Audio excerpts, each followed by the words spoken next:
Chapter 1. The Boy Who Lived. Mr. and Mrs. Dudley, of number 4, Privet Drive, were proud to say that they were perfectly normal. Thank you very much. They were the last people you'd expect to be involved in anything strange or mysterious, because they just didn't hold with such nonsense. Mr. Dudley was the director of a firm called Grunnings, which made drills. He was a big, beefy man with hardly any neck, although he did have a very large mustache. Mrs. Dudley was thin and blonde and had nearly twice the usual amount of neck, which came in very useful as she spent so much of her time craning over garden fences, spying on the neighbors. The Dudleys had a small son called Dudley, and in their opinion there was no finer boy anywhere. The Dudleys had everything they wanted, but they also had a secret, and their greatest fear was that somebody would discover it. They didn't think they could bear it if anyone found out about the Potters. Mrs. Potter was Mrs. Dudley's sister, but they hadn't met for several years. In fact, Mrs. Dudley pretended she didn't have a sister because her sister and her good-for-nothing husband were as undudleyish as it was possible to be. The Dudleys shuddered to think what the neighbors would say if the Potters arrived in the street. The Dudleys knew that the Potters had a small son, too, but they had never even seen him. This boy was another good reason for keeping the Potters away. They didn't want Dudley mixing with a child like that. When Mr. and Mrs. Dudley woke up on the dull, gray Tuesday our story starts, there was nothing about the cloudy sky outside to suggest that strange and mysterious things would soon be happening all over the country. Mr. Dudley hummed as he picked out his most boring tie for work, and Mrs. Dudley gossiped away happily as she wrestled a screaming Dudley into his high chair. None of them noticed a large, tawny owl flutter past the window. At 8:30, Mr. Dudley picked up his briefcase, pecked Mrs. Dudley on the cheek, and tried to kiss Dudley goodbye but missed, because Dudley was now having a tantrum and throwing his cereal at the walls. "Little tyke," chortled Mr. Dudley as he left the house. He got into his car and backed out of number 4's drive. It was on the corner of the street that he noticed the first sign of something peculiar, a cat reading a map. For a second, Mr. Dudley didn't realize what he had seen, then he jerked his head around to look again. There was a tabby cat standing on the corner of Privet Drive, but there wasn't a map in sight. What could he have been thinking of? It must have been a trick of the light. Mr. Dudley blinked and stared at the cat. It stared back. As Mr. Dudley drove around the corner and up the road, he watched the cat in his mirror. It was now reading the sign that said Privet Drive. No, looking at the sign, cats couldn't read maps or signs. Mr. Dudley gave himself a little shake and put the cat out of his mind. As he drove toward town, he thought of nothing except a large order of drills he was hoping to get that day. But on the edge of town, drills were driven out of his mind by something else. As he sat in the usual morning traffic jam, he couldn't help noticing that there seemed to be a lot of strangely dressed people about. People in cloaks. Mr. Dudley couldn't bear people who dressed in funny clothes, the get-ups you saw on young people. He supposed this was some stupid new fashion. He drummed his fingers on the steering wheel and his eyes fell on a huddle of these weirdos standing quite close by. They were whispering excitedly together. Mr. Dudley was enraged to see that a couple of them weren't young at all. Why, that man had to be older than he was, and wearing an emerald green cloak. The nerve of him! But then it struck Mr. Dudley that this was probably some silly stunt. These people were obviously collecting for something. Yes, that would be it. The traffic moved on, and a few minutes later, Mr. Dudley arrived in the Grunnings parking lot, his mind back on drills. Mr. Dudley always sat with his back to the window in his office on the 9th floor. If he hadn't, he might have found it harder to concentrate on drills that morning. He didn't see the owl swooping past in broad daylight, though people down in the street did. They pointed and gazed open-mouthed as owl after owl sped overhead. Most of them had never seen an owl even at nighttime. Mr. Dudley, however, had a perfectly normal, owl-free morning. He yelled at 5 different people. He made several important telephone calls and shouted a bit more. He was in a very good mood until lunchtime, when he thought he'd stretch his legs and walk across the road to buy himself a bun from the bakery. He'd forgotten all about the people in cloaks until he passed a group of them next to the baker's. He eyed them angrily as he passed. He didn't know why, but they made him uneasy. This bunch were whispering excitedly, too, and he couldn't see a single collecting tin. It was on his way back past them, clutching a large donut in a bag, that he caught a few words of what they were saying. The Potters, that's right, that's what I heard. Yes, their son, Harry Owl. Mr. Dudley stopped dead. Fear flooded him. He looked back at the whisperers as if he wanted to say something to them, but thought better of it. He dashed back across the road, hurried up to his office, snapped at his secretary not to disturb him, seized his telephone, and had almost finished dialing his home number when he changed his mind. He put the receiver back down and stroked his mustache, thinking, no, he was being stupid. Potter wasn't such an unusual name. He was sure there were lots of people called Potter who had a son called Harry. Come to think of it, he wasn't even sure his nephew was called Harry. He'd never even seen the boy. It might have been Harvey. Or Harold. There was no point in worrying Mrs. Desley. She always got so upset at any mention of her sister. He didn't blame her if he'd had a sister like that. But all the same, those people in cloaks. He found it a lot harder to concentrate on drills that afternoon, and when he left the building at 5 o'clock, he was still so worried that he walked straight into someone just outside the door. Sorry, he grunted, as the tiny old man stumbled and almost fell. It was a few seconds before Mr. Dudley realized that the man was wearing a violet cloak. He didn't seem at all upset at being almost knocked to the ground. On the contrary, his face split into a wide smile, and he said in a squeaky voice that made passers-by stare, "Don't be sorry, my dear sir, for nothing could upset me today. Rejoice, for you know who is gone at last. Even muggles like yourself should be celebrating this happy, happy day." And the old man hugged Mr. Dudley around the middle and walked off. Mr. Dudley stood rooted to the spot. He had been hugged by a complete stranger. He also thought he had been called a muggle, whatever that was. He was rattled. He hurried to his car and set off for home, hoping he was imagining things, which he had never hoped before, because he didn't approve of imagination. As he pulled into the driveway of number 4, the first thing he saw, and it didn't improve his mood, was the tabby cat he'd spotted that morning. It was now sitting on his garden wall. He was sure it was the same one. It had the same markings around its eyes. "Shoo," said Mr. Dudley loudly. The cat didn't move. It just gave him a stern look. Was this normal cat behavior? Mr. Dudley wondered. Trying to pull himself together, he let himself into the house. He was still determined not to mention anything to his wife. Mrs. Dudley had had a nice, normal day. She told him over dinner all about Mrs. Next Door's problems with her daughter and how Dudley had learned a new word, won't. Mr. Dudley tried to act normally. When Dudley had been put to bed, he went into the living room in time to catch the last report on the evening news. And finally, birdwatchers everywhere have reported that the nation's owls have been behaving very unusually today. Although owls normally hunt at night and are hardly ever seen in daylight, there have been hundreds of sightings of these birds flying in every direction since sunrise. Experts are unable to explain why the owls have suddenly changed their sleeping pattern. The newscaster allowed himself a grin. Most mysterious. And now, over to Jim McGuffin with the weather. Going to be any more showers of owls tonight, Jim? Well, Ted, said the weatherman, I don't know about that. But it's not only the owls that have been acting oddly today. Viewers as far apart as Kent, Yorkshire, and Dundee have been phoning in to tell me that instead of the rain I promised yesterday, they've had a downpour of shooting stars. Perhaps people have been celebrating bonfire night early. It's not until next week, folks. But I can promise a wet night tonight. Mr. Dudley sat frozen in his armchair. Shooting stars all over Britain? Owls flying by daylight? Mysterious people in cloaks all over the place? And a whisper about the Potters. Mrs. Desley came into the living room carrying 2 cups of tea. It was no good. He'd have to say something to her. He cleared his throat nervously. Petunia, dear, you haven't heard from your sister lately, have you? As he had expected, Mrs. Dudley looked shocked and angry. After all, they normally pretended she didn't have a sister. No, she said sharply. Why? Funny stuff on the news, Mr. Dudley mumbled. Owls, shooting stars, and there were a lot of funny-looking people in town today. So, snapped Mrs. Dudley. Well, I just thought. Maybe it was something to do with, her crowd. Mrs. Dudley sipped her tea through pursed lips. Mr. Dudley wondered whether he dared tell her he'd heard the name Potter. He decided he didn't dare. Instead, he said, as casually as he could, their son, he'd be about Dudley's age now, wouldn't he? I suppose so, said Mrs. Dudley stiffly. What's his name again? Howard, isn't it? Harry.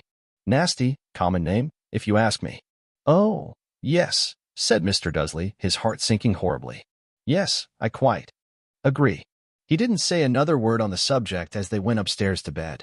While Mrs. Dudley was in the bathroom, Mr. Dudley crept to the bedroom window and peered down into the front garden. The cat was still there. It was staring down Privet Drive as though it were waiting for something. Was he imagining things? Could all this have anything to do with the Potters? If it did, if it got out that they were related to a pair of, well, you didn't think he could bear it. The Dursleys got into bed.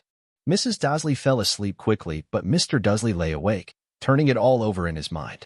His last, comforting thought before he fell asleep was that even if the Potters were involved, there was no reason for them to come near him and Mrs. Dursley.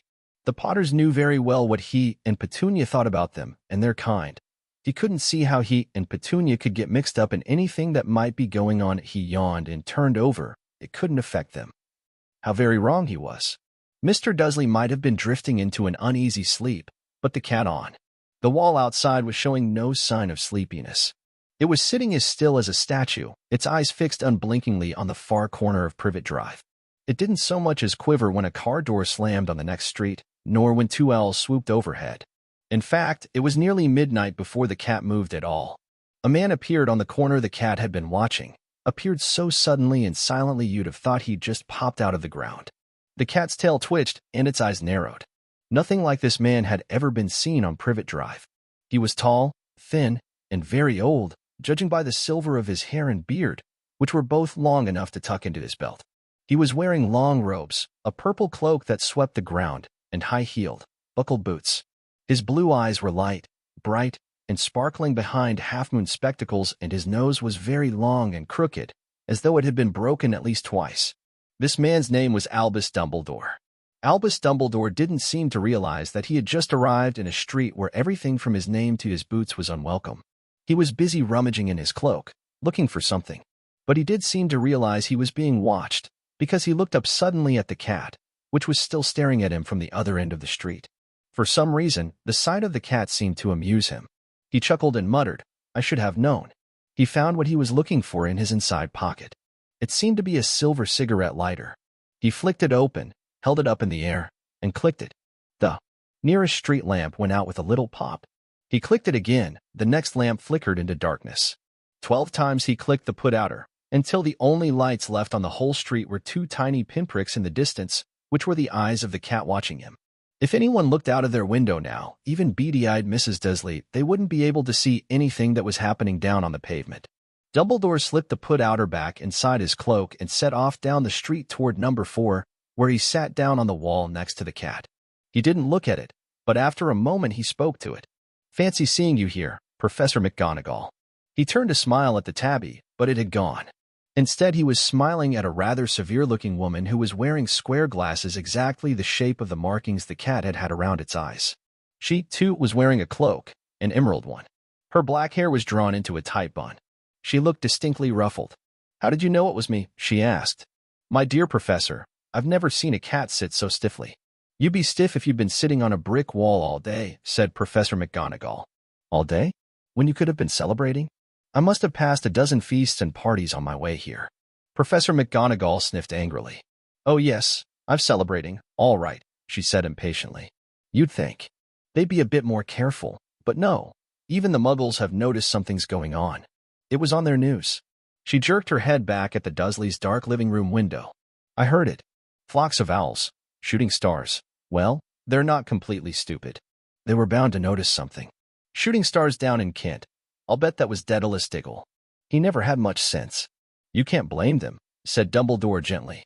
"We've had precious little to celebrate for 11 years. "I know that," said Professor McGonagall irritably. "But that's no reason to lose our heads. People are being downright careless, out on the streets in broad daylight, not even dressed in Muggle clothes, swapping rumors." She threw a sharp, sideways glance at Dumbledore here, as though hoping he was going to tell her something, but he didn't, so she went on. "A fine thing it would be if, on the very day you-know-who seems to have disappeared at last, the Muggles found out about us all. I suppose he really is gone, Dumbledore."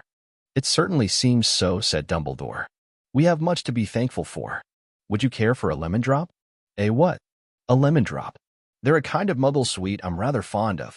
"No, thank you," said Professor McGonagall coldly, as though she didn't think this was the moment for lemon drops. "As I say, even if you know who is gone." "My dear Professor, surely a sensible person like yourself can call him by his name?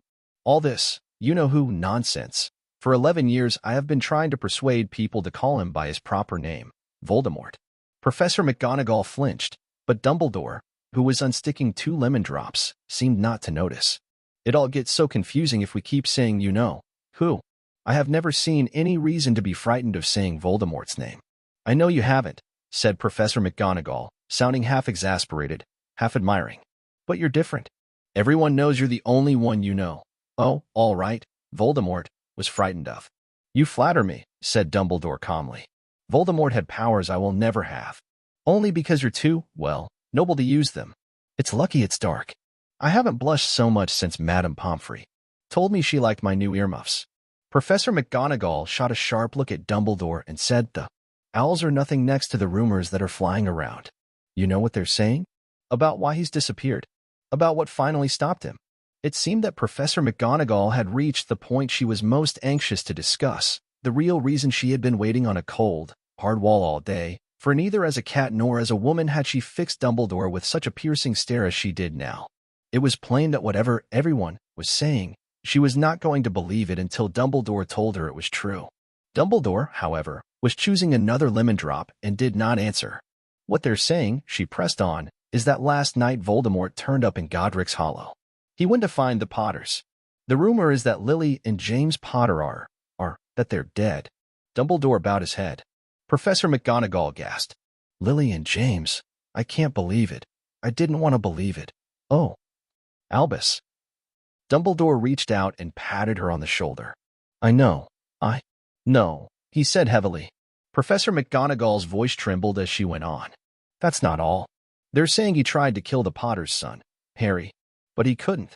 He couldn't kill that little boy. No one knows why or how, but they're saying that when he couldn't kill Harry Potter, Voldemort's power somehow broke, and that's why he's gone. Dumbledore nodded glumly.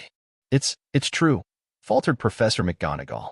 After all he's done, all the people he's killed, he couldn't kill a little boy? It's just astounding. Of all the things to stop him, but how in the name of heaven did Harry survive? We can only guess, said Dumbledore. We may never know. Professor McGonagall pulled out a lace handkerchief and dabbed at her eyes beneath her spectacles. Dumbledore gave a great sniff as he took a golden watch from his pocket and examined it. It was a very odd watch. It had 12 hands but no numbers. Instead, little planets were moving around the edge. It must have made sense to Dumbledore, though, because he put it back in his pocket and said, Hagrid's late. I suppose it was he who told you I'd be here, by the way.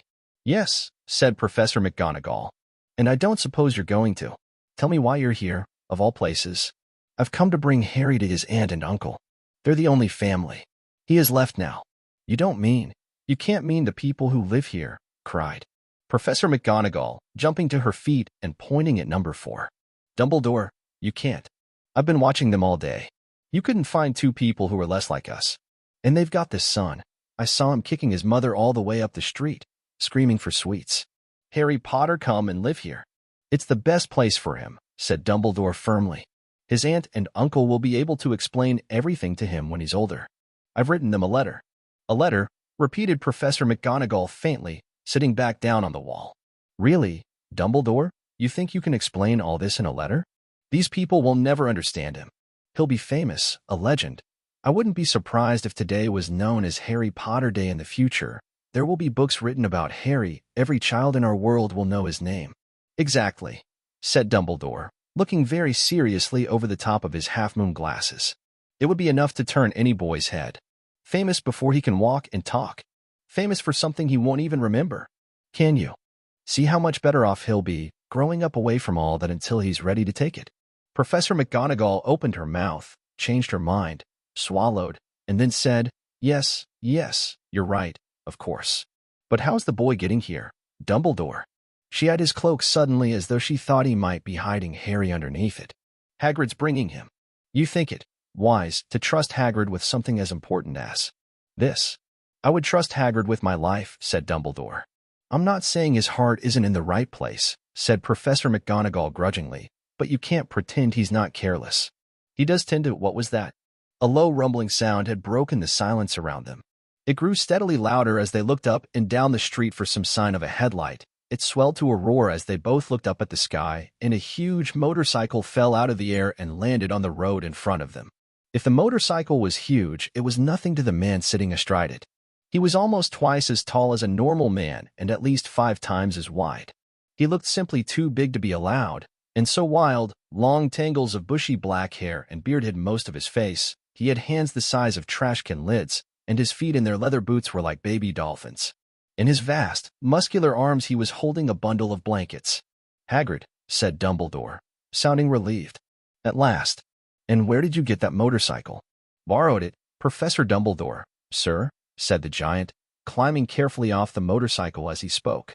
"Young Sirius Black lent it to me. I've got him, sir." "No problems, were there?" "No, sir. House was almost destroyed, but I got him out all right before the muggles started swarming around. He fell asleep as we was flying over Bristol." Dumbledore and Professor McGonagall bent forward over the bundle of blankets. Inside, just visible, was a baby boy, fast asleep. Under a tuft of jet black hair over his forehead, they could see a curiously shaped cut, like a bolt of lightning. "Is that where?" whispered Professor McGonagall. "Yes," said Dumbledore. "He'll have that scar forever." "Couldn't you do something about it, Dumbledore?" "Even if I could, I wouldn't. Scars can come in handy. I have one myself above my left knee that is a perfect map of the London Underground." "Well, give him here, Hagrid. We'd better get this over with." Dumbledore took Harry in his arms and turned toward the Dursleys' house. Could I say goodbye to him, sir?" asked Hagrid. He bent his great, shaggy head over Harry and gave him what must have been a very scratchy, whiskery kiss. Then, suddenly, Hagrid let out a howl like a wounded dog. "Sure. Is Professor McGonagall. You'll wake the muggles." Sorry," sobbed Hagrid, taking out a large, spotted handkerchief and burying his face in it. "But I see can't stand it, Lily and James dead, and poor little Harry off to live with muggles." Yes, it's all very sad, but get a grip on yourself, Hagrid, or we'll be found," Professor McGonagall whispered, patting Hagrid gingerly on the arm as Dumbledore stepped over the low garden wall and walked to the front door. He laid Harry gently on the doorstep, took a letter out of his cloak, tucked it inside Harry's blankets, and then came back to the other two. For a full minute the three of them stood and looked at the little bundle. Hagrid's shoulders shook, Professor McGonagall blinked furiously, and the twinkling light that usually shone from Dumbledore's eyes seemed to have gone out. "Well," said Dumbledore finally, "that's that. We've no business staying here. We may as well go and join the celebrations." "Yeah," said Hagrid in a very muffled voice. "I'll be talking Sirius's bike back. Good night, Professor McGonagall, Professor Dumbledore, sir." Wiping his streaming eyes on his jacket sleeve, Hagrid swung himself onto the motorcycle and kicked the engine into life. With a roar it rose into the air and off into the night. "I shall see you soon, I expect, Professor McGonagall," said Dumbledore, nodding to her. Professor McGonagall blew her nose in reply. Dumbledore turned and walked back down the street. On the corner he stopped and took out the silver put-outer.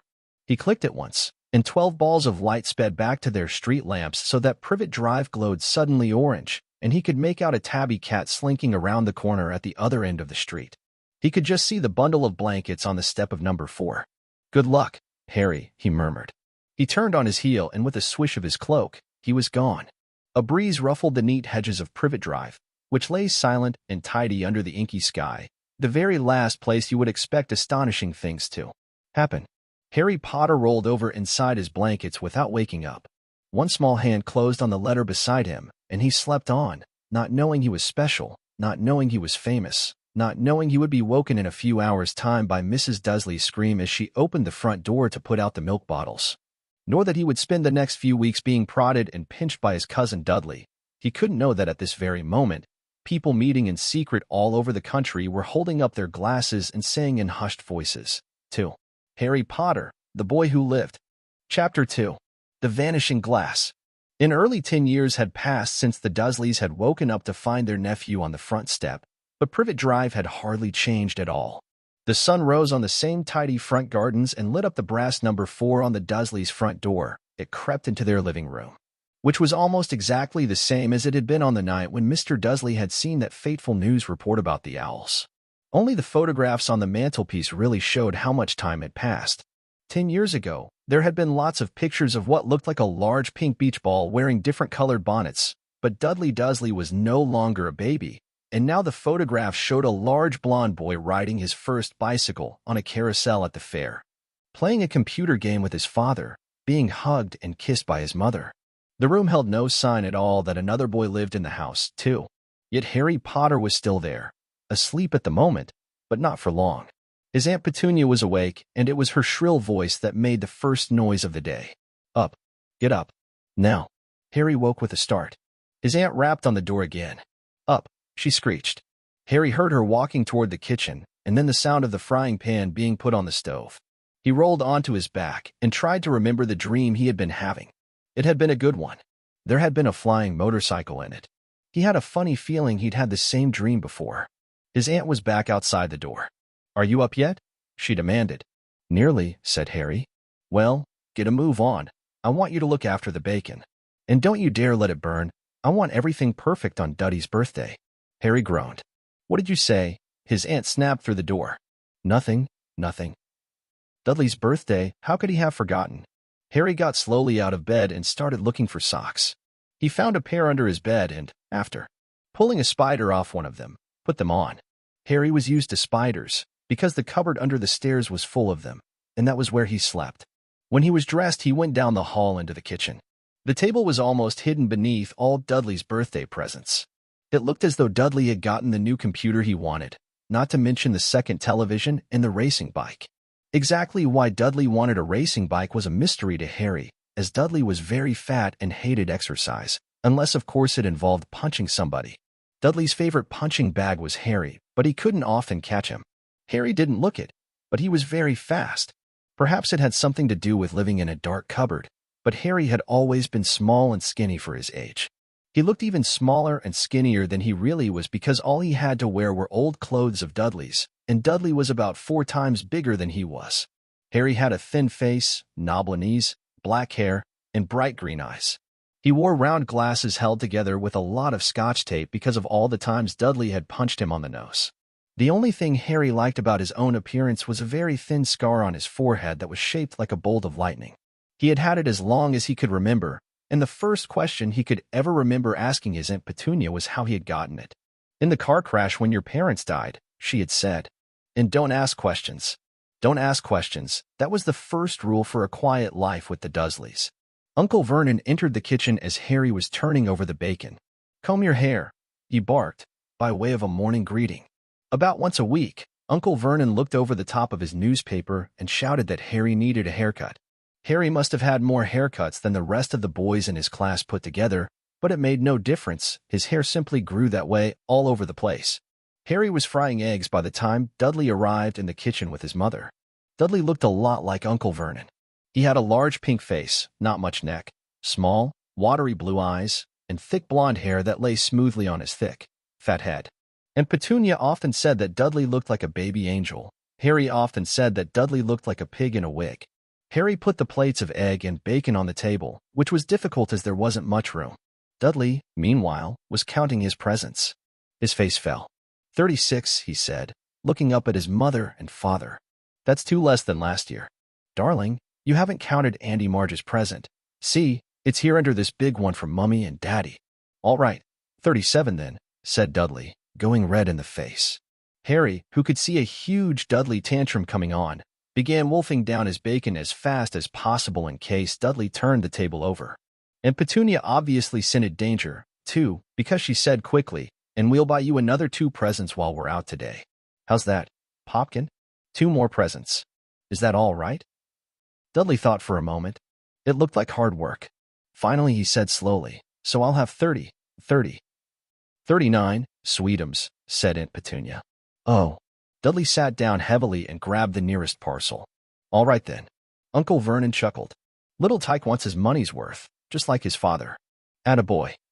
Dudley. He ruffled Dudley's hair. At that moment the telephone rang and Aunt Petunia went to answer it. While Harry and Uncle Vernon watched Dudley unwrap the racing bike, a video camera, a remote control airplane, 16 new computer games, and a VCR. He was ripping the paper off a gold wristwatch when Aunt Petunia came back from the telephone looking both angry and worried. Bad news, Vernon, she said. Mrs. Figg's broken her leg. She can't take him.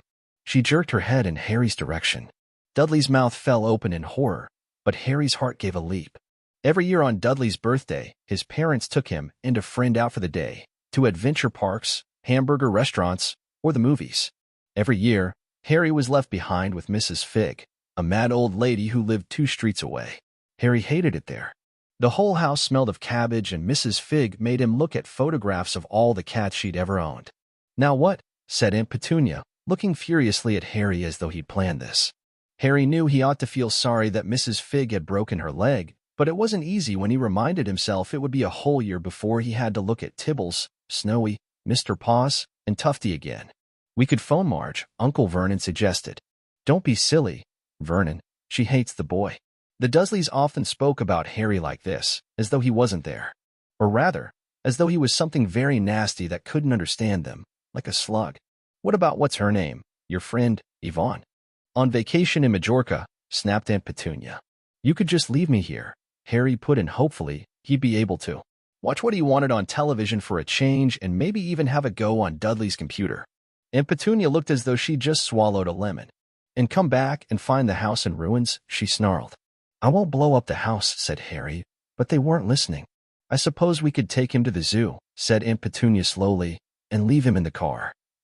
That car's new. He's not sitting in it alone." Dudley began to cry loudly. In fact, he wasn't really crying. It had been years since he'd really cried, but he knew that if he screwed up his face and wailed, his mother would give him anything he wanted. "Dinky Duddydums, don't cry. Mummy won't let him spoil your special day," she cried, flinging her arms around him. "I don't want him, TT, to come," Dudley yelled between huge, pretend sobs. "He always spoils everything." He shot Harry a nasty grin through the gap in his mother's arms. Just then, the doorbell rang. "Oh, good Lord, they're here," said Aunt Petunia frantically, and a moment later, Dudley's best friend, Piers Polkiss, walked in with his mother. Piers was a scrawny boy with a face like a rat. He was usually the one who held people's arms behind their backs while Dudley hit them. Dudley stopped pretending to cry at once. Half an hour later, Harry, who couldn't believe his luck, was sitting in the back of the Dursleys' car with Piers and Dudley on the way to the zoo for the first time in his life. His aunt and uncle hadn't been able to think of anything else to do with him, but before they'd left, Uncle Vernon had taken Harry aside. "I'm warning you," he had said, putting his large purple face right up close to Harry's. "I'm warning you now, boy, any funny business, anything at all, and you'll be in that cupboard from now until Christmas." "I'm not going to do anything," said Harry, honestly. But Uncle Vernon didn't believe him. No one ever did. The problem was, strange things often happened around Harry, and it was just no good telling the Dursleys he didn't make them happen. Once, Aunt Petunia, tired of Harry coming back from the barber's looking as though he hadn't been at all, had taken a pair of kitchen scissors and cut his hair so short he was almost bald except for his bangs, which she left to hide that horrible scar.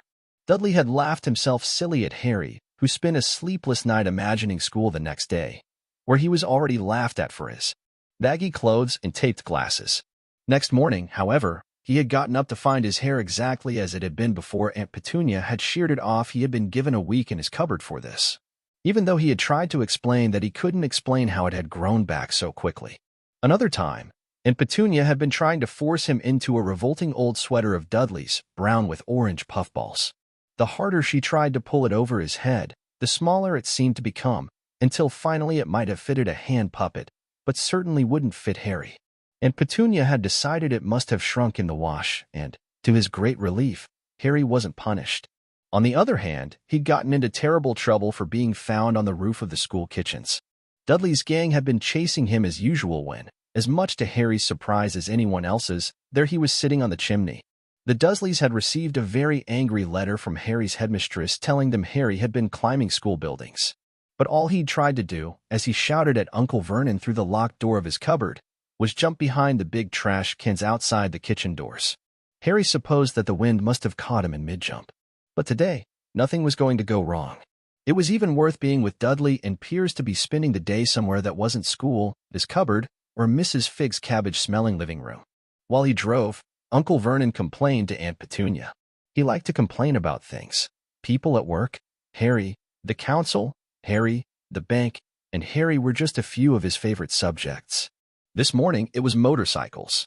Roaring along like maniacs, the young hoodlums, he said, as a motorcycle overtook them.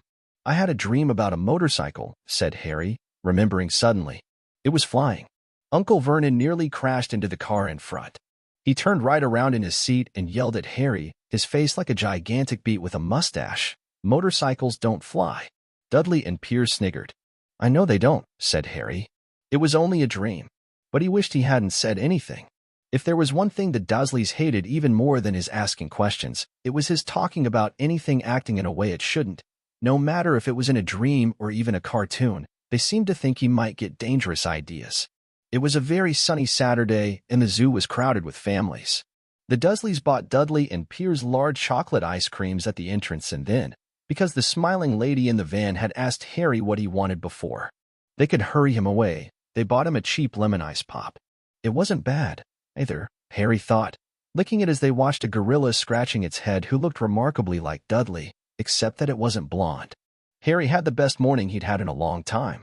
He was careful to walk a little way apart from the Dursleys so that Dudley and Piers, who were starting to get bored with the animals by lunchtime, wouldn't fall back on their favorite hobby of hitting him. They ate in the zoo restaurant, and when Dudley had a tantrum because his Knickerbocker glory didn't have enough ice cream on top, Uncle Vernon bought him another one, and Harry was allowed to finish the first. Harry felt, afterward, that he should have known it was all too good to last. After lunch, they went to the reptile house. It was cool and dark in there, with lit windows all along the walls. Behind the glass, all sorts of lizards and snakes were crawling and slithering over bits of wood and stone. Dudley and Piers wanted to see huge, poisonous cobras and thick, man-crushing pythons. Dudley quickly found the largest snake in the place. It could have wrapped its body twice around Uncle Vernon's car and crushed it into a trash can, but at the moment it didn't look in the mood. In fact, it was fast asleep. Dudley stood with his nose pressed against the glass, staring at the glistening brown coils. "Make it move," he whined at his father. Uncle Vernon tapped on the glass, but the snake didn't budge. "Do it again," Dudley ordered. Uncle Vernon rapped the glass smartly with his knuckles, but the snake just snoozed on. "This is boring," Dudley moaned. He shuffled away. Harry moved in front of the tank and looked intently at the snake. He wouldn't have been surprised if it had died of boredom itself. No company except stupid people drumming their fingers on the glass trying to disturb it all day long. It was worse than having a cupboard as a bedroom, where the only visitor was Aunt Petunia hammering on the door to wake you up. At least he got to visit the rest of the house. The snake suddenly opened its beady eyes. Slowly, very slowly, it raised its head until its eyes were on a level with Harry's. It winked. Harry stared. Then he looked quickly around to see if anyone was watching. They weren't. He looked back at the snake and winked, too. The snake jerked its head toward Uncle Vernon and Dudley, then raised its eyes to the ceiling. It gave Harry a look that said quite plainly, "I get that all the time." "I know," Harry murmured through the glass, though he wasn't sure the snake could hear him. "It must be really annoying." The snake nodded vigorously. "Where do you come from, anyway?" Harry asked. The snake jabbed its tail at a little sign next to the glass. Harry peered at it. "Boa constrictor, Brazil." Was it nice there? The boa constrictor jabbed its tail at the sign again, and Harry read on. "This specimen was bred in the zoo." "Oh, I see. So you've never been to Brazil?" As the snake shook its head, a deafening shout behind Harry made both of them jump. "Dudley! Mr. Dursley! Come and look at this snake. You won't believe what it's doing." Dudley came waddling toward them as fast as he could. "Out of the way, you," he said, punching Harry in the ribs. Caught by surprise, Harry fell hard on the concrete floor. What came next happened so fast no one saw how it happened. 1 second, Piers and Dudley were leaning right up close to the glass. The next, they had leapt back with howls of horror. Harry sat up and gasped. The glass front of the boa constrictor's tank had vanished. The great snake was uncoiling itself rapidly, slithering out onto the floor. People throughout the reptile house screamed and started running for the exits. As the snake slid swiftly past him, Harry could have sworn a low, hissing voice said, "Brazil, here I come." "Thanks, amigo." The keeper of the reptile house was in shock. "But the glass," he kept saying. "Where did the glass go?" The zoo director himself made Aunt Petunia a cup of strong, sweet tea while he apologized over and over again. Piers and Dudley could only gibber.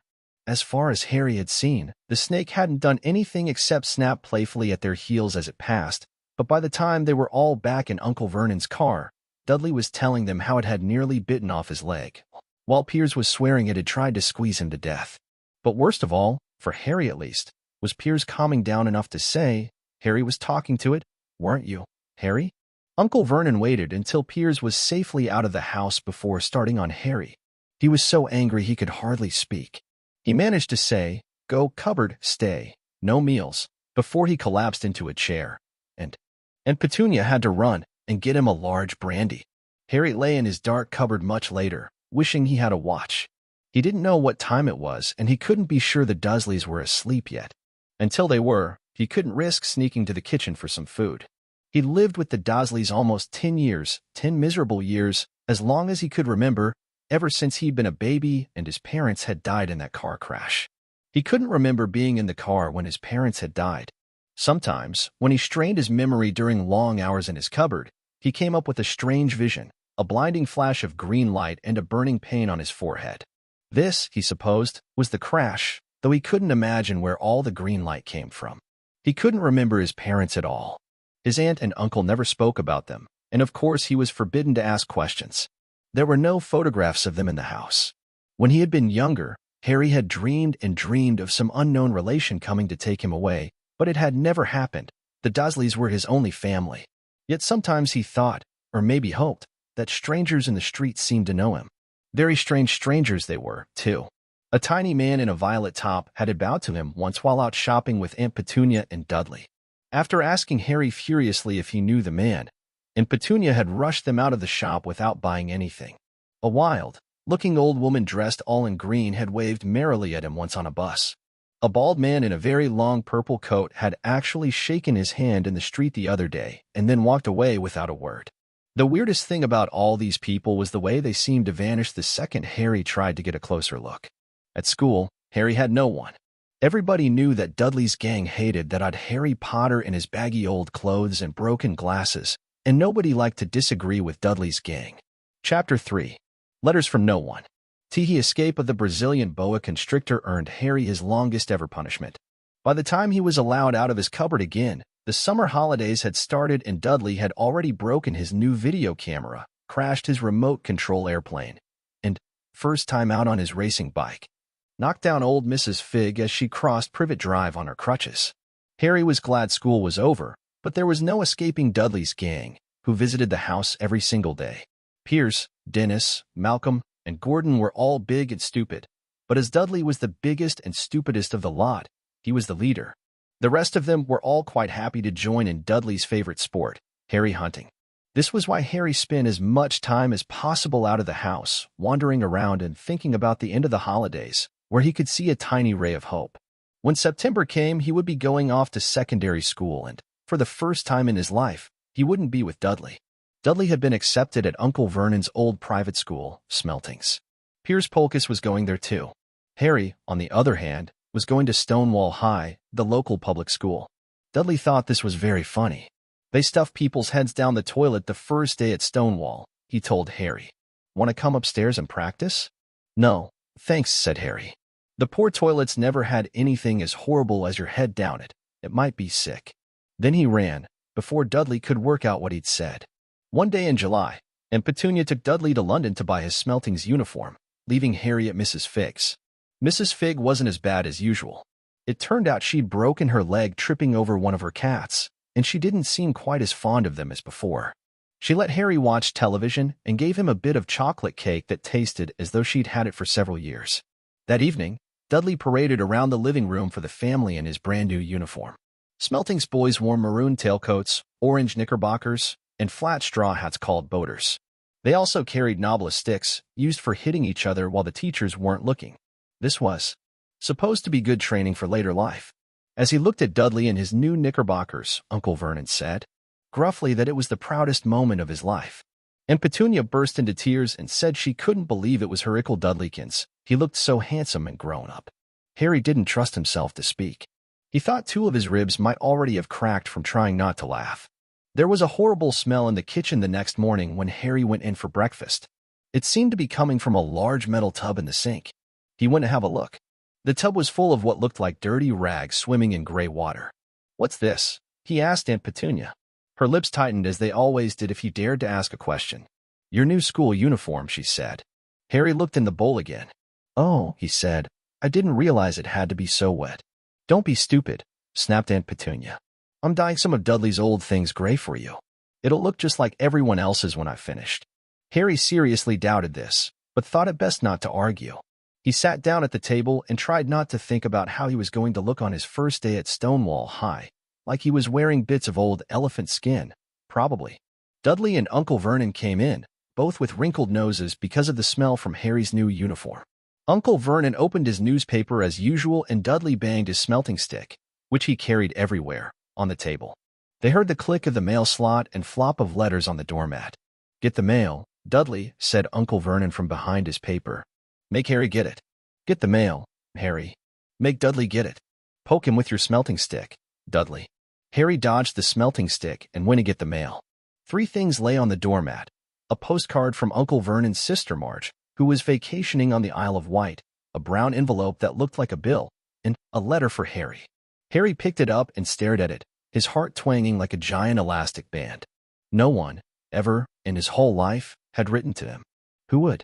He had no friends, no other relatives, he didn't belong to the library, so he'd never even got rude notes asking for books back. Yet here it was, a letter, addressed so plainly there could be no mistake. Mr. H. Potter. The cupboard under the stairs 4, Privet Drive. Little Whinging, Surrey. The envelope was thick and heavy, made of yellowish parchment, and the address was written in emerald green ink. There was no stamp. Turning the envelope over, his hand trembling, Harry saw a purple wax seal bearing a coat of arms, a lion, an eagle, a badger, and a snake surrounding a large letter H.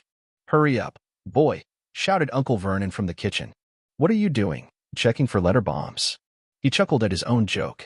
Harry went back to the kitchen, still staring at his letter. He handed Uncle Vernon the bill and the postcard, sat down, and slowly began to open the yellow envelope. Uncle Vernon ripped open the bill, snorted in disgust, and flipped over the postcard. "Marge is ill," he informed Aunt Petunia. "Ate a funny whelk." "Dad," said Dudley suddenly. "Dad, Harry's got something." Harry was on the point of unfolding his letter, which was written on the same heavy parchment as the envelope, when it was jerked sharply out of his hand by Uncle Vernon. "That's mine," said Harry, trying to snatch it back. "Who'd be writing to you?" sneered Uncle Vernon, shaking the letter open with one hand and glancing at it. His face went from red to green faster than a set of traffic lights. And it didn't stop there. Within seconds, it was the grayish white of old porridge. "P.P. Petunia," he gasped. Dudley tried to grab the letter to read it, but Uncle Vernon held it high, out of his reach. Aunt Petunia took it curiously and read the first line. For a moment, it looked as though she might faint. She clutched her throat and made a choking noise. "Vernon. Oh my goodness, Vernon." They stared at each other, seeming to have forgotten that Harry and Dudley were still in the room. Dudley wasn't used to being ignored. He gave his father a sharp tap on the head with his smelting stick. "I want to read that letter," he said loudly. "I want to read it," said Harry furiously, "as it's mine." "Get out, both of you," croaked Uncle Vernon, stuffing the letter back inside its envelope. Harry didn't move. "I want my letter," he shouted. "Let me see it," demanded Dudley. "Out," roared Uncle Vernon, and he took both Harry and Dudley by the scruffs of their necks and threw them into the hall, slamming the kitchen door behind them. Harry and Dudley promptly had a furious but silent fight over who would listen at the keyhole. Dudley won, so Harry, his glasses dangling from one ear, lay flat on his stomach to listen at the crack between door and floor. "Vernon," Aunt Petunia was saying in a quivering voice, "look at the address. How could they possibly know where he sleeps? You don't think they're watching the house?" "Watching, spying, might be following us," muttered Uncle Vernon wildly. "But what should we do, Vernon? Should we write back? Tell them we don't wanna?" Harry could see Uncle Vernon's shiny black shoes pacing up and down the kitchen. "No," he said finally. "No, we'll ignore it. If they don't get an answer." "Yes, that's best. We won't do anything." "But I'm not having one in the house, Petunia. Didn't we swear when we took him in we'd stamp out that dangerous nonsense?" That evening when he got back from work, Uncle Vernon did something he'd never done before. He visited Harry in his cupboard. "Where's my letter?" said Harry the moment Uncle Vernon had squeezed through the door. "Who's writing to me?" "No one. It was addressed to you by mistake," said Uncle Vernon shortly. "I have burned it." "It was not a mistake," said Harry angrily. "It had my cupboard on it." "Silence!" yelled Uncle Vernon, and a couple of spiders fell from the ceiling. He took a few deep breaths and then forced his face into a smile, which looked quite painful. Yes, Harry, about this cupboard. Your aunt and I have been thinking, "You're really getting a bit big for it. We think it might be nice if you moved into Dudley's second bedroom." "Why?" said Harry. "Don't ask questions," snapped his uncle. "Take this stuff upstairs, now." The Dudleys' house had 4 bedrooms, one for Uncle Vernon and Aunt Petunia, one for visitors, usually Uncle Vernon's sister, Marge, one where Dudley slept, and one where Dudley kept all the toys and things that wouldn't fit into his first bedroom. It only took Harry one trip upstairs to move everything he owned from the cupboard to this room. He sat down on the bed and stared around him. Nearly everything in here was broken. The month-old video camera was lying on top of a small, working tank Dudley had once driven over the next-door neighbor's dog. In the corner was Dudley's first-ever television set, which he'd put his foot through when his favorite program had been canceled. There was a large birdcage, which had once held a parrot that Dudley had swapped at school for a real air rifle, which was up on a shelf with the end all bent because Dudley had sat on it. Other shelves were full of books. They were the only things in the room that looked as though they'd never been touched. From downstairs came the sound of Dudley bawling at his mother. "I don't want him in there. I need that room. Make him get out." Harry sighed and stretched out on the bed. Yesterday, he'd have given anything to be up here. Today, he'd rather be back in his cupboard with that letter than up here without it. Next morning at breakfast, everyone was rather quiet. Dudley was in shock. He'd screamed, whacked his father with his smelting stick, been sick on purpose, kicked his mother, and thrown his tortoise through the greenhouse roof, and he still didn't have his room back. Harry was thinking about this time yesterday and bitterly wishing he'd opened the letter in the hall. Uncle Vernon and Aunt Petunia kept looking at each other darkly. When the mail arrived, Uncle Vernon, who seemed to be trying to be nice to Harry, made Dudley go and get it. They heard him banging things with his smelting stick all the way down the hall. Then he shouted, "There's another one! Mr. H. Potter, the smallest bedroom, 4, Privet Drive." With a strangled cry, Uncle Vernon leapt from his seat and ran down the hall, Harry right behind him. Uncle Vernon had to wrestle Dudley to the ground to get the letter from him, which was made difficult by the fact that Harry had grabbed Uncle Vernon around the neck from behind. After a minute of confused fighting, in which everyone got hit a lot by the smelting stick, Uncle Vernon straightened up, gasping for breath, with Harry's letter clutched in his hand. "Go to your cupboard. I mean, your bedroom," he wheezed at Harry. "Dudley, go, just go." Harry walked round and round his new room. Someone knew he had moved out of his cupboard, and they seemed to know he hadn't received his first letter. Surely that meant they'd try again? And this time he'd make sure they didn't fail. He had a plan. The repaired alarm clock rang at 6 o'clock the next morning. Harry turned it off quickly and dressed silently. He mustn't wake the Dursleys. He stole downstairs without turning on any of the lights. He was going to wait for the postman on the corner of Privet Drive and get the letters for number 4 first. His heart hammered as he crept across the dark hall toward the front door. "Arf!" Harry leapt into the air. He'd trodden on something big and squashy on the doormat, something alive. Lights clicked on upstairs, and to his horror Harry realized that the big, squashy something had been his uncle's face. Uncle Vernon had been lying at the foot of the front door in a sleeping bag, clearly making sure that Harry didn't do exactly what he'd been trying to do. He shouted at Harry for about half an hour and then told him to go and make a cup of tea. Harry shuffled miserably off into the kitchen, and by the time he got back, the mail had arrived, right into Uncle Vernon's lap.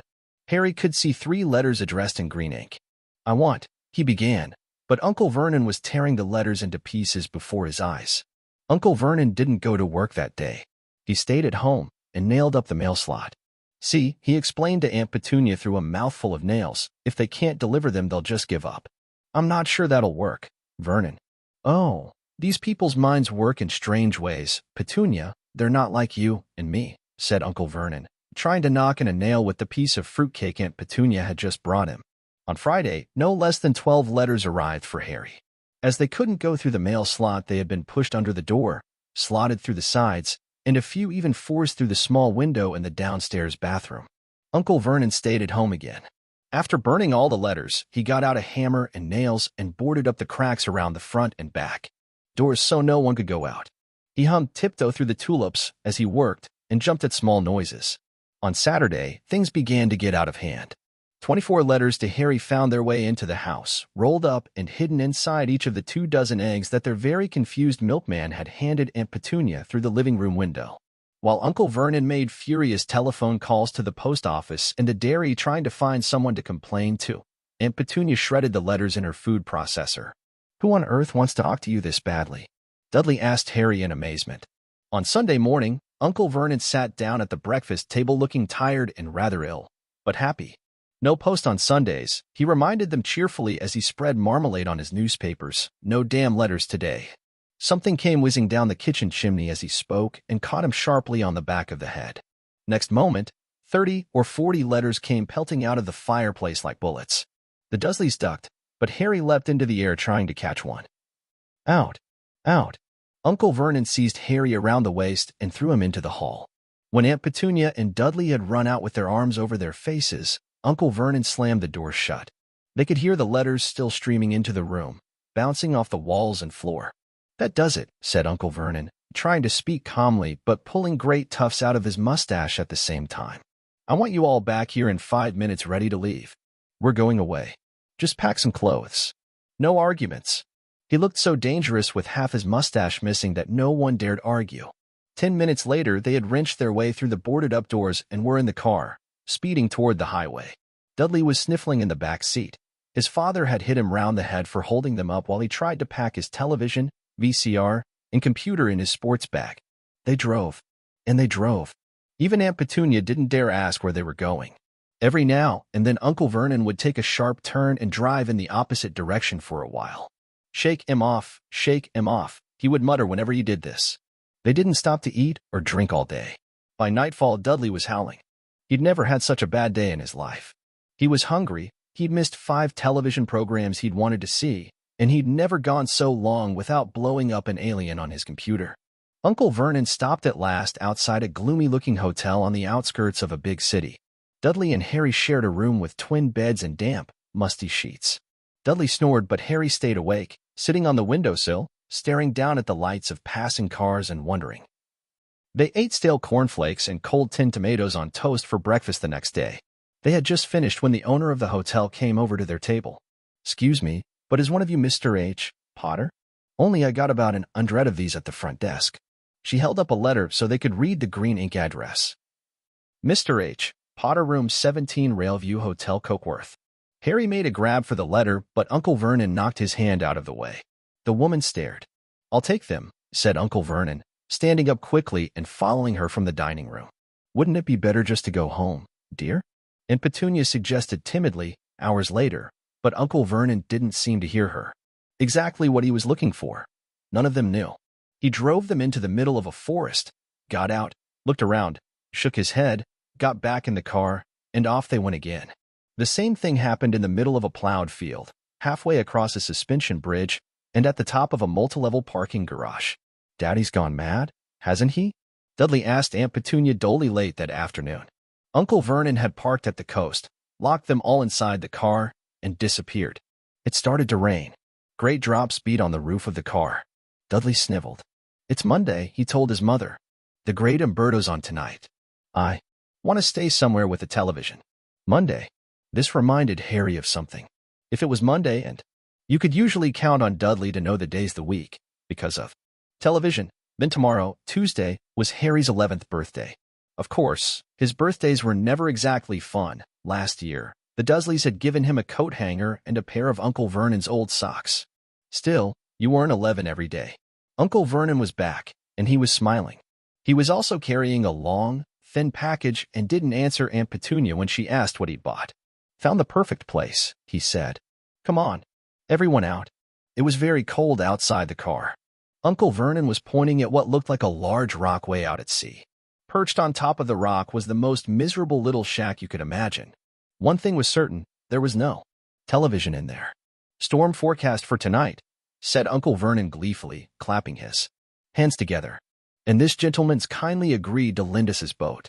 A toothless old man came ambling up to them, pointing, with a rather wicked grin, at an old rowboat bobbing in the iron-gray water below them. "I've already got us some rations," said Uncle Vernon, "so all aboard." It was freezing in the boat. Icy sea spray and rain crept down their necks, and a chilly wind whipped their faces. After what seemed like hours, they reached the rock, where Uncle Vernon, slipping and sliding, led the way to the broken-down house. The inside was horrible. It smelled strongly of seaweed. The wind whistled through the gaps in the wooden walls, and the fireplace was damp and empty. There were only 2 rooms. Uncle Vernon's rations turned out to be a bag of chips each and 4 bananas. He tried to start a fire, but the empty chip bags just smoked and shriveled up. Could do with some of those letters now, eh? He said cheerfully. He was in a very good mood. Obviously, he thought nobody stood a chance of reaching them here in a storm to deliver mail. Harry privately agreed, though the thought didn't cheer him up at all. As night fell, the promised storm blew up around them.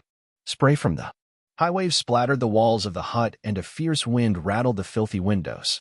And Petunia found a few moldy blankets in the second room and made up a bed for Dudley on the moth-eaten sofa. She and Uncle Vernon went off to the lumpy bed next door, and Harry was left to find the softest bit of floor he could and to curl up under the thinnest, most ragged blanket. The storm raged more and more ferociously as the night went on. Harry couldn't sleep.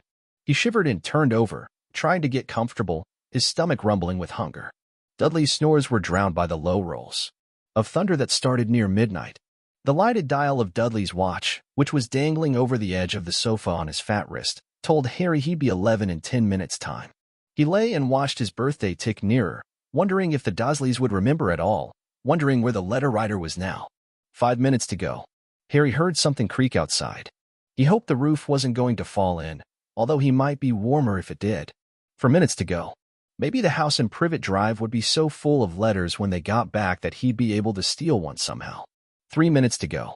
Was that the sea, slapping hard on the rock like that? And 2 minutes to go. What was that funny crunching noise? Was the rock crumbling into the sea? 1 minute to go, and he'd be 11. 30 seconds. 20. 10. 9. Maybe he'd wake Dudley up, just to annoy him. 3, 2, 1. Boom. The whole shack shivered and Harry sat bolt upright, staring at the door. Someone was outside, knocking to come in. Chapter 4. The Keeper of the Keys. Boom. They knocked again. Dudley jerked awake. Where's the cannon? He said stupidly.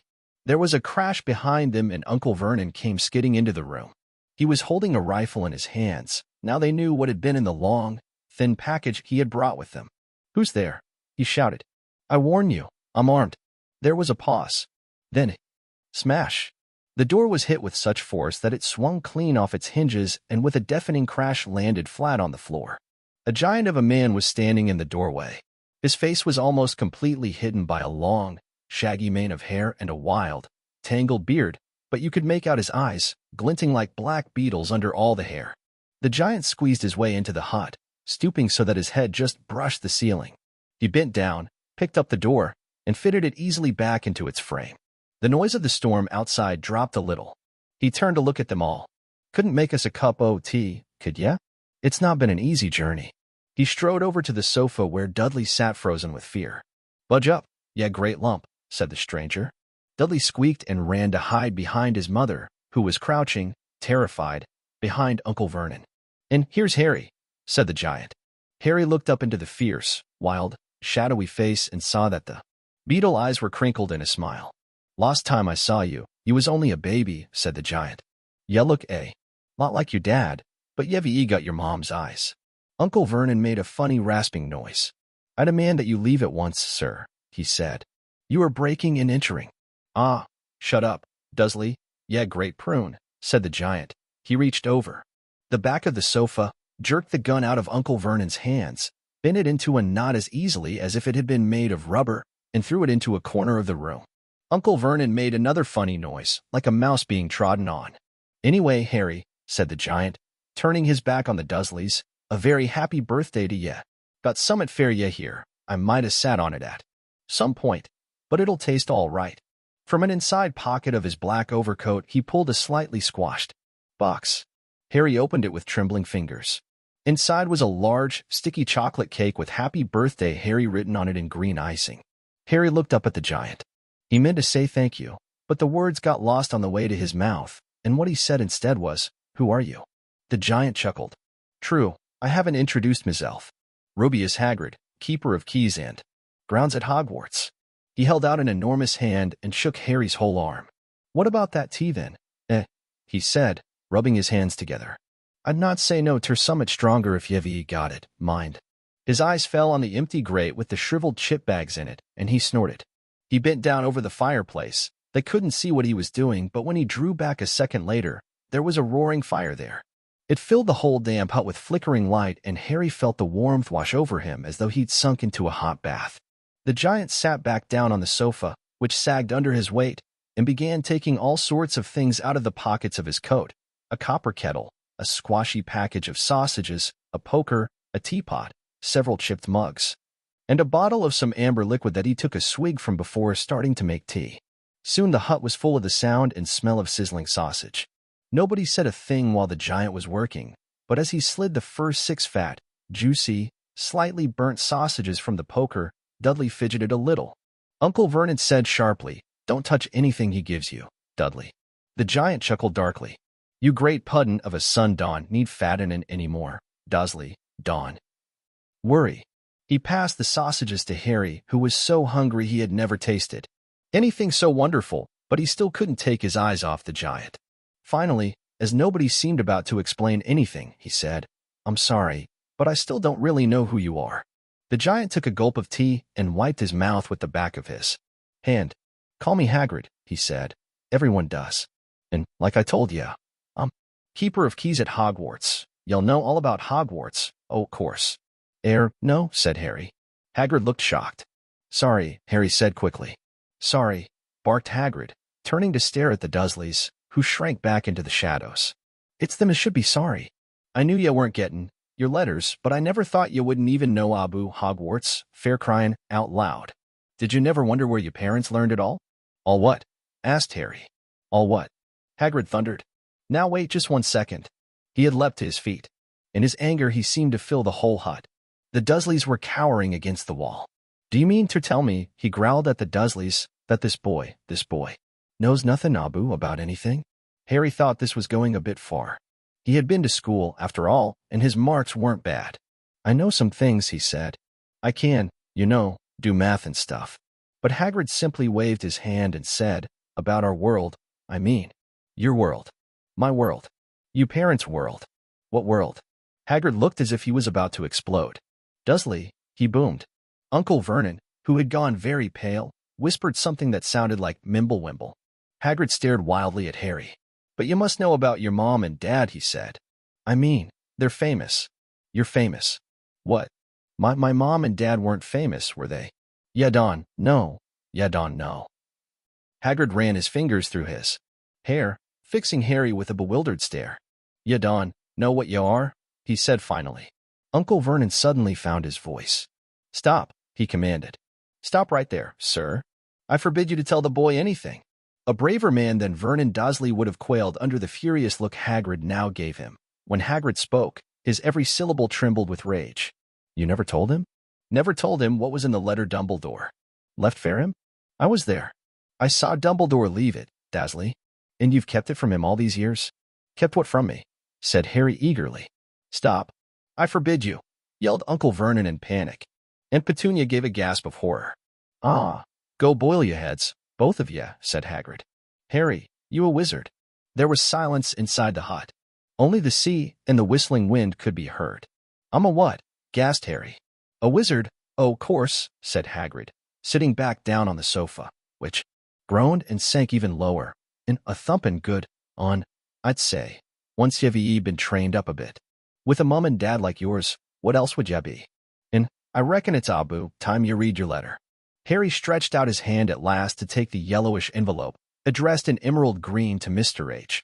Potter, the floor, hut on the rock, the sea. He pulled out the letter and read. "Hogwarts School of Witchcraft and Wizardry. Headmaster, Albus Dumbledore.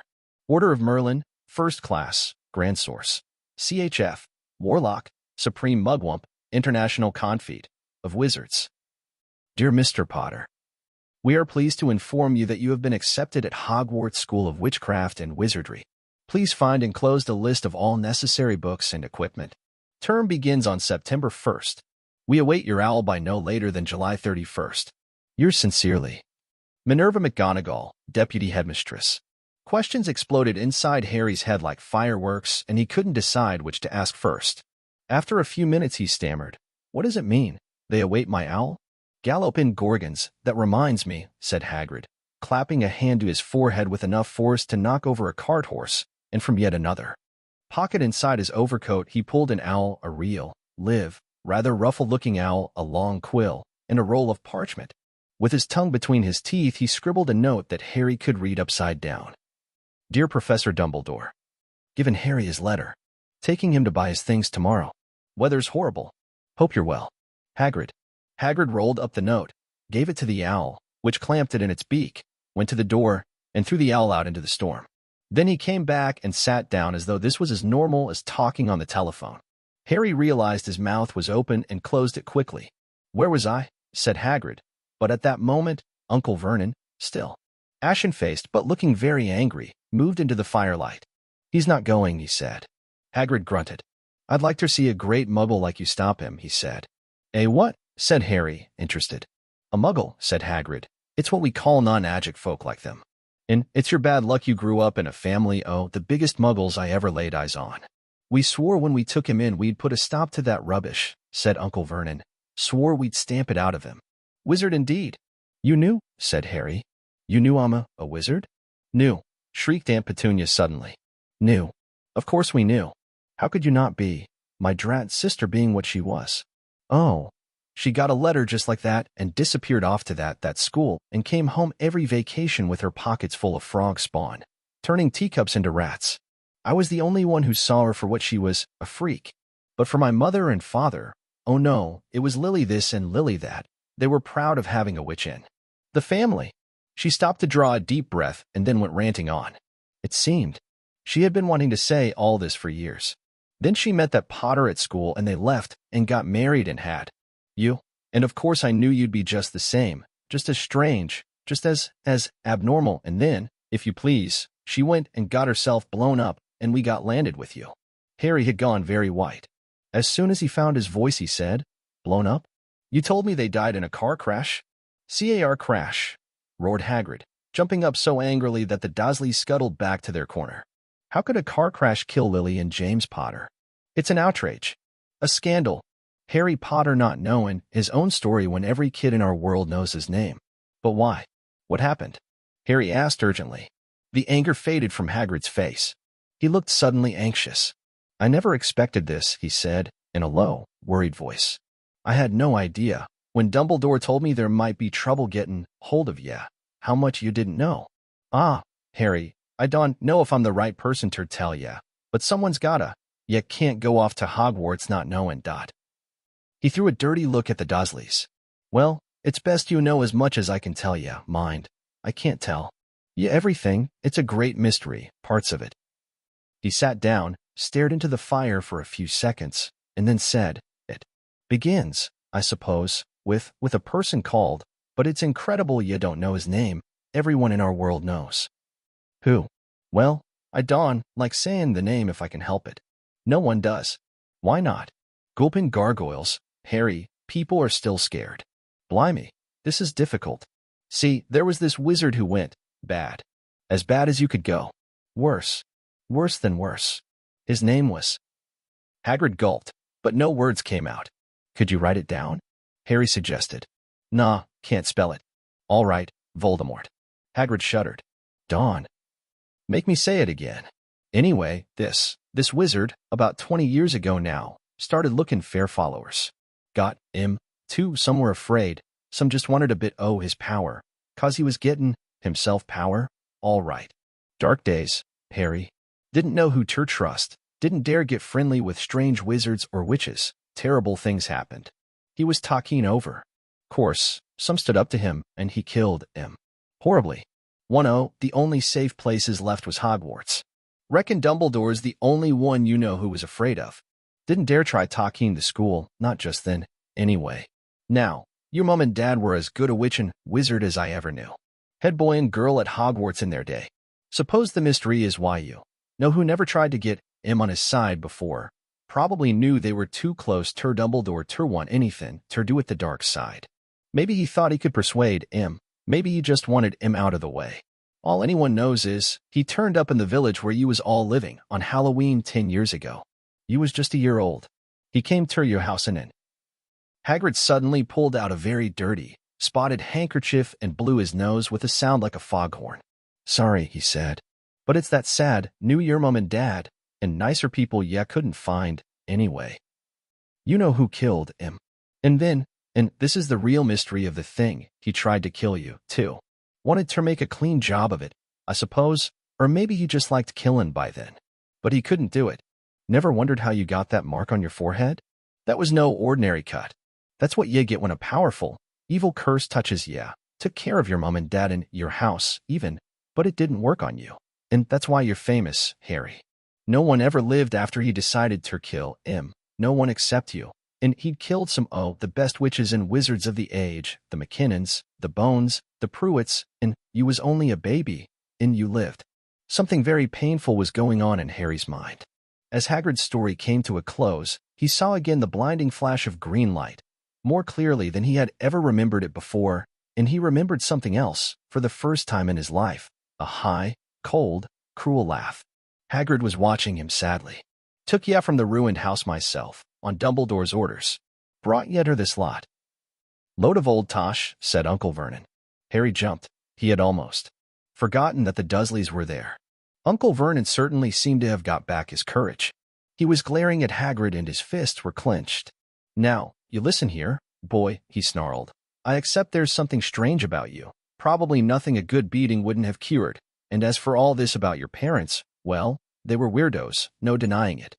And the world's better off without them in my opinion. Asked for all they got. Getting mixed up with these wizarding types. Just what I expected. Always knew they'd come to a sticky end. But at that moment, Hagrid leapt from the sofa and drew a battered pink umbrella from inside his coat.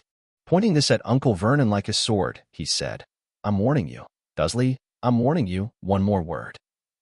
In danger of being speared on the end of an umbrella by a bearded giant, Uncle Vernon's courage failed again. He flattened himself against the wall and fell silent. That's better, said Hagrid, breathing heavily and sitting back down on the sofa, which this time sagged right down to the floor. Harry, meanwhile, still had questions to ask, hundreds of them. But what happened to you know who? Good question, Harry. Disappeared. Vanished. Same night he tried to kill you. Makes you even more famous. That's the biggest mystery. See, he was getting more and more powerful. Why'd he go? Some say he died. Codswallop, in my opinion.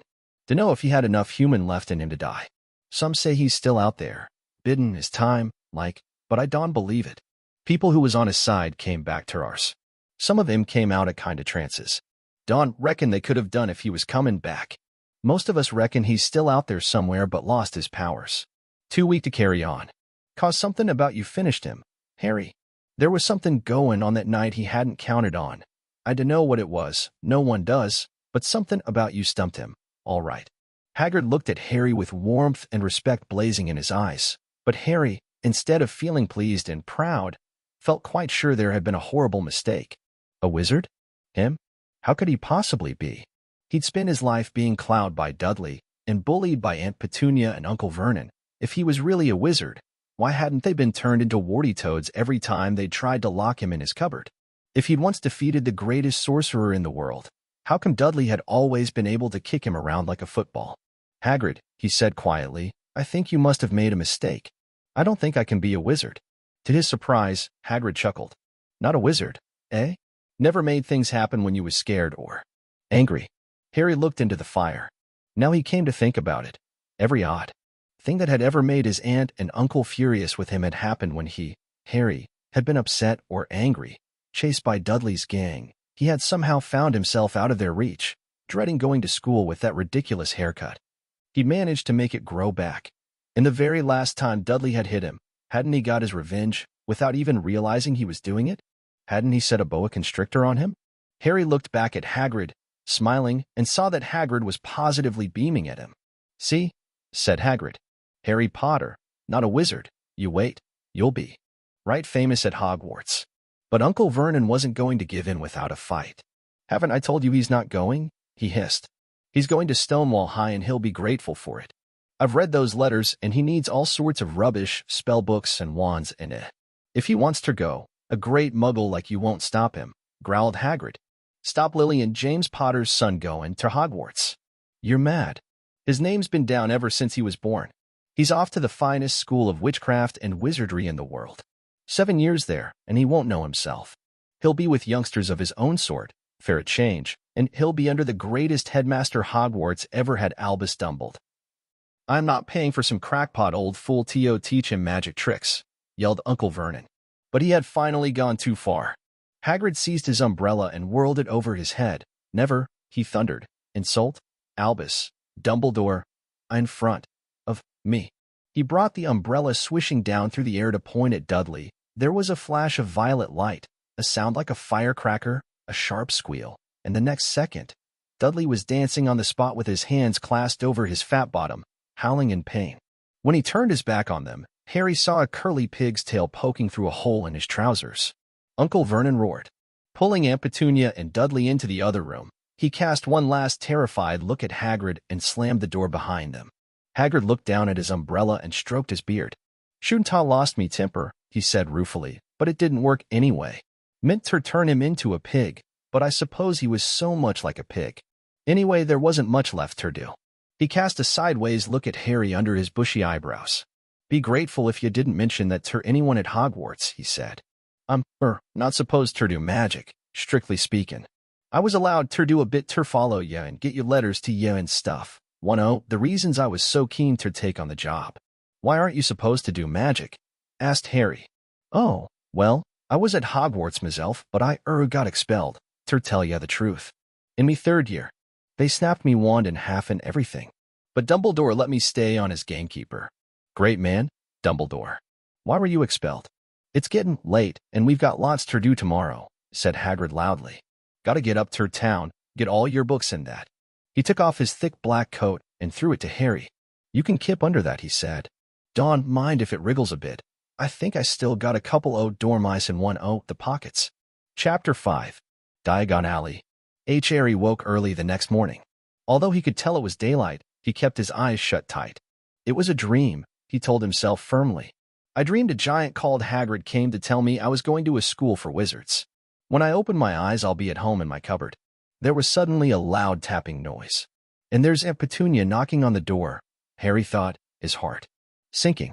But he still didn't open his eyes. It had been such a good dream. Tap, tap, tap. All right, Harry mumbled. I'm getting up. He sat up and Hagrid's heavy coat fell off them. The hut was full of sunlight. The storm was over. Hagrid himself was asleep on the collapsed sofa, and there was an owl rapping its claw on the window, a newspaper held in its beak.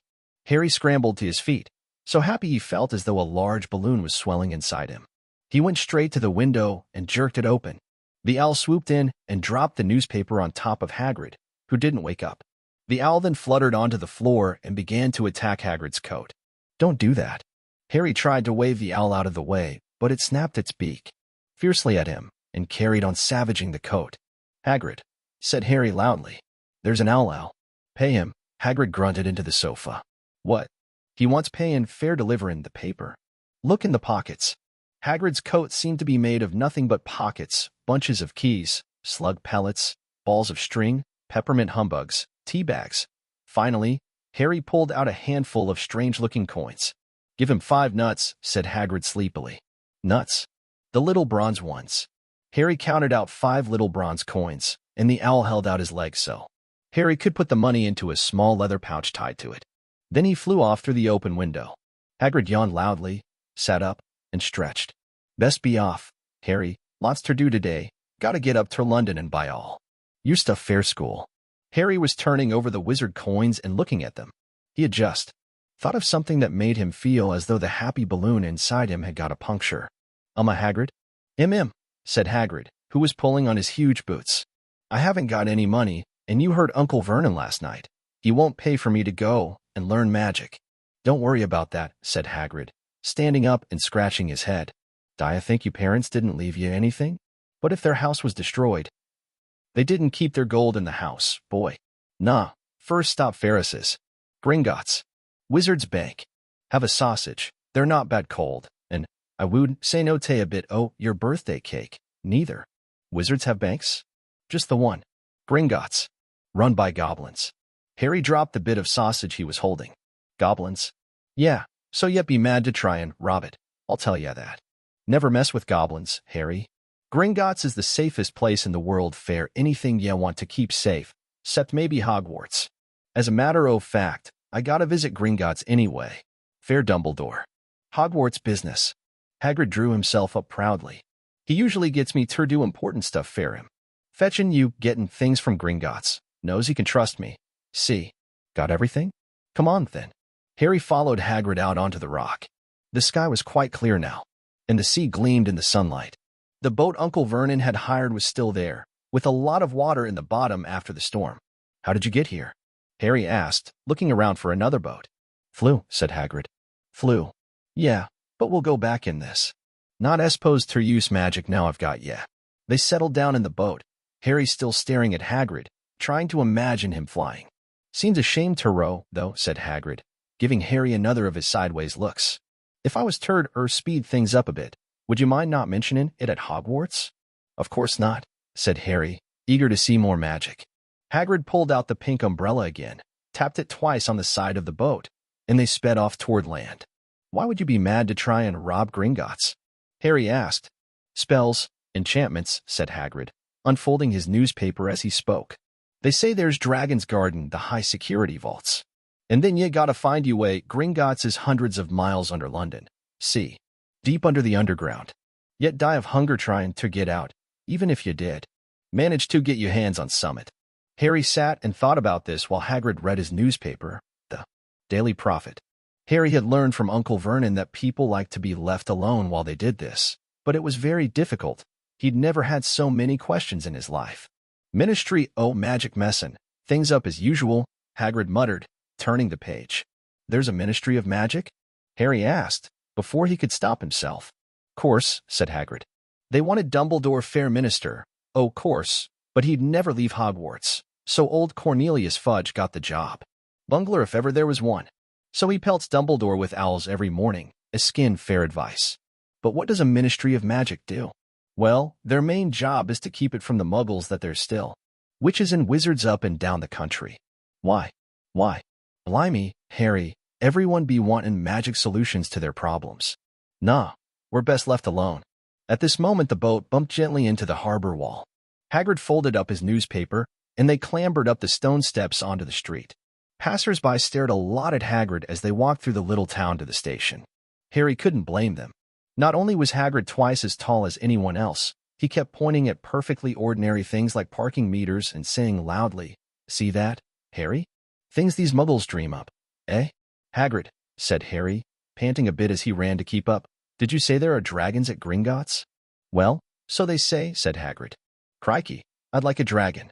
You'd like one. Wanted one ever since I was a kid. Here we go. They had reached the station. There was a train to London in 5 minutes' time. Hagrid, who didn't understand muggle money, as he called it, gave the bills to Harry so he could buy their tickets. People stared more than ever on the train. Hagrid took up 2 seats and sat knitting what looked like a canary yellow circus tent. Still got your letter, Harry? He asked as he counted stitches. Harry took the parchment envelope out of his pocket. Good, said Hagrid. There's a list there of everything you need. Harry unfolded a second piece of paper he hadn't noticed the night before and read. Hogwarts School OF Witchcraft and Wizardry Uniform. First, your students will require 1. 3 sets of plain work robes black. 2. 1 plain pointed hat black for day wear. 3. 1 pair of protective gloves, dragon hide or similar. 4. 1 winter cloak, black, silver fastenings. Please note that all pupils' clothes should carry name tags. Course books. All students should have a copy of each of the following. The Standard Book of Spells, Grade 1, by Miranda Goshawk. A History of Magic by Bathilda Bagshot. Magical Theory by Adalbert Waffling. A Beginner's Guide to Transfiguration by Emmerich Switch. 1000 Magical Herbs and Fungi by Philida Spore. Magical Drafts and Potions by Arsenius Jigger. Fantastic Beasts and Where to Find Them by Newt Scamander. The Dark Forces. A Guide to Self-Protection by Quentin Trimble.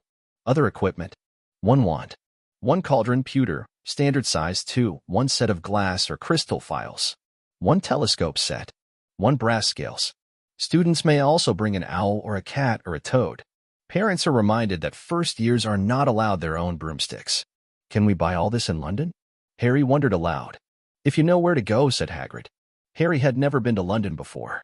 Although Hagrid seemed to know where he was going, he was obviously not used to getting there in an ordinary way. He got stuck in the ticket barrier on the underground, and complained loudly that the seats were too small and the trains too slow. "I don't know how the Muggles manage without magic," he said as they climbed a broken-down escalator that led up to a bustling road lined with shops.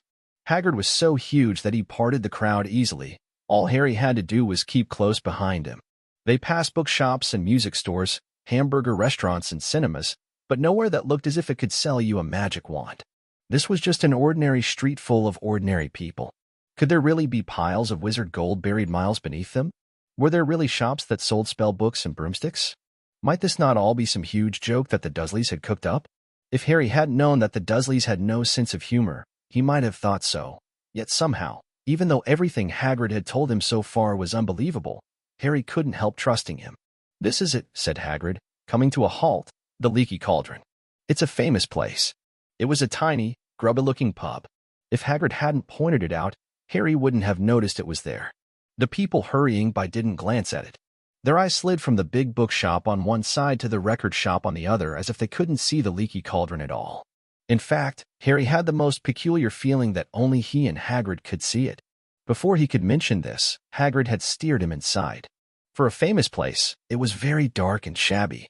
A few old women were sitting in a corner, drinking tiny glasses of sherry.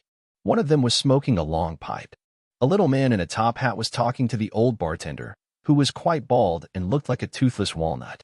The low buzz of chatter stopped when they walked in. Everyone seemed to know Hagrid. They waved and smiled at him, and the bartender reached for a glass, saying, "The usual, Hagrid?" "Can't, Tom. I'm on Hogwarts business," said Hagrid, clapping his great hand on Harry's shoulder and making Harry's knees buckle. "Good Lord," said the bartender, peering at Harry. Can this be?" The Leaky Cauldron had suddenly gone completely still and silent. "Bless my soul," whispered the old bartender. "Harry Potter, what an honor." He hurried out from behind the bar, rushed toward Harry and seized his hand, tears in his eyes. "Welcome back, Mr. Potter, welcome back." Harry didn't know what to say. Everyone was looking at him. The old woman with the pipe was puffing on it without realizing it had gone out. Hagrid was beaming. Then there was a great scraping of chairs, and the next moment, Harry found himself shaking hands with everyone in the Leaky Cauldron. "Doris Crockford, Mr. Potter. Can't believe I'm meeting you at last. So proud, Mr. Potter. I'm just so proud. Always wanted to shake your hand. I'm all of a flutter." "Delighted, Mr. Potter. Just can't tell you. Diggle's the name, Daedalus Diggle." "I've seen you before," said Harry as Daedalus Diggle's top hat fell off in his excitement. "You bowed to me once in a shop." "He remembers," cried Daedalus Diggle, looking around at everyone. "Did you hear that? He remembers me." Harry shook hands again, and again Doris Crockford kept coming back for more. A pale young man made his way forward, very nervously. One of his eyes was twitching. "Professor Quirrell," said Hagrid. "Harry, Professor Quirrell will be one of your teachers at Hogwarts." "P.P. Potter," stammered Professor Quirrell, grasping Harry's hand. "See, can't he tell you how pleased I am to meet you?" "What sort of magic do you teach, Professor Quirrell?" "Defense against the dark arts," muttered Professor Quirrell, though he'd rather not think about it. "And not that you need it, P.P. Potter?" He laughed nervously. "You'll be getting all your equipment, I suppose?" "I've got to pick up a new book on vampires, and myself." He looked terrified at the very thought. But the others wouldn't let Professor Quirrell keep Harry to himself. It took almost 10 minutes to get away from them all. At last, Hagrid managed to make himself heard over the babble. "Must get on, lots by. Come on, Harry." Doris Crockford shook Harry's hand one last time, and Hagrid led them through the bar and out into a small, walled courtyard, where there was nothing but a trash can and a few weeds. Hagrid grinned at Harry. "Told ya, didn't I? Told ya you was famous." Even Professor Quirrell was trembling to meet ya. Mind you, he's usually trembling. Is he always that nervous? "Oh, yeah. Poor bloke. Brilliant mind. He was fine while he was studying AudioBooks, but then he took a year off to get some first-hand experience. They say he met vampires in the Black Forest, and there was a nasty bit trouble with a hag. Never been the same since. Scared of the students, scared of his own subject. Now, where's me umbrella? Vampires? Hags?" Harry's head was swimming. Hagrid, meanwhile, was counting bricks in the wall above the trash can. 3 up, 2 across, he muttered. "Right, stand back, Harry." He tapped the wall 3 times with the point of his umbrella. The brick he had touched quivered, it wriggled, in the middle, A small hole appeared. It grew wider and wider. A second later, they were facing an archway large enough even for Hagrid, an archway onto a cobbled street that twisted and turned out of sight. "Welcome," said Hagrid, to Diagon Alley. He grinned at Harry's amazement. They stepped through the archway. Harry looked quickly over his shoulder and saw the archway shrink instantly back into solid wall. The sun shone brightly on a stack of cauldrons outside the nearest shop. Cauldrons, all sizes, copper, brass, pewter, silver, self-stirring, collapsible, said a sign hanging over them. "Yeah, you'll be needin' one," said Hagrid. "But we gotta get your money first." Harry wished he had about 8 more eyes. He turned his head in every direction as they walked up the street, trying to look at everything at once: the shops, the things outside them, the people doing their shopping. A plump woman outside an apothecary was shaking her head as they passed, saying, "Dragon liver, 17 sickles an ounce, they're mad." A low, soft hooting came from a dark shop with a sign saying Elop's Al Emporium, Tawny, Screech, Barn, Brown, and Snowy. Several boys of about Harry's age had their noses pressed against a window with broomsticks in it. "Look," Harry heard one of them say, "the new Nimbus 2000. Fastest ever." There were shops selling robes, shops selling telescopes and strange silver instruments Harry had never seen before, windows stacked with barrels of bat spleens and eel's eyes, tottering piles of spell books, quills, and rolls of parchment, potion bottles. "Globes of the moon." "Gringotts," said Hagrid. They had reached a snowy white building that towered over the other little shops. Standing beside its burnished bronze doors, wearing a uniform of scarlet and gold, was— "Yeah, that's a goblin," said Hagrid quietly as they walked up the white stone steps toward him. The goblin was about a head shorter than Harry. He had a swarthy, clever face, a pointed beard, and, Harry noticed, very long fingers and feet. He bowed as they walked inside. Now they were facing a second pair of doors, silver this time, with words engraved upon them. "Enter, stranger, but take heed of what awaits the sin of greed. For those who take, but do not earn, must pay most dearly in their turn. So if you seek beneath our floors a treasure that was never yours, thief, you have been warned, beware of finding more than treasure there. Like I said, yet be mad to try and rob it," said Hagrid.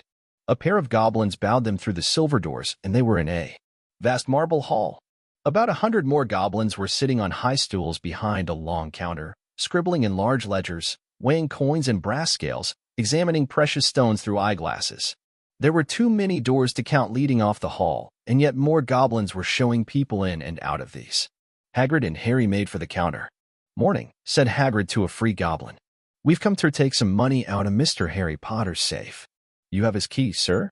"Got it here somewhere," said Hagrid, and he started emptying his pockets onto the counter, scattering a handful of moldy dog biscuits over the goblin's book of numbers. The goblin wrinkled his nose. Harry watched the goblin on their right weighing a pile of rubies as big as glowing coals. "Got it," said Hagrid at last, holding up a tiny golden key. The goblin looked at it closely. "That seems to be in order. And I've also got a letter here from Professor Dumbledore," said Hagrid importantly, throwing out his chest. "It's about the you-know-what in Vault 713. The goblin read the letter carefully. "Very well," he said, handing it back to Hagrid. "I will have someone take you down to both vaults." Griphook. Griphook was yet another goblin. Once Hagrid had crammed all the dog biscuits back inside his pockets, he and Harry followed Griphook toward one of the doors leading off the hall. "What's the you-know-what in Vault 713? Harry asked. "Can't tell you that," said Hagrid mysteriously. "Very secret. Hogwarts business. Dumbledore's trusted me. More in my job's worth to tell you that." Griphook held the door open for them. Harry, who had expected more marble, was surprised. They were in a narrow stone passageway lit with flaming torches. It sloped steeply downward, and there were little railway tracks on the floor. Griphook whistled, and a small cart came hurtling up the tracks toward them. They climbed in, Hagrid with some difficulty, and were off. At first, they just hurtled through a maze of twisting passages. Harry tried to remember: left, right, left, middle fork, right, left, but it was impossible. The rattling cart seemed to know its own way, because Griphook wasn't steering. Harry's eyes stung as the cold air rushed past them, but he kept them wide open. Once, he thought he saw a burst of fire at the end of a passage and twisted around to see if it was a dragon, but too late. They plunged even deeper, passing an underground lake where huge stalactites and stalagmites grew from the ceiling and floor. "I never know," Harry called to Hagrid over the noise of the cart. What's the difference between a stalagmite and a stalactite? Stalagmite's got an M in it, said Hagrid. And Dawn asked me questions just now. I think I'm going to be sick. He did look very green, and when the cart stopped at last beside a small door in the passage wall, Hagrid got out and had to lean against the wall to stop his knees from trembling. Griphook unlocked the door. A lot of green smoke came billowing out, and as it cleared, Harry gasped. Inside were mounds of gold coins, columns of silver, heaps of little bronze nuts. All yours, smiled Hagrid. All Harry's. It was incredible. The Dursleys couldn't have known about this, or they'd have had it from him faster than blinking. How often had they complained how much Harry cost them to keep? And all the time there had been a small fortune belonging to him, buried deep under London. Hagrid helped Harry pile some of it into a bag. The gold ones are galleons, he explained. 17 silver sickles too. A galleon and 29 nuts to a sickle, it's easy enough. Right, that should be enough for a couple o' terms. We'll keep the rest safe for you. He turned to Griphook. Vault 713 now, please, and can we go more slowly? One speed only, said Griphook. They were going even deeper now and gathering speed. The air became colder and colder as they hurtled round tight corners. They went rattling over an underground ravine, and Harry leaned over the side to try to see what was down at the dark bottom, but Hagrid groaned and pulled him back by the scruff of his neck. Vault 713 had no keyhole. Stand back, said Griphook importantly. He stroked the door gently with one of his long fingers, and it simply melted away. If anyone but a Gringotts goblin tried that, they'd be sucked through the door and trapped in there, said Griphook. How often do you check to see if anyone's inside? Harry asked. About once every 10 years, said Griphook with a rather nasty grin. Something really extraordinary had to be inside this top security vault, Harry was sure, and he leaned forward eagerly, expecting to see fabulous jewels at the very least, but at first he thought it was empty. Then he noticed a grubby little package wrapped up in brown paper lying on the floor. Hagrid picked it up and tucked it deep inside his coat. Harry longed to know what it was, but knew better than to ask. Come on, back in this infernal cart, and don't talk to me on the way back. It's best if I keep me mouth shut, said Hagrid. One wild cart ride later they stood blinking in the sunlight outside Gringotts. Harry didn't know where to run first now that he had a bag full of money. He didn't have to know how many galleons there were to a pound to know that he was holding more money than he'd had in his whole life, more money than even Dudley had ever had. Might as well get you uniform, said Hagrid, nodding toward Madame Malkin's robes for all occasions. Listen, Harry, would you mind if I slipped off for a pick-me-up in the leaky cauldron? I hate them Gringotts carts. He did. Still look a bit sick, so Harry entered Madame Malkin's shop alone, feeling nervous. Madame Malkin was a squat, smiling witch dressed all in mauve. Hogwarts, dear, she said, when Harry started to speak. Got the lot. Here, another young man being fitted up just now, in fact. In the back of the shop, a boy with a pale, pointed face was standing on a footstool while a second witch pinned up his long black robes. Madame Malkin stood Harry on a stool next to him, slipped a long robe over his head, and began to pin it to the right length. Hello, said the boy. Hogwarts, too. Yes, said Harry. My father's next door buying my books and mother's up the street looking at wands, said the boy. He had a bored, drawling voice. Then I'm going to drag them off to took at racing brooms. I don't see why first years can't have their own. I think I'll bully father into getting me one and I'll smuggle it in somehow. Harry was strongly reminded of Dudley. Have you got your own broom? The boy went on. No, said Harry. Play Quidditch at all? No, Harry said again, wondering what on earth Quidditch could be.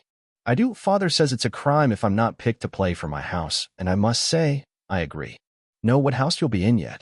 No, said Harry, feeling more stupid by the minute.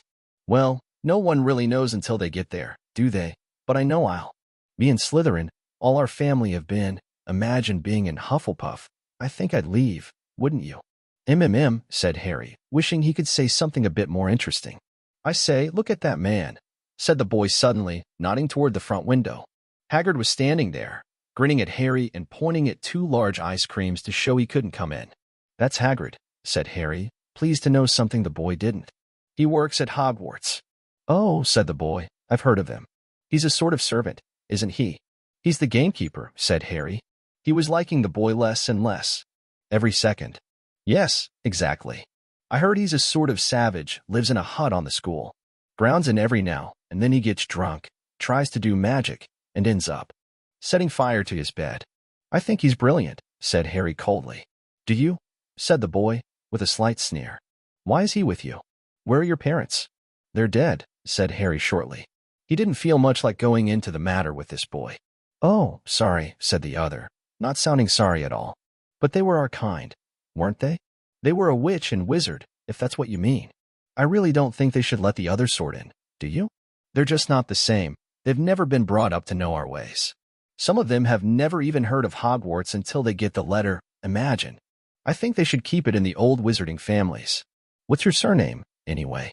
But before Harry could answer, Madame Malkin said, "That's you done, my dear," and Harry, not sorry for an excuse to stop talking to the boy, hopped down from the footstool.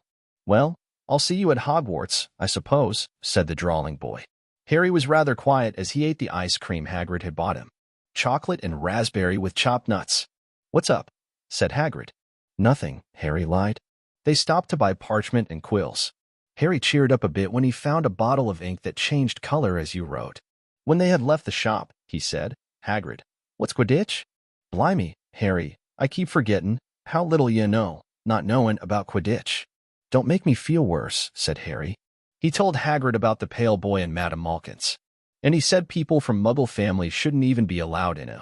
"You not from a Muggle family. If he'd known who ye were, he's grown up knowing your name if his parents are wizard and folk. You saw what everyone in the Leaky Cauldron was like when they saw it, yeah. Anyway, what does he know about it? Some the best I ever saw were the only ones with magic in 'em in a long line o' Muggles. Look at your mom. Look what she had for a sister. So what is Quidditch? It's our sport. Wizard sport. It's like soccer in the Muggle world. Everyone follows Quidditch, played up in the air on broomsticks, and there's 4 balls, sorta hard to explain the rules. And what are Slytherin and Hufflepuff? Schoolhouses. There's 4.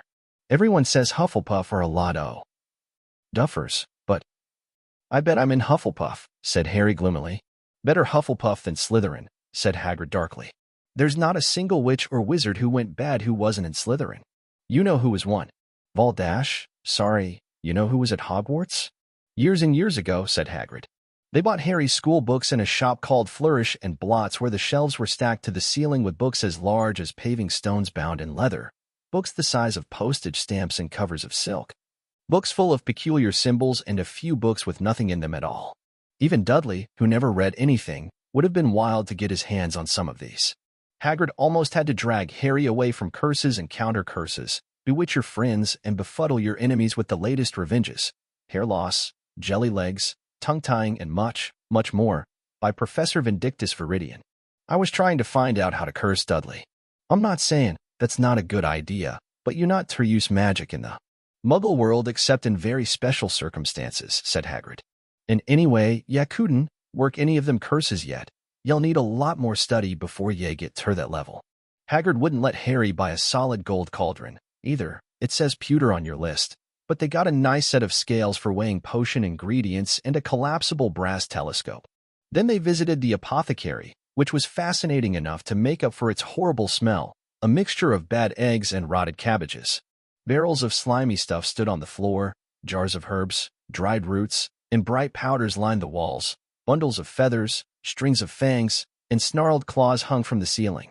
While Hagrid asked the man behind the counter for a supply of some basic potion ingredients for Harry, Harry himself examined silver unicorn horns at 21 galleons each and minuscule, glittery black beetle eyes, 5 nuts a scoop.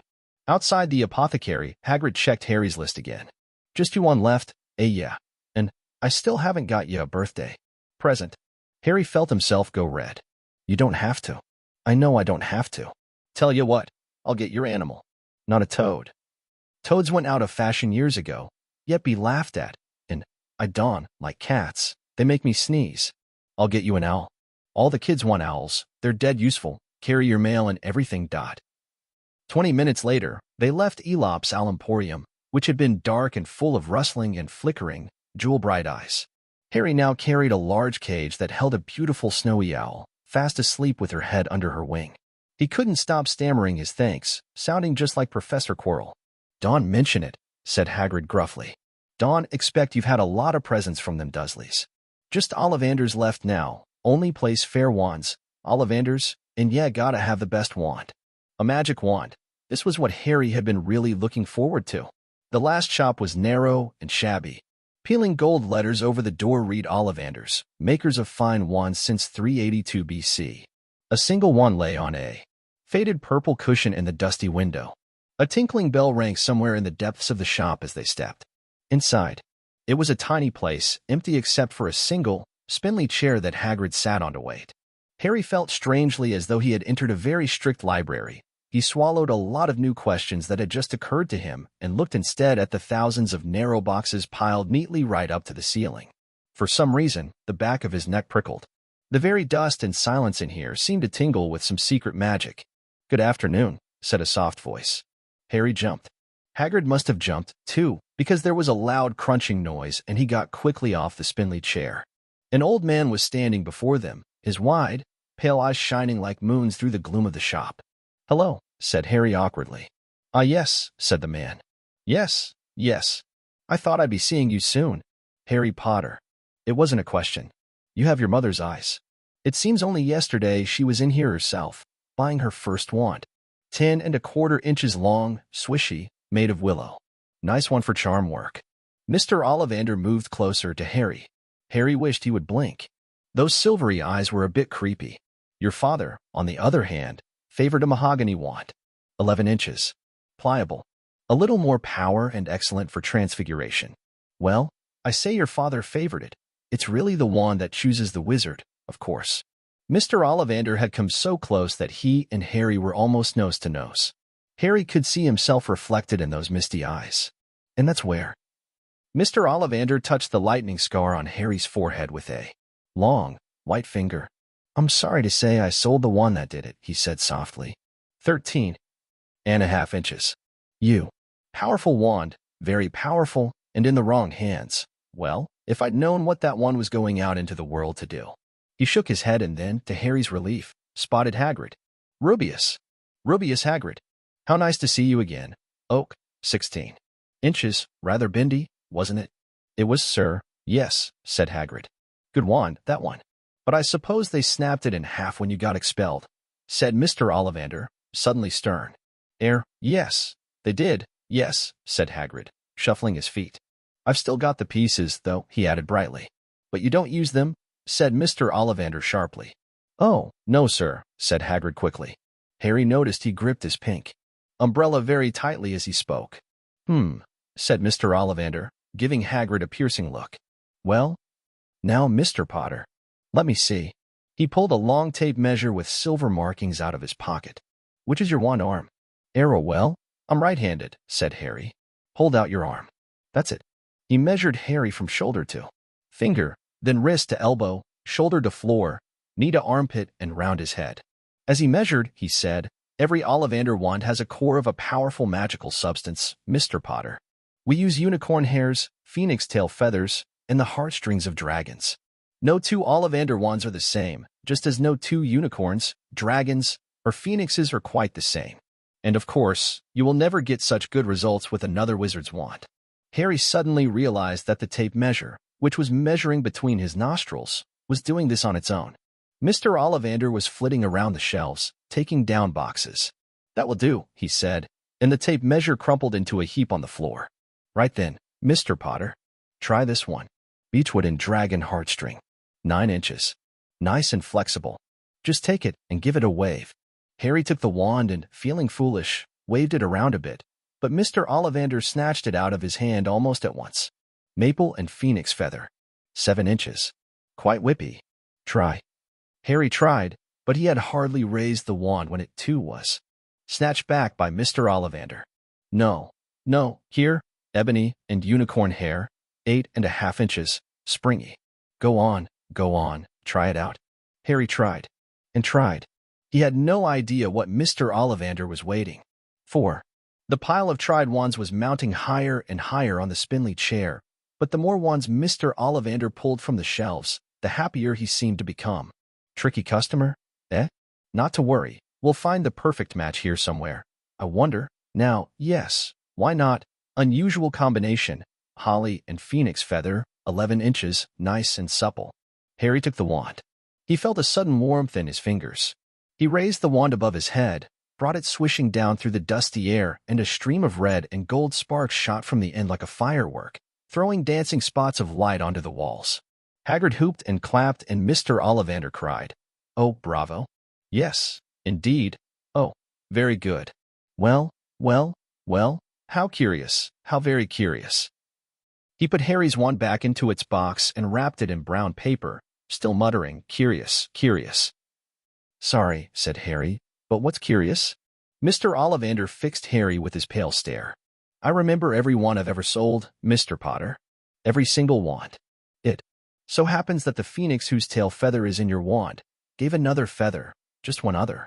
It is very curious indeed that you should be destined for this wand when its brother, why, its brother gave you that scar." Harry swallowed. "Yes, 13.5 inches. Curious indeed how these things happen. The wand chooses the wizard. Remember, I think we must expect great things from you, Mr. Potter. After all, he who must not be named did great things, terrible, yes, but great." Harry shivered. He wasn't sure he liked Mr. Ollivander too much. He paid 7 gold galleons for his wand, and Mr. Ollivander bowed them from his shop. The late afternoon sun hung low in the sky as Harry and Hagrid made their way back down Diagon Alley, back through the wall, back through the leaky cauldron, now empty. Harry didn't speak at all as they walked down the road. He didn't even notice how much people were gawking at them on the underground, laden as they were with all their funny-shaped packages, with the snowy owl asleep in its cage on Harry's lap. Up another escalator, out into Paddington Station. Harry only realized where they were when Hagrid tapped him on the shoulder. "Got time for a bite to eat before your train leaves," he said. He bought Harry a hamburger, and they sat down on plastic seats to eat them. Harry kept looking around. Everything looked so strange, somehow. "You all right, Harry?" "You very quiet," said Hagrid. Harry wasn't sure he could explain. He just had the best birthday of his life, and yet he chewed his hamburger, trying to find the words. "Everyone thinks I'm special," he said at last. "All those people in the leaky cauldron, Professor Quirrell, Mr. Ollivander, but I don't know anything about magic at all. How can they expect great things? I'm famous, and I can't even remember what I'm famous for. I don't know what happened when Valdash. Sorry, I mean, the night my parents died." Hagrid leaned across the table. Behind the wild beard and eyebrows he wore a very kind smile. "Don't you worry, Harry. You'll learn fast enough. Everyone starts at the beginning at Hogwarts. You'll be just fine. Just be yourself. I know it's hard. You've been singled out, and that's always hard. But you'll have a great time at Hogwarts. I did, still do, 's matter of fact." Hagrid helped Harry onto the train that would take him back to the Dursleys, then handed him an envelope. "You ticket fare Hogwarts," he said. "1st September, King's Cross. It's all on your ticket. Any problems with the Dursleys, send me a letter with your owl. She'll know where to find me. See ya soon, Harry." The train pulled out of the station. Harry wanted to watch Hagrid until he was out of sight. He rose in his seat and pressed his nose against the window, but he blinked and Hagrid had gone. Chapter 6. The journey from platform 9 3/4. Harry's last month with the Dursleys wasn't fun. True, Dudley was now so scared of Harry he wouldn't stay in the same room, while Aunt Petunia and Uncle Vernon didn't shut Harry in his cupboard, force him to do anything, or shout at him. In fact, they didn't speak to him at all. Half terrified, half furious, they acted as though any chair with Harry in it were empty. Although this was an improvement in many ways, it did become a bit depressing after a while. Harry kept to his room, with his new owl for company. He had decided to call her Hedwig, a name he had found in a history of magic. His school books were very interesting. He lay on his bed reading late into the night, Hedwig swooping in and out of the open window as she pleased. It was lucky that Aunt Petunia didn't come in to vacuum anymore, because Hedwig kept bringing back dead mice. Every night before he went to sleep, Harry ticked off another day on the piece of paper he had pinned to the wall, counting down to September the 1st. On the last day of August, he thought he'd better speak to his aunt and uncle about getting to King's Cross Station the next day, so he went down to the living room where they were watching a quiz show on television. He cleared his throat to let them know he was there, and Dudley screamed and ran from the room. Uncle Vernon?" Uncle Vernon grunted to show he was listening. I need to be at King's Cross tomorrow to go to Hogwarts." Uncle Vernon grunted again. "Would it be all right if you gave me a lift?" Grunt. Harry supposed that meant yes. "Thank you." He was about to go back upstairs when Uncle Vernon actually spoke. "Funny way to get to a wizard school, the train." Magic carpets all got punctures, have they? Harry didn't say anything. Where's this school, anyway? I don't know, said Harry, realizing this for the first time. He pulled the ticket Hagrid had given him out of his pocket. I just take the train from platform 9 3/4 at 11 o'clock, he read. His aunt and uncle stared. Platform what? 9 3/4. Don't talk rubbish, said Uncle Vernon. There is no platform 9 3/4. It's on my ticket. Barking, said Uncle Vernon, howling mad, the lot of them. You'll see. You just wait. All right, we'll take you to King's Cross. We're going up to London tomorrow anyway, or I wouldn't bother. Why are you going to London? Harry asked, trying to keep things friendly. Taking Dudley to the hospital, growled Uncle Vernon. Got to have that ruddy tail removed before he goes to Smeltings. Harry woke at 5 o'clock the next morning and was too excited and nervous to go back to sleep. He got up and pulled on his jeans because he didn't want to walk into the station in his wizard's robes. He'd change on the train. He checked his Hogwarts list yet again to make sure he had everything he needed, saw that Hedwig was shut safely in her cage, and then paced the room, waiting for the Dursleys to get up. 2 hours later, Harry's huge, heavy trunk had been loaded into the Dursleys' car, and Petunia had talked Dudley into sitting next to Harry, and they had set off. They reached King's Cross at 10:30. Uncle Vernon dumped Harry's trunk onto a cart and wheeled it into the station for him. Harry thought this was strangely kind until Uncle Vernon stopped dead, facing the platforms with a nasty grin on his face. Well, there you are, boy. Platform 9, Platform 10. Your platform should be somewhere in the middle, but they don't seem to have built it yet, do they? He was quite right, of course. There was a big plastic number 9 over one platform and a big plastic number 10 over the one next to it, and in the middle, nothing at all. Have a good term, said Uncle Vernon with an even nastier smile. He left without another word. Harry turned and saw the Dursleys drive away. All three of them were laughing. Harry's mouth went rather dry. What on earth was he going to do? He was starting to attract a lot of funny looks because of Hedwig. He'd have to ask someone. He stopped a passing guard, but didn't dare mention platform 9 3/4. The guard had never heard of Hogwarts, and when Harry couldn't even tell him what part of the country it was in, he started to get annoyed, as though Harry was being stupid on purpose. Getting desperate, Harry asked for the train that left at 11 o'clock, but the guard said there wasn't one. In the end, the guard strode away, muttering about time wasters. Harry was now trying hard not to panic. According to the large clock over the arrivals board, he had 10 minutes left to get on the train to Hogwarts, and he had no idea how to do it. He was stranded in the middle of a station with a trunk he could hardly lift, a pocket full of wizard money, and a large owl. Hagrid must have forgotten to tell him something you had to do, like tapping the third brick on the left to get into Diagon Alley. He wondered if he should get out his wand and start tapping the ticket inspector's stand between platforms 9 and 10. At that moment, a group of people passed just behind him, and he caught a few words of what they were saying. Packed with muggles, of course. Harry swung round. The speaker was a plump woman who was talking to 4 boys, all with flaming red hair. Each of them was pushing a trunk like Harry's in front of them, and they had an owl. Hard hammering, Harry pushed his cart after them. They stopped, and so did he, just near enough to hear what they were saying. Now, what's the platform number? Said the boy's mother. 9 3/4, piped a small girl, also red-headed, who was holding her hand. Mom, can I go? You're not old enough, Ginny. Now be quiet. All right, Percy, you go. First. What looked like the oldest boy marched toward platforms 9 and 10. Harry watched, careful not to blink in case he missed it, but just as the boy reached the dividing barrier between the two platforms, a large crowd of tourists came swarming in front of him, and by the time the last backpack had cleared away, the boy had vanished. Fred, you next, the plump woman said. I'm not Fred. I'm George, said the boy. Honestly, woman, you call yourself our mother? Can't you tell I'm George? Sorry, George, dear. Only joking, I am Fred, said the boy, and off he went. His twin called after him to hurry up, and he must have done so, because a second later, he had gone. But how had he done it? Now the third brother was walking briskly toward the barrier. He was almost there, and then, quite suddenly, he wasn't anywhere. There was nothing else for it. Excuse me, Harry said to the plump woman. Hello, dear, she said. First time at Hogwarts? Ron's new, too. She pointed at the last and youngest of her sons. He was tall, thin, and gangling, with freckles, big hands and feet, and a long nose. Yes, said Harry. The thing is, I don't know how to get onto the platform, she said kindly, and Harry nodded. Not to worry, she said. All you have to do is walk straight at the barrier between platforms 9 and 10. Don't stop, and don't be scared you'll crash into it. That's very important. Best do it at a bit of a run if you're nervous. Go on. Go now before Ron. Okay, said Harry. He pushed his trolley around and stared at the barrier. It looked very solid.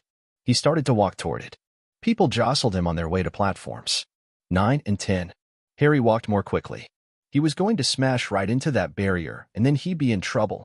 Leaning forward on his cart, he broke into a heavy run. The barrier was coming nearer and nearer. He wouldn't be able to stop. The cart was out of control. He was a foot away. He closed his eyes, ready for the crash. It didn't come. He kept on running. He opened his eyes. A scarlet steam engine was waiting next to a platform packed with people. A sign overhead said Hogwarts Express, 11 o'clock.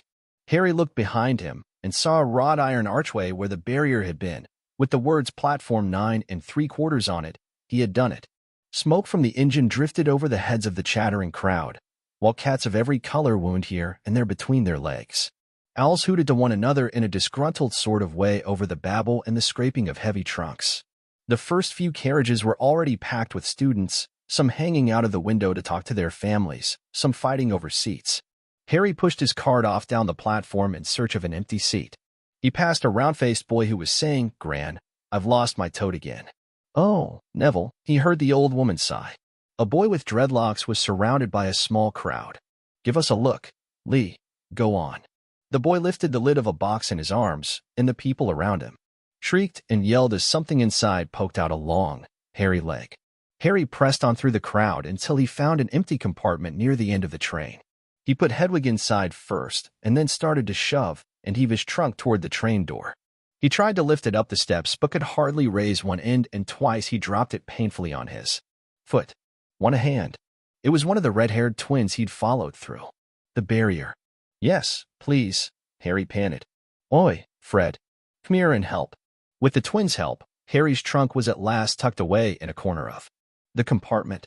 "Thanks," said Harry, pushing his sweaty hair out of his eyes. "What's that?" said one of the twins suddenly, pointing at Harry's lightning scar. "Blimey," said the other twin. "Are you?" "He is," said the first twin. "Aren't you?" he added to Harry. "What?" said Harry. "Harry Potter," chorused the twins. "Oh, him," said Harry. "I mean, yes, I am." The two boys gawked at him, and Harry felt himself turning red. Then, to his relief, a voice came floating in through the train's open door. "Fred? George? Are you there?" "Coming, Mom." With a last look at Harry, the twins hopped off the train. Harry sat down next to the window where, half hidden, he could watch the red-haired family on the platform and hear what they were saying. Their mother had just taken out her handkerchief. "Ron, you've got something on your nose." The youngest boy tried to jerk out of the way, but she grabbed him and began rubbing the end of his nose. "Mom, jar off," he wriggled free. "Ah, has Ickle Ronnie got some fink on his nosy?" said one of the twins. "Shut up," said Ron. "Where's Percy?" said their mother. "He's coming now." The oldest boy came striding into sight. He had already changed into his billowing black Hogwarts robes, and Harry noticed a shiny silver badge on his chest with the letter P on it. "Can't stay long, Mother," he said. "I'm up front. The prefects have got 2 compartments to themselves." "Oh, are you a prefect, Percy?" said one of the twins, with an air of great surprise. "You should have said something. We had no idea." "Hang on. I think I remember him saying something about it," said the other twin. "Once. Or twice. A minute. All summer." "Oh, shut up," said Percy the prefect. "How come Percy gets new robes, anyway?" said one of the twins. "Because he's a prefect," said their mother fondly. "All right, dear. Well, have a good term. Send me an owl when you get there." She kissed Percy on the cheek, and he left. Then she turned to the twins. "Now, you two, this year, you behave yourselves. If I get one more, I'll telling me you've blown up a toilet or blown up a toilet? We've never blown up a toilet. Great idea, though. Thanks, Mom. It's not funny. And look after Ron. Don't worry, Ickle Ronnikins is safe with us." "Shut up," said Ron again. He was almost as tall as the twins already, and his nose was still pink where his mother had rubbed it. "Hey, Mom, guess what? Guess who we just met on the train?" Harry leaned back quickly so they couldn't see him looking. You know that black-haired boy who was near us in the station? Know who he is? Who? Harry Potter. Harry heard the little girl's voice. Oh, Mom, can I go on the train and see him? Mom, please. You've already seen him, Ginny, and the poor boy isn't something you goggle at in a zoo. Is he really, Fred? How do you know? Asked him. Saw his scar. It's really there, like lightning. Poor dear, no wonder he was alone, I wondered. He was ever so polite when he asked how to get onto the platform. Never mind that. Do you think he remembers what you know who? Looks like. Their mother suddenly became very stern. I forbid you to ask him, Fred. No, don't you dare. As though he needs reminding of that on his first day at school. All right, keep your hair on. A whistle sounded. Hurry up, their mother said, and the three boys clambered onto the train. They leaned out of the window for her to kiss them goodbye, and their younger sister began to cry. Don't, Ginny, we'll send you loads of owls. We'll send you a Hogwarts toilet seat. George. Only joking, Mom. The train began to move. Harry saw the boys' mother waving and their sister, half laughing, half crying, running to keep up with the train until it gathered too much speed. Then she fell back and waved. Harry watched the girl and her mother disappear as the train rounded the corner.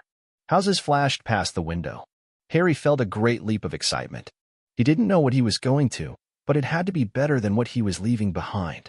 The door of the compartment slid open and the youngest red-headed boy came in. Anyone sitting there? He asked, pointing at the seat opposite Harry. Everywhere else is full.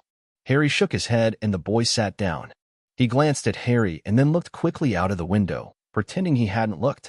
Harry saw he still had a black mark on his nose. Hey, Ron. The twins were back.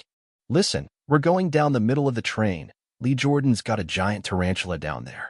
Right, mumbled Ron. Harry, said the other twin, did we introduce ourselves? Fred and George Weasley. And this is Ron, our brother. See you later then. Bye, said Harry and Ron. The twins slid the compartment door shut. Behind them. Are you really Harry Potter? Ron blurted out. Harry nodded. Oh, well, I thought it might be one of Fred and George's jokes, said Ron. And have you really got, you know? He pointed at Harry's forehead. Harry pulled back his bangs to show the lightning scar. Ron stared. So that's where you know who? Yes, said Harry, but I can't remember it. Nothing, said Ron eagerly. Well, I remember a lot of green light, but nothing else. Wow, said Ron. He sat and stared at Harry for a few moments. Then, as though he had suddenly realized what he was doing, he looked quickly out of the window again. Are all your family wizards? Asked Harry, who found Ron just as interesting as Ron found him. Yes, I think so, said Ron. I think Mom's got a second cousin who's an accountant, but we never talk about him. So you must know loads of magic already. The Weasleys were clearly one of those old wizarding families the Pale Boy in Diagon Alley had talked about. I heard you went to live with Muggles, said Ron. What are they like? Horrible. Well, not all of them. My aunt and uncle and cousin aren't, though. Wish I'd had 3 wizard brothers. 5, said Ron. For some reason, he was looking gloomy. I'm the 6th in our family to go to Hogwarts. You could say I've got a lot to live up to. Bill and Charlie have already left. Bill was head boy and Charlie was captain of Quidditch. Now Percy's a prefect. Fred and George mess around a lot, but they still get really good marks and everyone thinks they're really funny. Everyone expects me to do as well as the others, but if I do, it's no big deal, because they did it first. You never get anything new, either, with 5 brothers. I've got Bill's old robes, Charlie's old wand, and Percy's old rat. Ron reached inside his jacket and pulled out a fat gray rat, which was asleep. His name's Scabbers and he's useless. He hardly ever wakes up. Percy got an owl from my dad for being made a prefect, but they couldn't have. I got Scabbers instead. Ron's ears went pink. He seemed to think he'd said too much, because he went back to staring out of the window. Harry didn't think there was anything wrong with not being able to afford an owl. After all, he'd never had any money in his life until a month ago, and he told Ron so, all about having to wear Dudley's old clothes and never getting proper birthday presents. This seemed to cheer Ron up. And until Hagrid told me, I didn't know anything about being a wizard or about my parents or Voldemort. Ron gasped. What? Said Harry. You said you know whose name, said Ron, sounding both shocked and impressed. I'd have thought you, of all people. I'm not trying to be brave or anything, saying the name, said Harry. I just never knew you shouldn't. See what I mean? I've got loads to learn. I bet, he added, voicing for the first time something that had been worrying him a lot lately. I bet I'm the worst in the class. You won't be. There's loads of people who come from Muggle families and they learn quick enough. While they had been talking, the train had carried them out of London. Now they were speeding past fields full of cows and sheep. They were quiet for a time, watching the fields and lanes flick past. Around 12:30 there was a great clattering outside in the corridor and a smiling, dimpled woman slid back their door and said, "Anything off the cart, dears?" Harry, who hadn't had any breakfast, leapt to his feet, but Ron's ears went pink again and he muttered that he'd brought sandwiches. Harry went out into the corridor. He had never had any money for candy with the Dursleys, and now that he had pockets rattling with gold and silver he was ready to buy as many Mars bars as he could carry. But the woman didn't have Mars bars.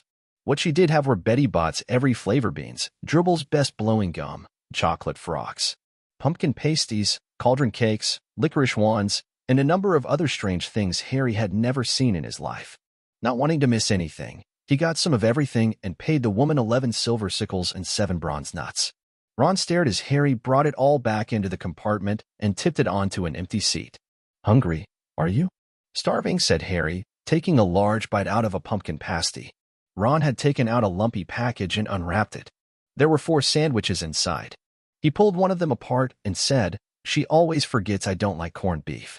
"Swap you for one of these," said Harry, holding up a pasty. "Go on, you don't want this. It's all dry," said Ron. "She hasn't got much time." He added quickly, "You know, with 5 of us." "Go on, have a pasty," said Harry, who had never had anything to share before, or, indeed, anyone to share it with. It was a nice feeling, sitting there with Ron, eating their way through all Harry's pasties, cakes, and candies. The sandwiches lay forgotten. "What are these?" Harry asked Ron, holding up a pack of chocolate frogs. "They're not really frogs, are they?" He was starting to feel that nothing would surprise him. "No," said Ron. "But see what the card is. I'm missing Agrippa." "What?" "Oh, of course, you wouldn't know chocolate frogs have cards, inside them, you know, to collect famous witches and wizards. I've got about 500, but I haven't got Agrippa or Ptolemy." Harry unwrapped his chocolate frog and picked up the card. It showed a man's face. He wore half-moon glasses, had a long, crooked nose, and flowing silver hair, beard, and mustache. Underneath the picture was the name Albus Dumbledore. "So this is Dumbledore," said Harry. "Don't tell me you'd never heard of Dumbledore," said Ron. "Can I have a frog?" "I might get Agrippa, thanks." Harry turned over his card and read, "Albus Dumbledore, currently headmaster of Hogwarts. Considered by many the greatest wizard of modern times, Dumbledore is particularly famous for his defeat of the dark wizard Grindelwald in 1945 for the discovery of the 12 uses of dragon's blood, and his work on alchemy with his partner, Nicholas Flamel. Professor Dumbledore enjoys chamber music and timpan bowling." Harry turned the card back over and saw, to his astonishment, that Dumbledore's face had disappeared. "He's gone."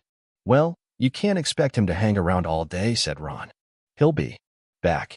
"No, I've got Morgana again, and I've got about 6 of her. Do you want it? You can start collecting." Ron's eyes strayed to the pile of chocolate frogs waiting to be unwrapped. "Help yourself," said Harry. "But in, you know, the Muggle world, people just stay put in photos." "Do they?" "What? They don't move at all." Ron sounded amazed. "Weird." Harry stared as Dumbledore sidled back into the picture on his card and gave him a small smile. Ron was more interested in eating the frogs than looking at the famous witches and wizards cards, but Harry couldn't keep his eyes off them. Soon he had not only Dumbledore and Morgana, but Hengist of Woodcroft, Alberic Grunion, Circe, Paracelsus, and Merlin. He finally tore his eyes away from the druidess Cleodna, who was scratching her nose, to open a bag of Bertie Bott's every flavor beans. "You want to be careful with those," Ron warned Harry. "When they say every flavor, they mean every flavor, you know. You get all the ordinary ones like chocolate and peppermint and marmalade, but then you can get spinach and liver and tripe. George reckons he had a booger-flavored one once." Ron picked up a green bean, looked at it carefully, and bit into a corner. "Bliarg, see? Sprouts." They had a good time eating the every flavor beans. Harry got toast, coconut, baked bean, strawberry, curry, grass, coffee, sardine, and was even brave enough to nibble the end off a funny gray one Ron wouldn't touch, which turned out to be pepper. The countryside now flying past the window was becoming wilder. The neat fields had gone. Now there were woods, twisting rivers, and dark green hills. There was a knock on the door of their compartment, and the round-faced boy Harry had passed on platform 9 3/4 came in. He looked tearful. "Sorry," he said, "but have you seen a toad at all?" When they shook their heads, he wailed, "I've lost him. He keeps getting away from me." "He'll turn up," said Harry. "Yes," said the boy miserably. "Well, if you see him." He left. "Don't know why he's so bothered," said Ron. "If I'd brought a toad, I'd lose it as quick as I could. Mind you, I brought Scabbers, so I can't talk." The rat was still snoozing on Ron's lap. "He might have died, and you wouldn't know the difference," said Ron in disgust. "I tried to turn him yellow yesterday to make him more interesting, but the spell didn't work. I'll show you, look." He rummaged around in his trunk and pulled out a very battered-looking wand. It was chipped in places and something white was glinting at the end. Unicorn hairs nearly poking out.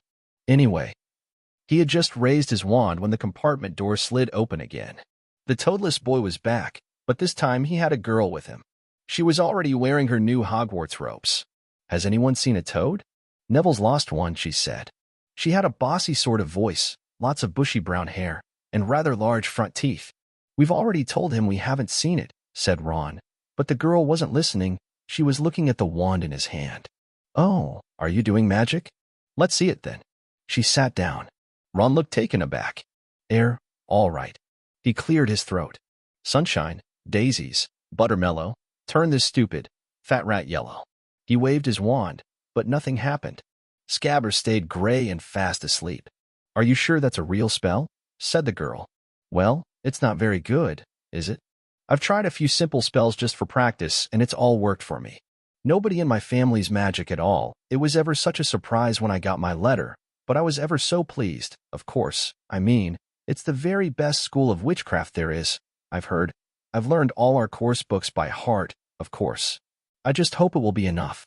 I'm Hermione Granger, by the way. Who are you?" She said all this very fast. Harry looked at Ron and was relieved to see by his stunned face that he hadn't learned all the course books by heart either. "I'm Ron Weasley," Ron muttered. "Harry Potter," said Harry. "Are you really?" said Hermione. "I know all about you, of course. I got a few extra books for background reading, and you're in modern magical history and the rise and fall of the dark arts and great wizarding events of the 20th century. "Am I?" said Harry, feeling dazed. "Goodness, didn't you know? I'd have found out everything I could if it was me," said Hermione. "Do either of you know what house you'll be in?" "I've been asking around, and I hope I'm in Gryffindor. It sounds by far the best. I hear Dumbledore himself was in it, but I suppose Ravenclaw wouldn't be too bad. Anyway, we'd better go and look for Neville's toad. You two had better change, you know. I expect we'll be there soon." And she left, taking the toadless boy with her. "Whatever house I'm in, I hope she's not in it," said Ron. He threw his wand back into his trunk. "Stupid spell, George gave it to me, but he knew it was a dud." "What house are your brothers in?" asked Harry. "Gryffindor," said Ron. Gloom seemed to be settling on him again. "Mom and Dad were in it, too. I don't know what they'll say if I'm not. I don't suppose Ravenclaw would be too bad, but imagine if they put me in Slytherin. That's the house Valdash. I mean, you know who was in?" "Yeah," said Ron. He flopped back into his seat, looking depressed. "You know, I think the ends of Scabbers' whiskers are a bit lighter," said Harry, trying to take Ron's mind off houses. "So what do your oldest brothers do now that they've left, anyway?" Harry was wondering what a wizard did once he'd finished school. "Charlie's in Romania studying dragons, and Bill's in Africa doing something for Gringotts," said Ron. "Did you hear about Gringotts? It's been all over the Daily Prophet, but I don't suppose you get that with the Muggles. Someone tried to rob a high-security vault." Harry stared. "Really? What happened to them?" "Nothing. That's why it's such big news. They haven't been caught.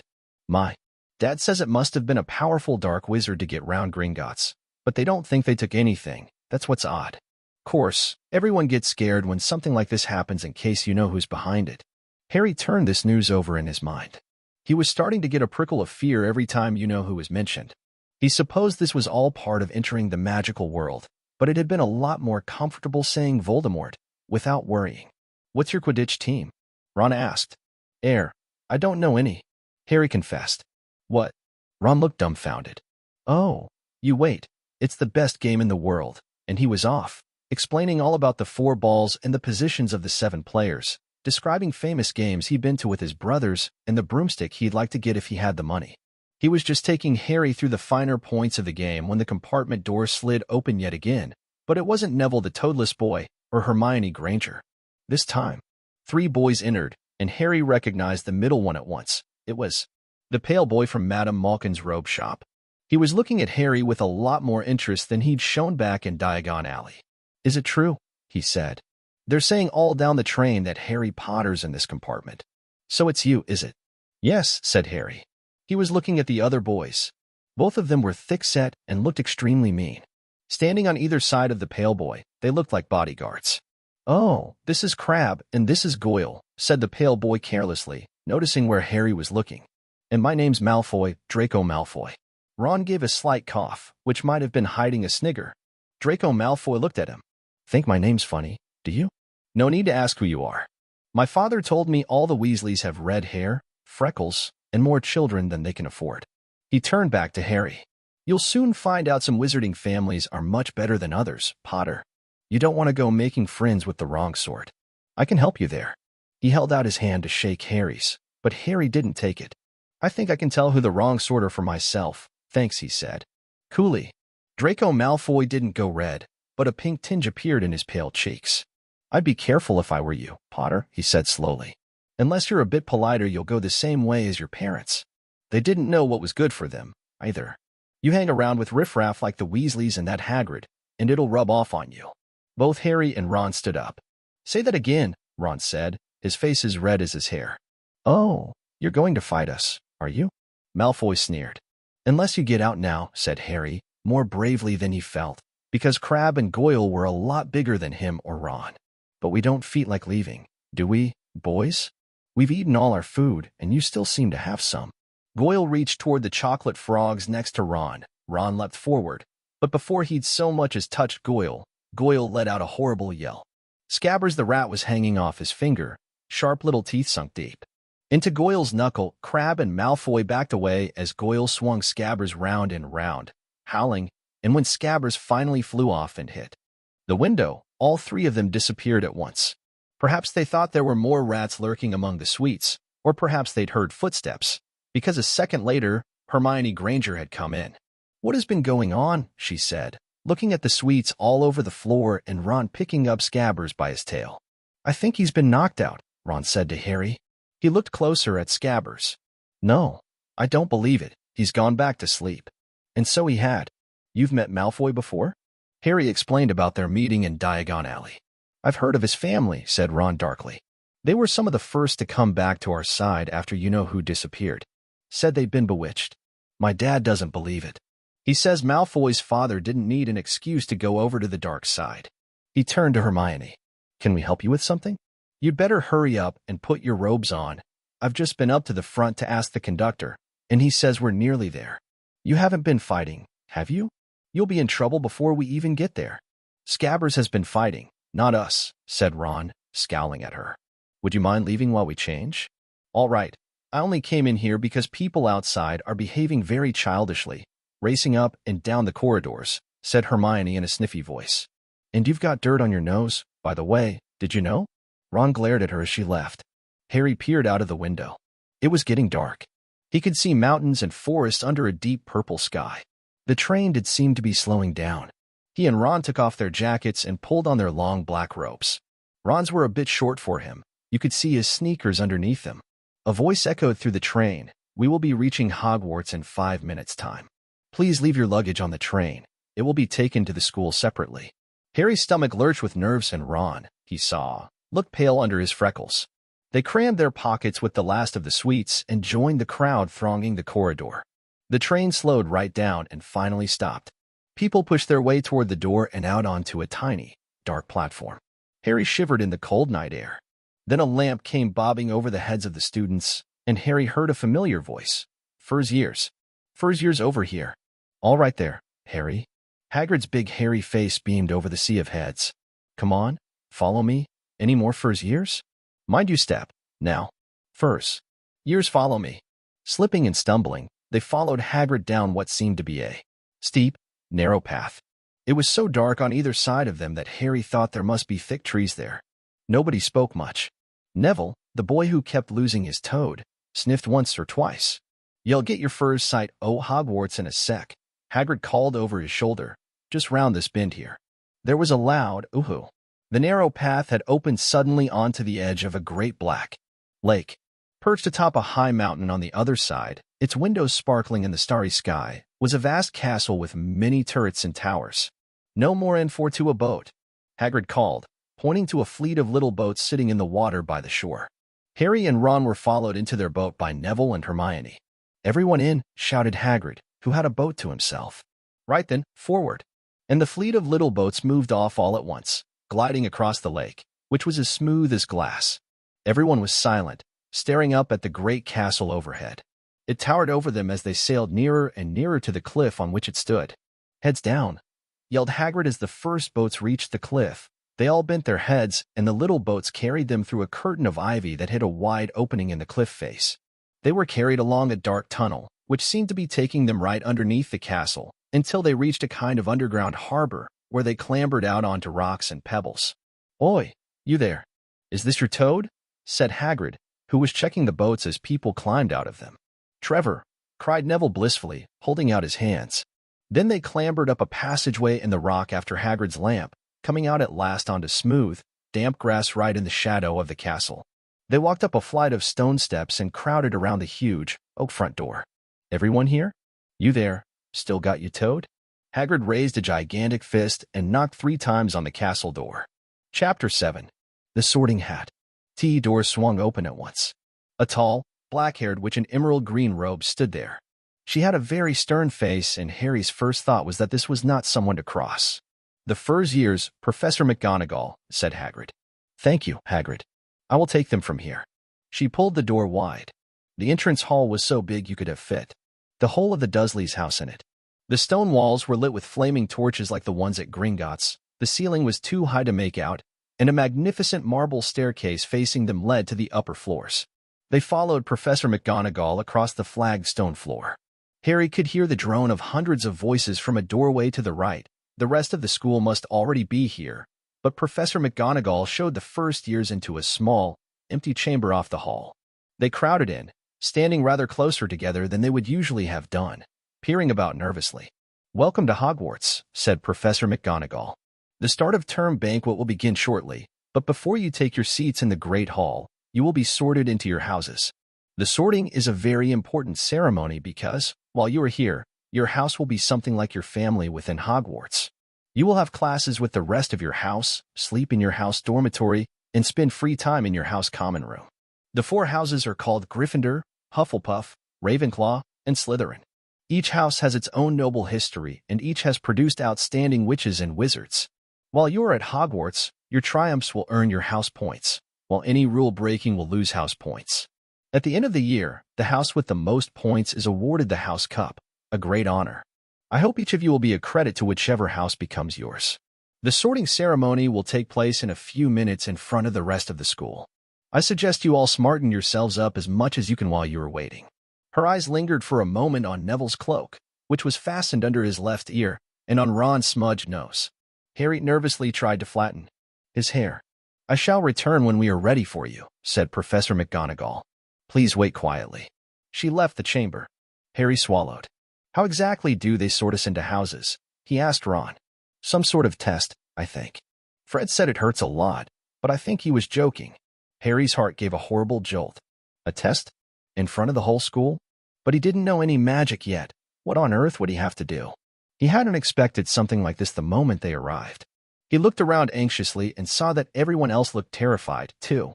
No one was talking much except Hermione Granger, who was whispering very fast about all the spells she'd learned and wondering which one she'd need. Harry tried hard not to listen to her. He'd never been more nervous, never, not even when he'd had to take a school report home to the Dursleys saying that he'd somehow turned his teachers with blue. He kept his eyes fixed on the door. Any second now, Professor McGonagall would come back and lead him to his doom. Then something happened that made him jump about a foot in the air. Several people behind him screamed. "What the?" he gasped. So did the people around him. About 20 ghosts had just streamed through the back wall. Pearly white and slightly transparent, they glided across the room talking to one another and hardly glancing at the first years. They seemed to be arguing. What looked like a fat little monk was saying, "Forgive and forget. I say, We ought to give him a second chance. My dear Friar, haven't we given Peeves all the chances he deserves? He gives us all a bad name, and you know, he's not really even a ghost. I say, what are you all doing here? A ghost wearing a ruff and tights had suddenly noticed the first years. Nobody answered. New students, said the fat friar, smiling around at them. About to be sorted, I suppose? A few people nodded mutely. Hope to see you in Hufflepuff, said the friar. My old house, you. No. Move along now, said a sharp voice. The sorting ceremony's about to start. Professor McGonagall had returned. One by one, the ghosts floated away, through the opposite wall. Now, form a line, Professor McGonagall told the first years, and follow me. Feeling oddly as though his legs had turned to lead, Harry got into line behind a boy with sandy hair, with Ron behind him, and they walked out of the chamber, back across the hall, and through a pair of double doors into the great hall. Harry had never even imagined such a strange and splendid place. It was lit by thousands and thousands of candles that were floating in midair over 4 long tables, where the rest of the students were sitting. These tables were laid with glittering golden plates and goblets. At the top of the hall was another long table where the teachers were sitting. Professor McGonagall led the first years up here, so that they came to a halt in a line facing the other students, with the teachers behind them. The hundreds of faces staring at them looked like pale lanterns in the flickering candlelight. Dotted here and there among the students, the ghost shone misty silver. Mainly to avoid all the staring eyes, Harry looked upward and saw a velvety black ceiling dotted with stars. He heard Hermione whisper, "It's bewitched to look like the sky outside. I read about it in Hogwarts, a history." It was hard to believe there was a ceiling there at all, and that the great hall didn't simply open onto the heavens. Harry quickly looked down again as Professor McGonagall silently placed a 4-legged stool in front of the first years. On top of the stool she put a pointed wizard's hat. This hat was patched and frayed and extremely dirty. And Petunia wouldn't have let it in the house. Maybe they had to try and get a rabbit out of it. Harry thought wildly. That seemed the sort of thing. Noticing that everyone in the hall was now staring at the hat, he stared at it, too. For a few seconds, there was complete silence. Then the hat twitched. A rip near the brim opened wide like a mouth, and the hat began to sing. Oh, you may not think I'm pretty, but don't judge on what you see. I'll eat myself if you can find a smarter hat than me. You can keep your bowlers black, your top hat sleek and tall. For I'm the Hogwarts sorting hat, and I can cap them all. There's nothing hidden in your head. The sorting hat can't see. So try me on, and I will tell you where you ought to be. You might belong in Gryffindor, where dwell the brave at heart. Their daring, nerve, and chivalry set Gryffindors apart. You might belong in Hufflepuff, where they are just and loyal. Those patient Hufflepuffs are true, and unafraid of toil. Or yet in wise old Ravenlaw, if you've a ready mind, where those of wit and learning will always find their kind. Or perhaps in Slytherin, you'll make your real friends.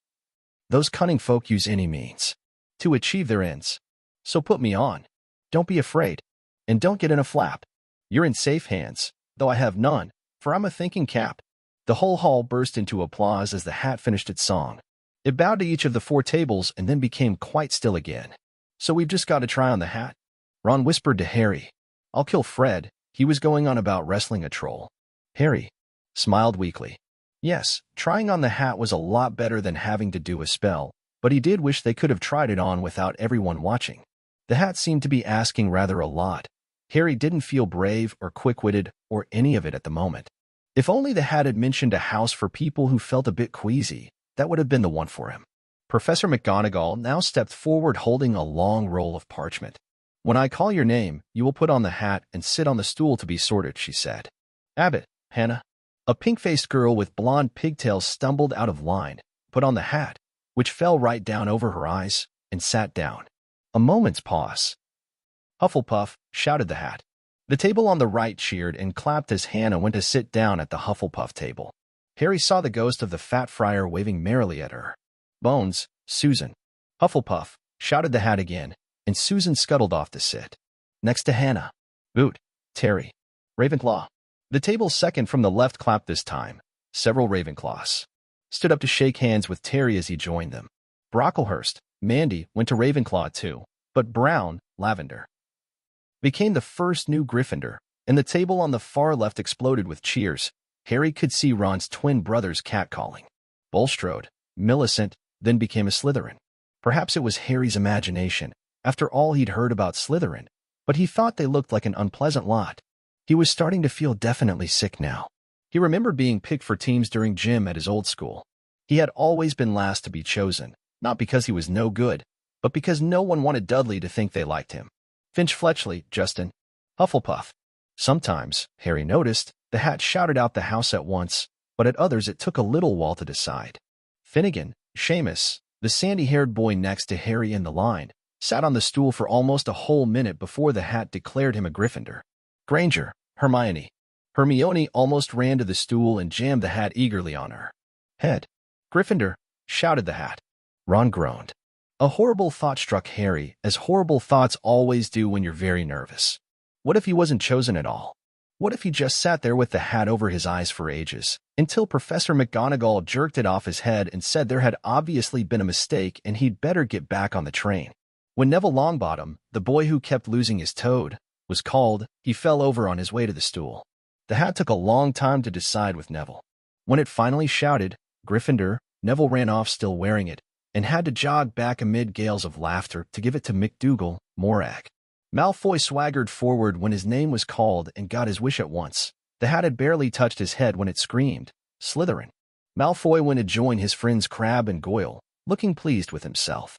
There weren't many people left now. Moon, not Parkinson, then a pair of twin girls, Patil and Patil, then Perks, Sally Ann, and then, at last, Potter, Harry. As Harry stepped forward, whispers suddenly broke out like little hissing. Fires all over the hall. Potter, did she say? To Harry Potter? The last thing Harry saw before the hat dropped over his eyes was the hall full of people craning to get a good look at him. Next second, he was looking at the black inside of the hat. He waited. Said a small voice in his ear. Difficult. Very difficult. Plenty of courage, I see. Not a bad mind either.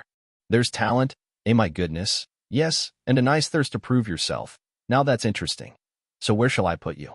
Harry gripped the edges of the stool and thought, not Slytherin, not Slytherin, not Slytherin, said the small voice. Are you sure? You could be great. You know, it's all here in your head, and Slytherin will help you on the way to greatness. No doubt about that, no? Well, if you're sure, better be Gryffindor. Harry heard the hat shout the last word to the whole hall. He took off the hat and walked shakily toward the Gryffindor table. He was so relieved to have been chosen and not put in Slytherin, he hardly noticed that he was getting the loudest cheer yet. Percy the prefect got up and shook his hand vigorously, while the Weasley twins yelled, "We got Potter! We got Potter!" Harry sat down opposite the ghost in the rough he'd seen earlier. The ghost patted his arm, giving Harry the sudden, horrible feeling he'd just plunged it into a bucket of ice-cold water. He could see the high table properly now. At the end nearest him sat Hagrid, who caught his eye and gave him the thumbs up. Harry grinned back. And there, in the center of the high table, in a large gold chair, sat Albus Dumbledore. Harry recognized him at once from the card he'd gotten out of the chocolate frog on the train. Dumbledore's silver hair was the only thing in the whole hall that shone as brightly as the ghost's. Harry spotted Professor Quirrell, too, the nervous young man from the leaky cauldron. He was looking very peculiar in a large purple turban. And now there were only 3 people left to be sorted. Thomas, Dean, a black boy even taller than Ron, joined Harry at the Gryffindor table. Turpin, Lisa, became a Ravenclaw, and then it was Ron's turn.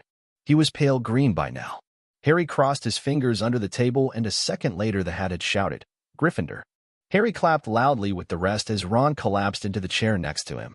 Well done, Ron, excellent, said Percy Weasley pompously across Harry as his Abini, Blaise, was made a Slytherin.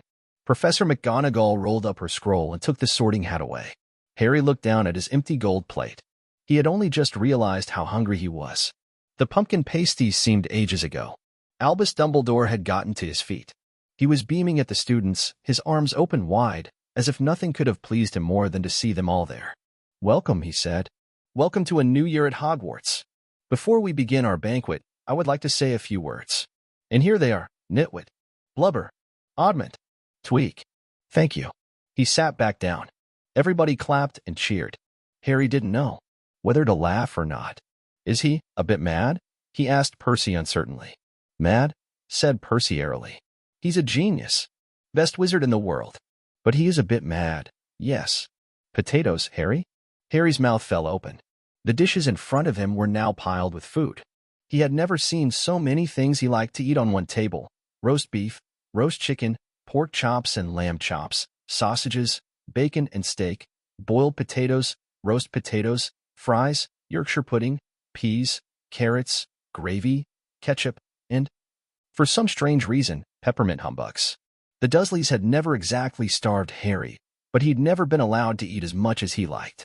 Dudley had always taken anything that Harry really wanted, even if it made him sick. Harry piled his plate with a bit of everything except the peppermints and began to eat. It was all delicious. "That does look good," said the ghost in the ruff sadly, watching Harry cut up his steak. "Can't you?" "I haven't eaten for nearly 500 years, said the ghost. "I don't." "Me too, of course, but one does miss it. I don't think I've introduced myself. Sir Nicholas de Mimsy Porpington at your service. Resident ghost of Gryffindor Tower." "I know who you are," said Ron suddenly. "My brothers told me about you. You're nearly headless, Nick." "I would prefer you to call me Sir Nicholas de Mimsy," the ghost began stiffly, but sandy-haired Seamus Finnegan interrupted. "Nearly headless? How can you be nearly headless?" Sir Nicholas looked extremely miffed, as if their little chat wasn't going at all the way he wanted. "Like this," he said irritably. He seized his left ear and pulled. His whole head swung off his neck and fell onto his shoulder as if it was on a hinge. Someone had obviously tried to behead him, but not done it properly. Looking pleased at the stunned looks on their faces, nearly headless Nick flipped his head back onto his neck, coughed, and said, "So, new Gryffindors, I hope you're going to help us win the house championship this year? Gryffindors have never gone so long without winning. Slytherins have got the cup 6 years in a row. The Bloody Baron's becoming almost unbearable. He's the Slytherin ghost." Harry looked over at the Slytherin table and saw a horrible ghost sitting there, with blank staring eyes, a gaunt face, and robes stained with silver blood. He was right next to Malfoy, who, Harry was pleased to see, didn't look too pleased with the seating arrangements. "How did he get covered in blood?" asked Seamus with great interest. "I've never asked," said nearly headless Nick delicately. When everyone had eaten as much as they could, the remains of the food faded from the plates, leaving them sparkling clean as before. A moment later the desserts appeared. Blocks of ice cream in every flavor you could think of: apple pies, treacle tarts, chocolate eclairs and jam donuts, trifle, strawberries, jello, rice pudding.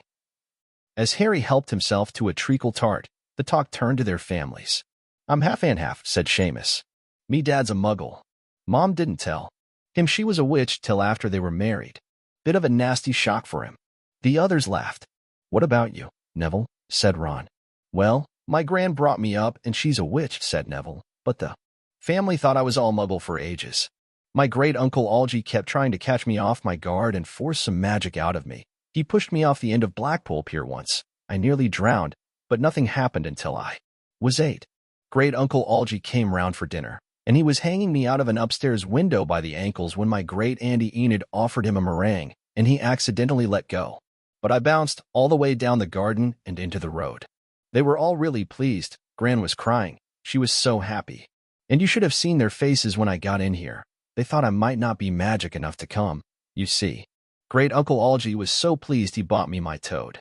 On Harry's other side, Percy Weasley and Hermione were talking about lessons. "I do hope they start right away. There's so much to learn.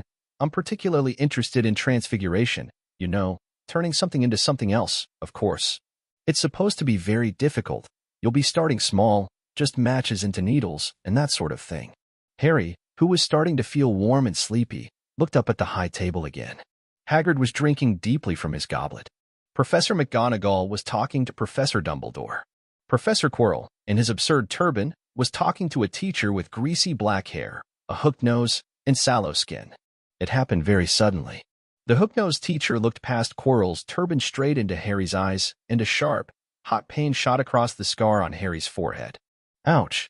Harry clapped a hand to his head. "What is it?" asked Percy. And nothing. The pain had gone as quickly as it had come. Harder to shake off was the feeling Harry had gotten from the teacher's look, a feeling that he didn't like Harry at all. "Who's the teacher talking to Professor Quirrell?" he asked Percy. "Oh, you know Quirrell already, do you? No wonder he's looking so nervous. That's Professor Snape. He teaches potions, but he doesn't want to. Everyone knows he's after Quirrell's job. Knows an awful lot about the dark arts, Snape." Harry watched Snape for a while, But Snape didn't look at him again. At last, the desserts too disappeared, and Professor Dumbledore got to his feet again. The hall fell silent. Ahem, just a few more words now that we are all fed and watered. I have a few start-of-term notices to give you. First years should note that the forest on the grounds is forbidden to all pupils. And a few of our older students would do well to remember that as well. Dumbledore's twinkling eyes flashed in the direction of the Weasley twins. I have also been asked by Mr. Filch, the caretaker, to remind you all that no magic should be used between classes in the corridors.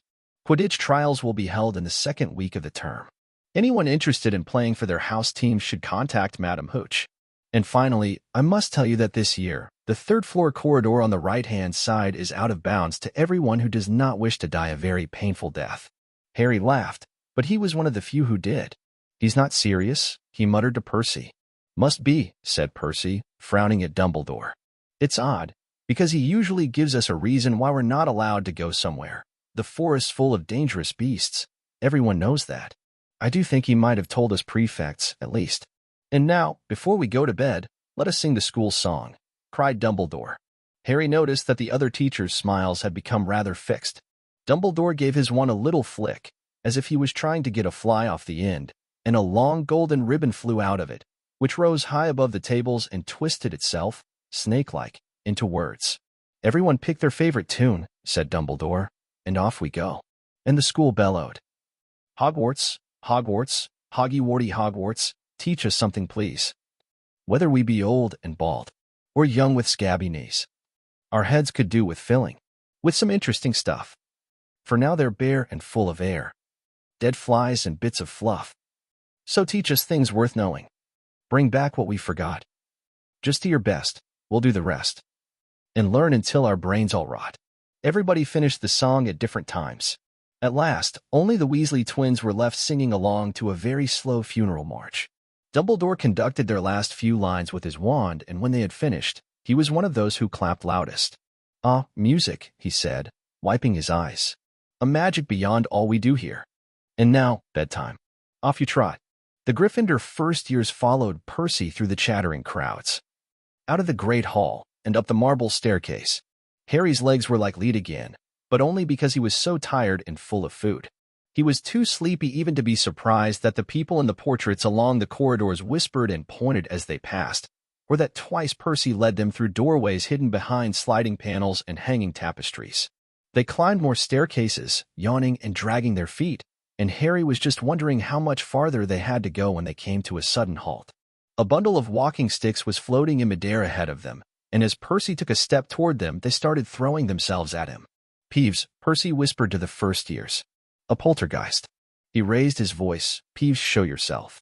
A loud, rude sound, like the air being let out of a balloon, answered. Do you want me to go to the Bloody Baron? There was a pop, and a little man with wicked, dark eyes and a wide mouth appeared, floating cross-legged in the air, clutching the walking sticks. Oh, he said, with an evil cackle. Ickle first eyes. What fun. He swooped suddenly at them. They all ducked. Go away, Peeves, or the Baron will hear about this. I mean it, barked Percy. Peeves stuck out his tongue and vanished, dropping the walking sticks on Neville's head. They heard him zooming away, rattling coats of armor as he passed. You want to watch out for Peeves, said Percy, as they set off again. The Bloody Baron's the only one who can control him. He won't even listen to us prefects. Here we are. At the very end of the corridor hung a portrait of a very fat woman in a pink silk dress. Password, she said. Kappa Draconis, said Percy, and the portrait swung forward to reveal a round hole in the wall. They all scrambled through it. Neville needed a leg up and found themselves in the Gryffindor common room, a cozy, round room full of squashy armchairs. Percy directed the girls through one door to their dormitory and the boys through another. At the top of a spiral staircase, they were obviously in one of the towers. They found their beds at last, 5 four-posters hung with deep red, velvet curtains. Their trunks had already been brought up. Too tired to talk much, they pulled on their pajamas and fell into bed. Great food, isn't it? Ron muttered to Harry through the hangings. Get off, Scabbers. He's chewing my sheets. Harry was going to ask Ron if he'd had any of the treacle tart, but he fell asleep almost at once. Perhaps Harry had eaten a bit too much, because he had a very strange dream. He was wearing Professor Quirrell's turban, which kept talking to him, telling him he must transfer to Slytherin at once, because it was his destiny. Harry told the turban he didn't want to be in Slytherin. It got heavier and heavier. He tried to pull it off, but it tightened painfully, and there was Malfoy, laughing at him as he struggled with it. Then Malfoy turned into the hook-nosed teacher, Snape, whose laugh became high and cold. There was a burst of green light and Harry woke, sweating and shaking. He rolled over and fell asleep again, and when he woke next day, he didn't remember the dream at all. Chapter 8. The Potions Master. Here. Look. Where? Next to the tall kid with the red hair. Wearing the glasses? Did you see his face? Did you see his scar? Whispers followed Harry from the moment he left his dormitory the next day. People lining up outside classrooms stood on tiptoe to get a look at him, or doubled back to pass him in the corridors again, staring. Harry wished they wouldn't, because he was trying to concentrate on finding his way to classes. There were 142 staircases at Hogwarts, wide, sweeping ones, narrow, rickety ones, some that led somewhere different on a Friday, some with a vanishing step halfway up that you had to remember to jump. Then there were doors that wouldn't open unless you asked politely, or tickled them in exactly the right place, and doors that weren't really doors at all, but solid walls just pretending. It was also very hard to remember where anything was, because it all seemed to move around a lot. The people in the portraits kept going to visit each other, and Harry was sure the coats of armor could walk. The ghosts didn't help, either. It was always a nasty shock when one of them glided suddenly through a door you were trying to open. Nearly Headless Nick was always happy to point new Gryffindors in the right direction, but Peeves the Poltergeist was worth 2 locked doors and a trick staircase if you met him when you were late for class. He would drop waste paper baskets on your head, pull rugs from under your feet, pelt you with bits of chalk, or sneak up behind you, invisible, grab your nose, and screech, "Got your conch." Even worse than Peeves, if that was possible, was the caretaker, Argus Filch. Harry and Ron managed to get on the wrong side of him on their very first morning. Filch found them trying to force their way through a door that unluckily turned out to be the entrance to the out-of-bounds corridor on the 3rd floor. He wouldn't believe they were lost, was sure they were trying to break into it on purpose, and was threatening to lock them in the dungeons when they were. Rescued by Professor Quirrell, who was passing. Filch owned a cat called Mrs. Norris, a scrawny, dust-colored creature, with bulging, lamp-like eyes just like Filch's.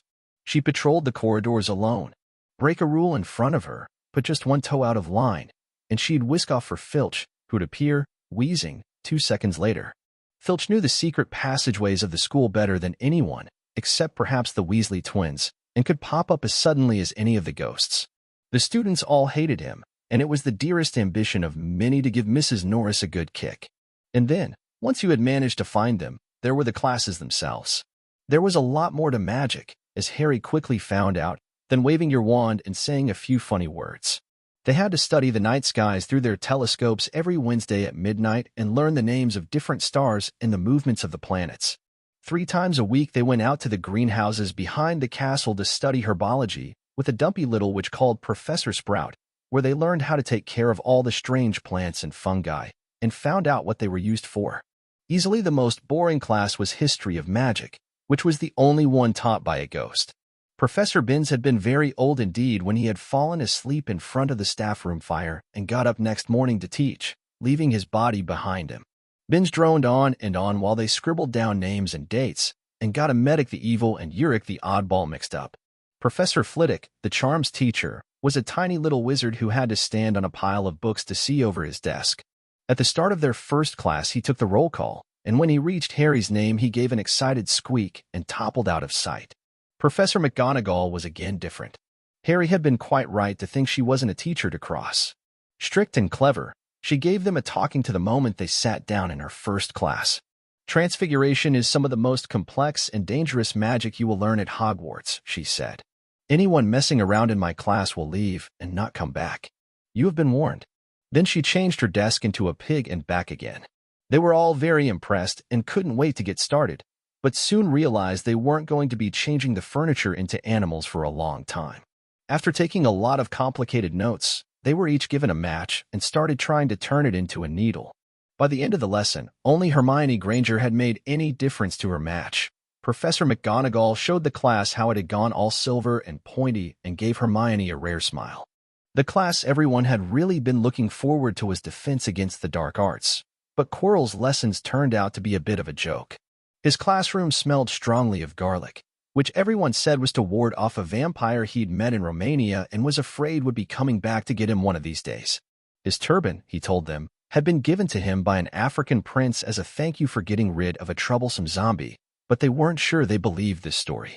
For one thing, when Seamus Finnegan asked eagerly to hear how Quirrell had fought off the zombie, Quirrell went pink and started talking about the weather. For another, they had noticed that a funny smell hung around the turban.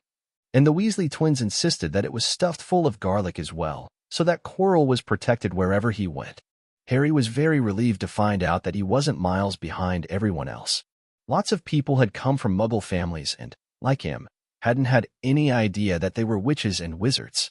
There was so much to learn that even people like Ron didn't have much of a head start. Friday was an important day for Harry and Ron. They finally managed to find their way down to the Great Hall for breakfast without getting lost once. "What have we got today?" Harry asked Ron as he poured sugar on his porridge. "Double potions with the Slytherins," said Ron. "Snape's head of Slytherin House. They say he always favors them. We'll be able to see if it's true." "Wish McGonagall favored us," said Harry.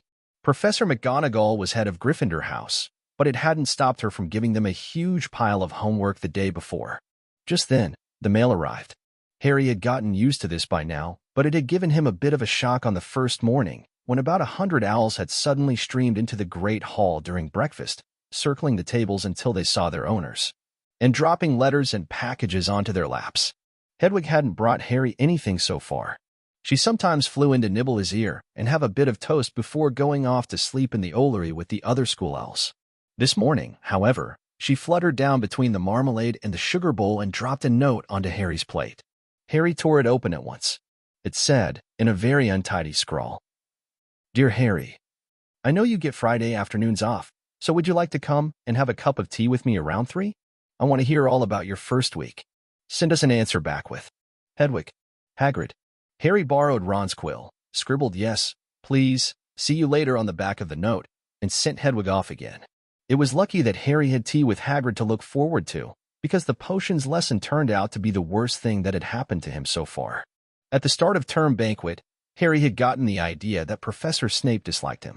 By the end of the first potions lesson, he knew he'd been wrong.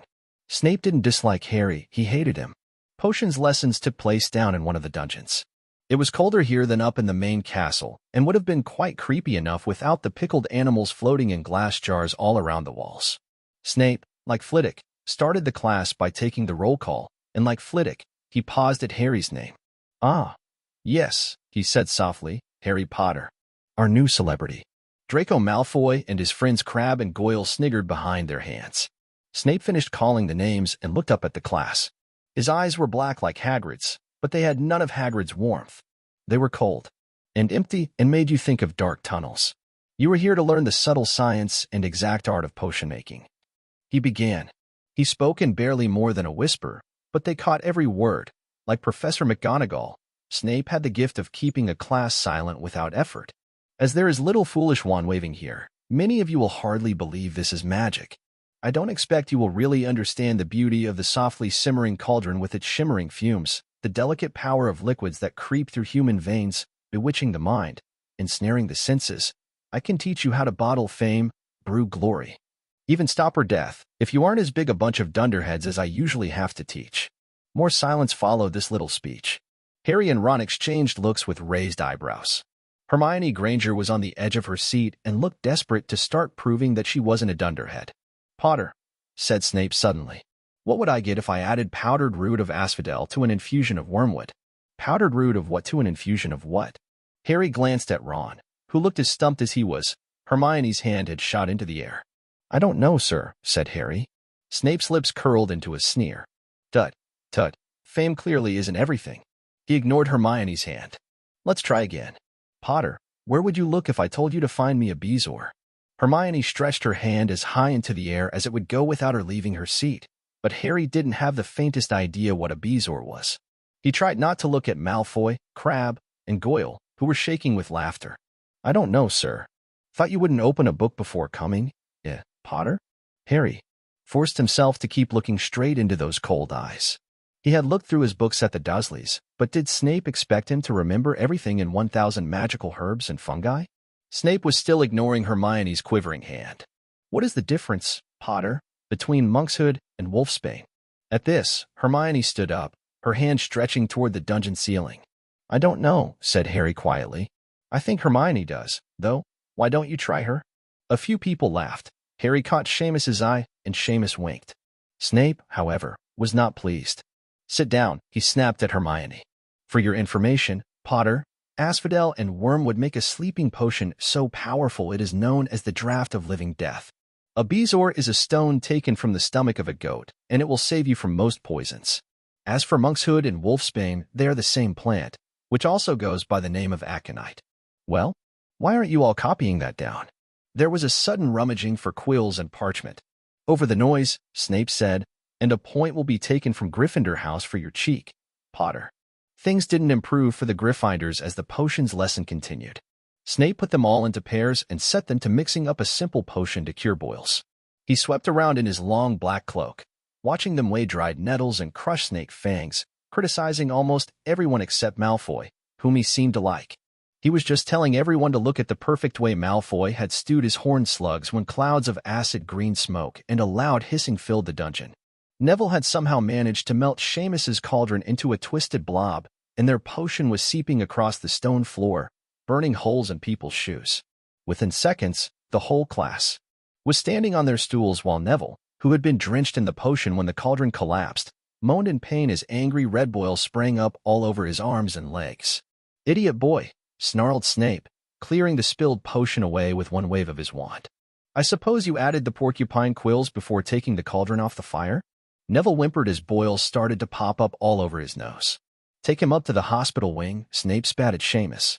Then he rounded on Harry and Ron, who had been working next to Neville. You, Potter, why didn't you tell him not to add the quills? Thought he'd make you look good if he got it wrong. Did you? That's another point. You've lost for Gryffindor. This was so unfair that Harry opened his mouth to argue, but Ron kicked him behind their cauldron. Don't push it, he muttered. I've heard Snape can turn very nasty. As they climbed the steps out of the dungeon an hour later, Harry's mind was racing and his spirits were low. He'd lost 2 points for Gryffindor in his very first week. Why did Snape hate him so much? Cheer up, said Ron. Snape's always taking points off Fred and George. Can I come and meet Hagrid with you? At 5-3 they left the castle and made their way across the grounds. Hagrid lived in a small wooden house on the edge of the Forbidden Forest. A crossbow and a pair of galoshes were outside the front door. When Harry knocked, they heard a frantic scrabbling from inside and several booming barks. Then Hagrid's voice rang out, saying, Back, Fong back. Hagrid's big, hairy face appeared in the crack as he pulled the door open. Hang on, he said. Back, Fong. He let them in, struggling to keep a hold on the collar of an enormous black boarhound. There was only one room inside. Hams and pheasants were hanging from the ceiling. A copper kettle was boiling on the open fire, and in the corner stood a massive bed with a patchwork quilt over it. Make yourselves at home, said Hagrid, letting go of Fong, who bounded straight at Ron and started licking his ears. Like Hagrid, Fong was clearly not as fierce as he looked. This is Ron, Harry told Hagrid, who was pouring boiling water into a large teapot and putting rock cakes onto a plate. Another Weasley, said Hagrid, glancing at Ron's freckles. I spent half me life chasing your twin brothers away from the forest. The rock cakes were shapeless lumps with raisins that almost broke their teeth, but Harry and Ron pretended to be enjoying them as they told Hagrid all about their first lessons. Fong rested his head on Harry's knee and drooled all over his robes. Harry and Ron were delighted to hear Hagrid call Filch that old git. And as fair that cat, Mrs. Norris, I'd like to introduce her to Fong sometime. I know. Every time I go up to the school, she follows me. Everywhere? Can't get rid of her, Filch puts her up to it. Harry told Hagrid about Snape's lesson. Hagrid, like Ron, told Harry not to worry about it, that Snape liked hardly any of the students. But he seemed to really hate me. Rubbish, said Hagrid. Why should he? Yet Harry couldn't help thinking that Hagrid didn't quite meet his eyes when he said that. How's your brother Charlie? Hagrid asked Ron. I liked him a lot, great with animals. Harry wondered if Hagrid had changed the subject on purpose. While Ron told Hagrid all about Charlie's work with dragons, Harry picked up a piece of paper that was lying on the table under the tea cozy. It was a cutting from the Daily Prophet. Gringotts break-in latest. Investigations continue into the break-in at Gringotts on July 31st, widely believed to be the work of dark wizards or witches unknown. Gringotts goblins today insisted that nothing had been taken. The vault that was searched had in fact been emptied the same day. But we're not telling you what was in there, so keep your noses out if you know what's good for you, said a Gringotts spokesgoblin this afternoon.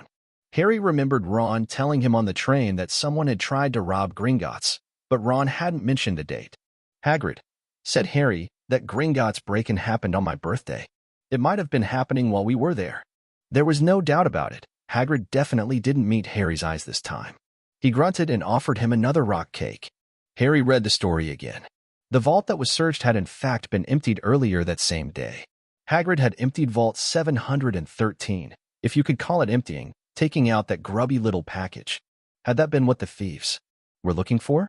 As Harry and Ron walked back to the castle for dinner, their pockets weighed down with rock cakes they'd been too polite to refuse, Harry thought that none of the lessons he'd had so far had given him as much to think about as tea with Hagrid.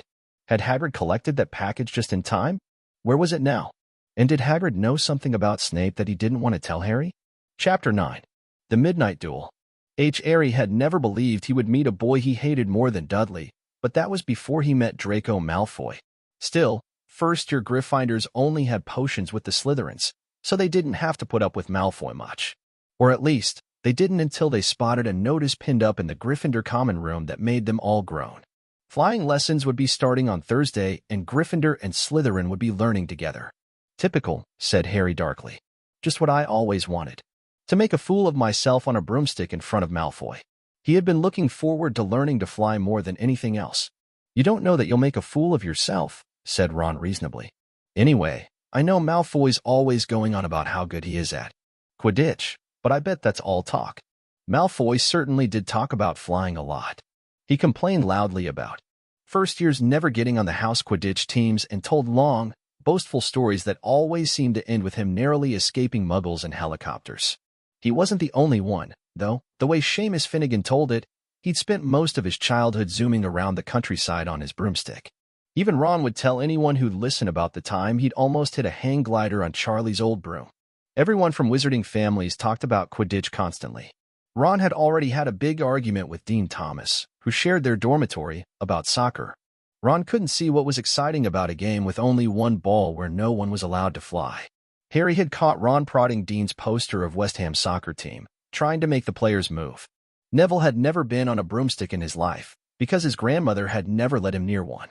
Privately, Harry felt she'd had good reason, because Neville managed to have an extraordinary number of accidents even with both feet on the ground. Hermione Granger was almost as nervous about flying as Neville was. This was something you couldn't learn by heart out of a book, not that she hadn't tried. At breakfast on Thursday, she bored them all stupid with flying tips she'd gotten out of a library book called Quidditch Through the Ages. Neville was hanging on to her every word, desperate for anything that might help him hang on to his broomstick later. But everybody else was very pleased when Hermione's lecture was interrupted by the arrival of the mail. Harry hadn't had a single letter since Hagrid's note, something that Malfoy had been quick to notice, of course. Malfoy's eagle owl was always bringing him packages of sweets from home, which he opened gloatingly at the Slytherin table. A barn owl brought Neville a small package from his grandmother. He opened it excitedly and showed them a glass ball the size of a large marble, which seemed to be full of white smoke. It's a remembrall, he explained. Gran knows I forget things. This tells you if there's something you've forgotten to do. Look, you hold it tight like this, and if it turns red, oh, his face fell, because the remembrall had suddenly glowed scarlet. You've forgotten something. Neville was trying to remember what he'd forgotten when Draco Malfoy, who was passing the Gryffindor table, snatched the remembrall out of his hand. Harry and Ron jumped to their feet. They were half hoping for a reason to fight Malfoy, but Professor McGonagall, who could spot trouble quicker than any teacher in the school, was there in a flash. What's going on? Malfoy's got my remembrall, Professor. Scowling, Malfoy quickly dropped the remembrall back on the table. Just looking, he said, and he sloped away with Crabbe and Goyle behind him. At 3:30 that afternoon, Harry, Ron, and the other Gryffindors hurried down the front steps onto the grounds for their first flying lesson. It was a clear, breezy day, and the grass rippled under their feet as they marched down the sloping lawns toward a smooth, flat lawn on the opposite side of the grounds to the Forbidden Forest, whose trees were swaying darkly in the distance. The Slytherins were already there, and so were 20 broomsticks lying in neat lines on the ground. Harry had heard Fred and George Weasley complain about the school brooms, saying that some of them started to vibrate if you flew too high, or always flew slightly to the left. Their teacher, Madam Hooch, arrived. She had short, gray hair and yellow eyes like a hawk. "Well, what are you all waiting for?" she barked. "Everyone stand by a broomstick. Come on, hurry up." Harry glanced down at his broom. It was old and some of the twigs stuck out at odd angles.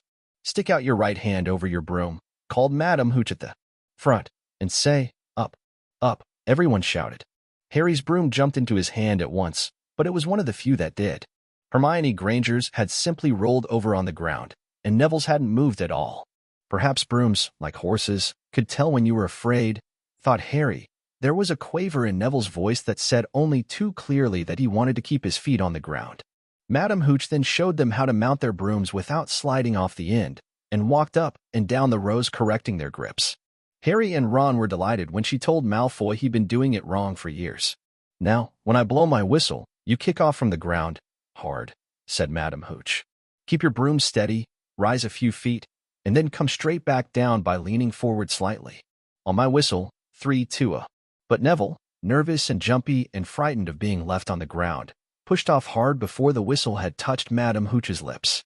"Come back, boy," she shouted, but Neville was rising straight up like a cork shot out of a bottle, 12 feet, 20 feet. Harry saw his scared white face look down at the ground falling away, saw him gasp, slip sideways off the broom, and wham, a thud and a nasty crack, and Neville lay face down on the grass in a heap. His broomstick was still rising higher and higher, and started to drift lazily toward the forbidden forest and out of sight. Madam Hooch was bending over Neville, her face as white as his. "Broken wrist," Harry heard her mutter. "Come on, boy, it's all right. Up you get." She turned to the rest of the class. "None of you is to move while I take this boy to the hospital wing. You leave those brooms where they are, or you'll be out of Hogwarts before you can say Quidditch. Come on, dear." Neville, his face tear-streaked, clutching his wrist, hobbled off with Madam Hooch, who had her arm around him. No sooner were they out of earshot than Malfoy burst into laughter. "Did you see his face? The great lump?" The other Slytherins joined in. "Shut up, Malfoy," snapped Parvati Patil. "Ooh, sticking up for Longbottom," said Pansy Parkinson, a hard-faced Slytherin girl. "Never thought you'd like fat little crybabies, Parvati." "Look," said Malfoy, darting forward and snatching something out of the grass. "It's that stupid thing Longbottom's Grant sent him." The remembrall glittered in the sun as he held it up. "Give that here, Malfoy," said Harry quietly. Everyone stopped talking to watch. Malfoy smiled nastily. "I think I'll leave it somewhere for Longbottom to find. How about up a tree?" "Give it here," Harry yelled, but Malfoy had leapt onto his broomstick and taken off. He hadn't been lying. He could fly well. Hovering level with the topmost branches of an oak, he called, "Come and get it, Potter." Harry grabbed his broom. "No," shouted Hermione Granger. "Madam Hooch told us not to move. You'll get us all into trouble." Harry ignored her. Blood was pounding in his ears. He mounted the broom and kicked hard against the ground, and up he soared. Air rushed through his hair, and his robes whipped out behind him, and in a rush of fierce joy he realized he'd found something he could do without being taught. This was easy. This was wonderful. He pulled his broomstick up a little to take it even higher, and heard screams and gasps of girls back on the ground and an admiring whoop from Ron. He turned his broomstick sharply to face Malfoy and midair. Malfoy looked stunned. "Give it here," Harry called, "or I'll knock you off that broom." "Oh, yeah," said Malfoy, trying to sneer, but looking worried. Harry knew, somehow, what to do. He leaned forward and grasped the broom tightly in both hands, and it shot toward Malfoy like a javelin. Malfoy only just got out of the way in time. Harry made a sharp about-face and held the broom steady. A few people below were clapping. "No Crabbe and Goyle up here to save your neck, Malfoy," Harry called. The same thought seemed to have struck Malfoy. "Catch it if you can, then," he shouted, and he threw the glass ball high into the air and streaked back toward the ground. Harry saw, as though in slow motion, the ball rise up in the air and then start to fall. He leaned forward and pointed his broom handle down. Next second, he was gathering speed in a steep dive, racing the ball. Wind whistled in his ears, mingled with the screams of people watching. He stretched out his hand. A foot from the ground, he caught it, just in time to pull his broom straight, and he toppled gently onto the grass with the remembrall clutched safely in his fist. Harry Potter! His heart sank faster than he'd just dived. Professor McGonagall was running toward them. He got to his feet, trembling. Never, in all my time at Hogwarts. Professor McGonagall was almost speechless with shock, and her glasses flashed furiously. How dare you? Might have broken your neck. It wasn't his fault, Professor. Be quiet, Miss Patil. But Malfoy. That's enough, Mr. Weasley. Potter, follow me, now. Harry caught sight of Malfoy, Crabbe, and Goyle's triumphant faces as he left, walking numbly in Professor McGonagall's wake as she strode toward the castle. He was going to be expelled, he just knew it. He wanted to say something to defend himself, but there seemed to be something wrong with his voice. Professor McGonagall was sweeping along without even looking at him. He had to jog to keep up. Now he'd done it. He hadn't even lasted 2 weeks. He'd be packing his bags in 10 minutes. What would the Dursleys say when he turned up on the doorstep? Up the front steps, up the marble staircase inside, and still Professor McGonagall didn't say a word to him. She wrenched open doors and marched along corridors with Harry trotting miserably behind her. Maybe she was taking him to Dumbledore. He thought of Hagrid, expelled but allowed to stay on as gamekeeper. Perhaps he could be Hagrid's assistant. His stomach twisted as he imagined it, watching Ron and the others becoming wizards, while he stumped around the grounds carrying Hagrid's bag. Professor McGonagall stopped outside a classroom. She opened the door and poked her head inside. Excuse me, Professor Flitwick, could I borrow Wood for a moment? Wood? Thought Harry, bewildered, was what a cane she was going to use on him? But what turned out to be a person, a burly fifth-year boy who came out of Flitwick's class looking confused. Follow me, you two, said Professor McGonagall, and they marched on. Up the corridor, Wood looking curiously at Harry. In here. Professor McGonagall pointed them into a classroom that was empty, except for Peeves, who was busy writing rude words on the blackboard. Out, Peeves, she barked. Peeves threw the chalk into a bin, which clanged loudly, and he swooped out cursing. Professor McGonagall slammed the door behind him and turned to face the two boys. Potter, this is Oliver Wood. Wood, I found you a seeker. Wood's expression changed from puzzlement to delight. Are you serious, Professor? Absolutely, said Professor McGonagall crisply. The boy's a natural. I've never seen anything like it. Was that your first time on a broomstick, Potter? Harry nodded silently. He didn't have a clue what was going on, but he didn't seem to be being expelled, and some of the feeling started coming back to his legs. He caught that thing in his hand after a 50-foot dive, Professor McGonagall told Wood. Didn't even scratch himself? Charlie Weasley couldn't have done it. Wood was now looking as though all his dreams had come true at once. Ever seen a game of Quidditch, Potter? He asked excitedly. Wood's captain of the Gryffindor team, Professor McGonagall explained. He's just the build for a seeker, too, said Wood, now walking around Harry and staring at him. Light, speedy. We'll have to get him a decent broom, Professor, a Nimbus 2000 or a Clean Sweep 7, I'd say. I shall speak to Professor Dumbledore and see if we can't bend the first, your rule. Heaven knows, we need a better team than last year. Flattened in that last match by Slytherin, I couldn't look Severus Snape in the face for weeks. Professor McGonagall peered sternly over her glasses at Harry. I want to hear you're training hard, Potter, or I may change my mind about punishing you. Then she suddenly smiled. Your father would have been proud, she said. He was an excellent Quidditch player himself. You're joking. It was dinner time. Harry had just finished telling Ron what had happened when he'd left the grounds with Professor McGonagall. Ron had a piece of steak and kidney pie halfway to his mouth, but he'd forgotten all about it. Seeker, he said. But first years never. You must be the youngest house player in about a century, said Harry, shoveling pie into his mouth. He felt particularly hungry after the excitement of the afternoon. Wood told me. Ron was so amazed, so impressed, he just sat and gaped at Harry. I start training next week, said Harry. Only don't tell anyone. Wood wants to keep it a secret. Fred and George Weasley now came into the hall, spotted Harry, and hurried over. Well done, said George in a low voice. Wood told us. We're on the Team 2 beaters. I tell you, we're going to win that Quidditch Cup for sure this year, said Fred. We haven't won since Charlie left, but this year's team is going to be brilliant. You must be good, Harry. Wood was almost skipping when he told us. Anyway, we've got to go. Lee Jordan reckons he's found a new secret passageway out of the school. But it's that one behind the statue of Gregory the Smarmy that we found in our first week. See you. Fred and George had hardly disappeared when someone far less welcome turned up. Malfoy, flanked by Crabbe and Goyle. Having a last meal, Potter? When are you getting the train back to the Muggles? You're a lot braver now that you're back on the ground and you've got your little friends with you, said Harry coolly. There was of course nothing at all little about Crabbe and Goyle, but as the high table was full of teachers, neither of them could do more than crack their knuckles and scowl. I'd take you on any time on my own, said Malfoy. Tonight, if you want. Wizard's duel. One's only, no contact. What's the matter? Never heard of a wizard's duel before, I suppose? Of course he has, said Ron, wheeling around. I'm his second. Who's yours? Malfoy looked at Crabbe and Goyle, sizing them up. Crabbe, he said. Midnight all right? We'll meet you in the trophy room. That's always unlocked. When Malfoy had gone, Ron and Harry looked at each other. What is a wizard's duel? Said Harry. And what do you mean, you're my second? Well, a second's there to take over if you die, said Ron casually, getting started at last on his cold pie. Catching the look on Harry's face, he added quickly, but people only die in proper duels, you know, with real wizards. The most you and Malfoy'll be able to do is send sparks at each other.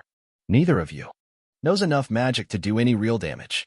I bet he expected you to refuse, anyway. And what if I wave my wand and nothing happens? Throw it away and punch him on the nose, Ron suggested. Excuse me. They both looked up. It was Hermione Granger. Can a person eat in peace in this place? Said Ron. Hermione ignored him and spoke to Harry. I couldn't help overhearing what you and Malfoy were saying. Bet you could, Ron muttered. And you mustn't go wandering around the school at night. Think of the points you'll lose Gryffindor if you're caught. And you're bound to be. It's really very selfish of you. And it's really none of your business, said Harry. Goodbye, said Ron. All the same, it wasn't what you'd call the perfect end to the day, Harry thought. As he lay awake much later listening to Dean and Seamus falling asleep, Neville wasn't back from the hospital wing. Ron had spent all evening giving him advice such as, if he tries to curse you, you'd better dodge it, because I can't remember how to block them. There was a very good chance they were going to get caught by Filch or Mrs. Norris, and Harry felt he was pushing his luck, breaking another school rule today. On the other hand, Malfoy's sneering face kept looming up out of the darkness. This was his big chance to beat Malfoy face to face. He couldn't miss it. 11:30, Ron muttered at last, we'd better go. They pulled on their bathrobes, picked up their wands, and crept across the tower room, down the spiral staircase, and into the Gryffindor common room. A few embers were still glowing in the fireplace, turning all the armchairs into hunched black shadows. They had almost reached the portrait hole when a voice spoke from the chair nearest them. I can't believe you're going to do this. Harry. A lamp flickered on. It was Hermione Granger, wearing a pink bathrobe. And a frown. You, said Ron furiously. Go back to bed. I almost told your brother, Hermione snapped. Percy, he's a prefect. He'd put a stop to this. Harry couldn't believe anyone could be so interfering. Come on, he said to Ron. He pushed open the portrait of the fat lady and climbed through the hole.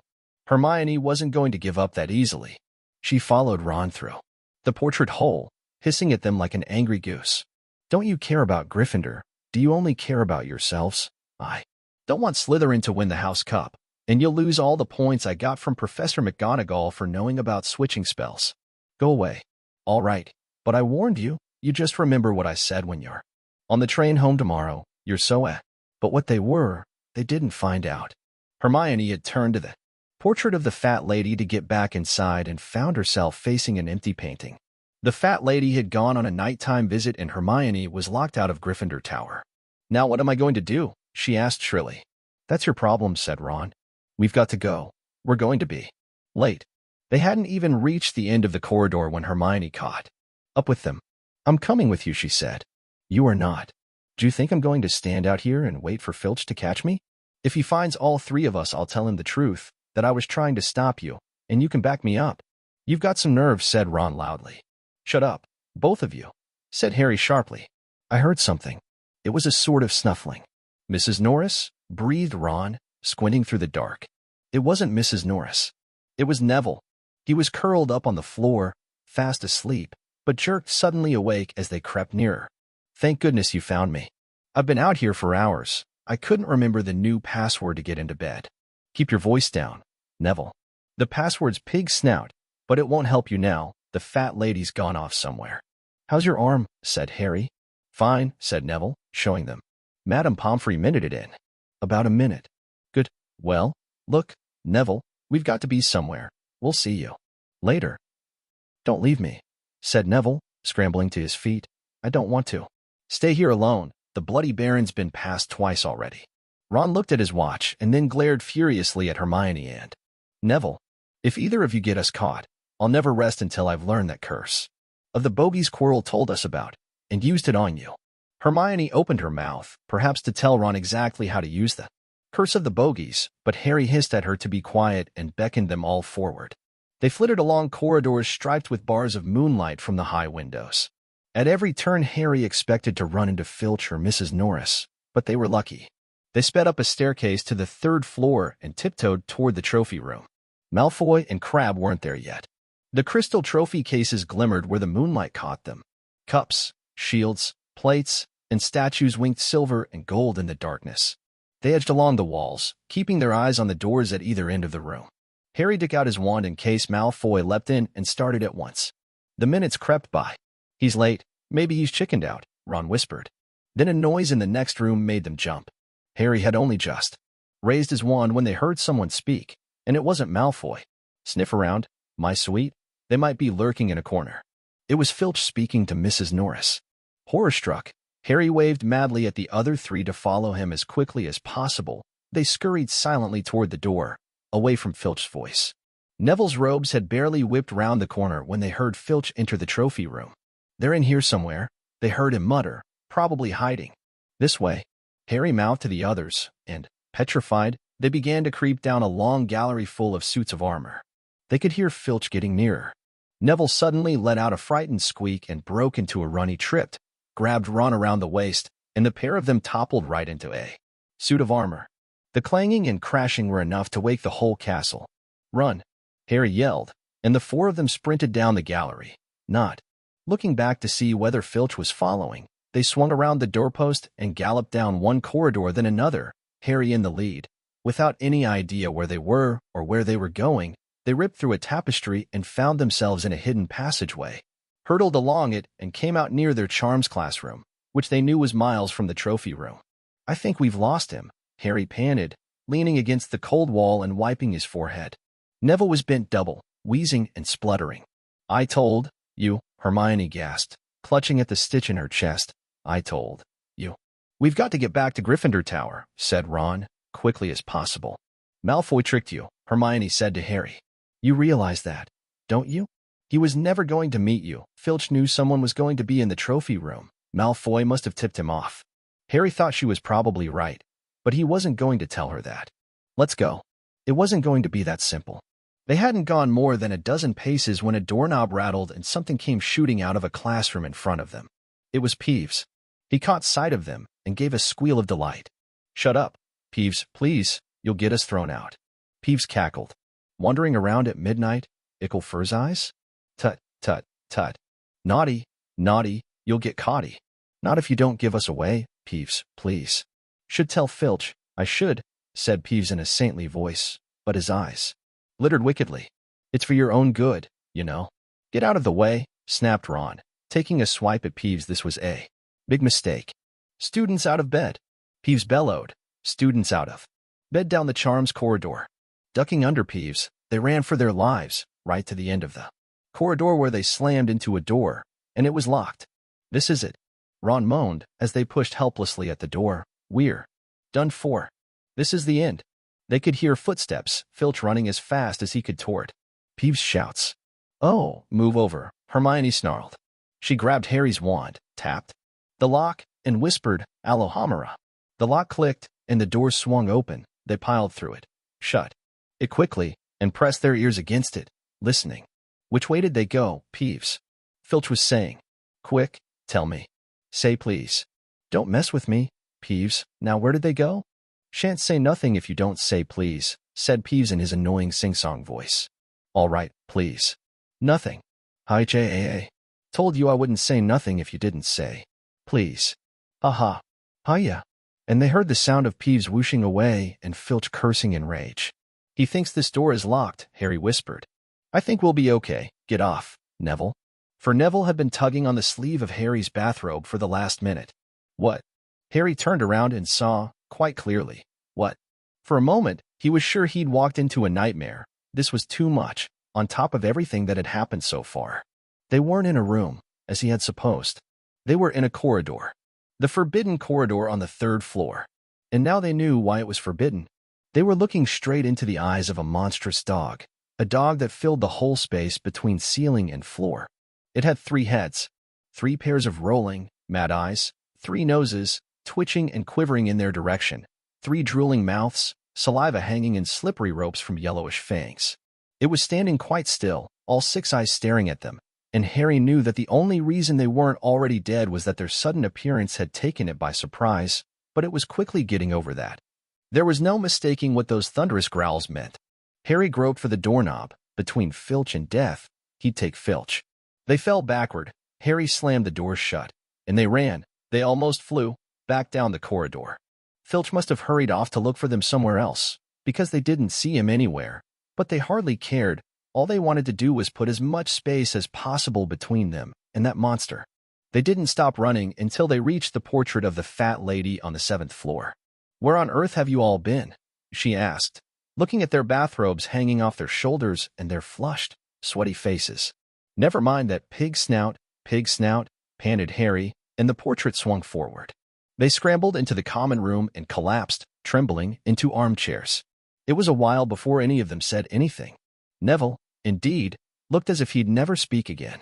What do they think they're doing, keeping a thing like that locked up in a school? Said Ron finally. If any dog needs exercise, that one does. Hermione had got both her breath and her bad temper back again. "You don't use your eyes, any of you, do you?" she snapped. "Didn't you see what it was standing on?" "The floor," Harry suggested. "I wasn't looking at its feet. I was too busy with its heads." "No, not the floor. It was standing on a trapdoor. It's obviously guarding something." She stood up, glaring at them. "I hope you're pleased with yourselves. We could all have been killed, or worse, expelled. Now, if you don't mind, I'm going to bed." Ron stared after her, his mouth open. "No, we don't mind," he said. "You'd think we dragged her along, wouldn't you?" But Hermione had given Harry something else to think about as he climbed back into bed. The dog was guarding something. What had Hagrid said? Gringotts was the safest place in the world for something you wanted to hide, except perhaps Hogwarts. It looked as though Harry had found out where the grubby little package from Vault 713 was. Chapter 10. Halloween. Malfoy couldn't believe his eyes when he saw that Harry and Ron were still at Hogwarts the next day, looking tired but perfectly cheerful. Indeed, by the next morning Harry and Ron thought that meeting the 3-headed dog had been an excellent adventure, and they were quite keen to have another one. In the meantime, Harry filled Ron in about the package that seemed to have been moved from Gringotts to Hogwarts, and they spent a lot of time wondering what could possibly need such heavy protection. "It's either really valuable or really dangerous," said Ron. "Or both," said Harry.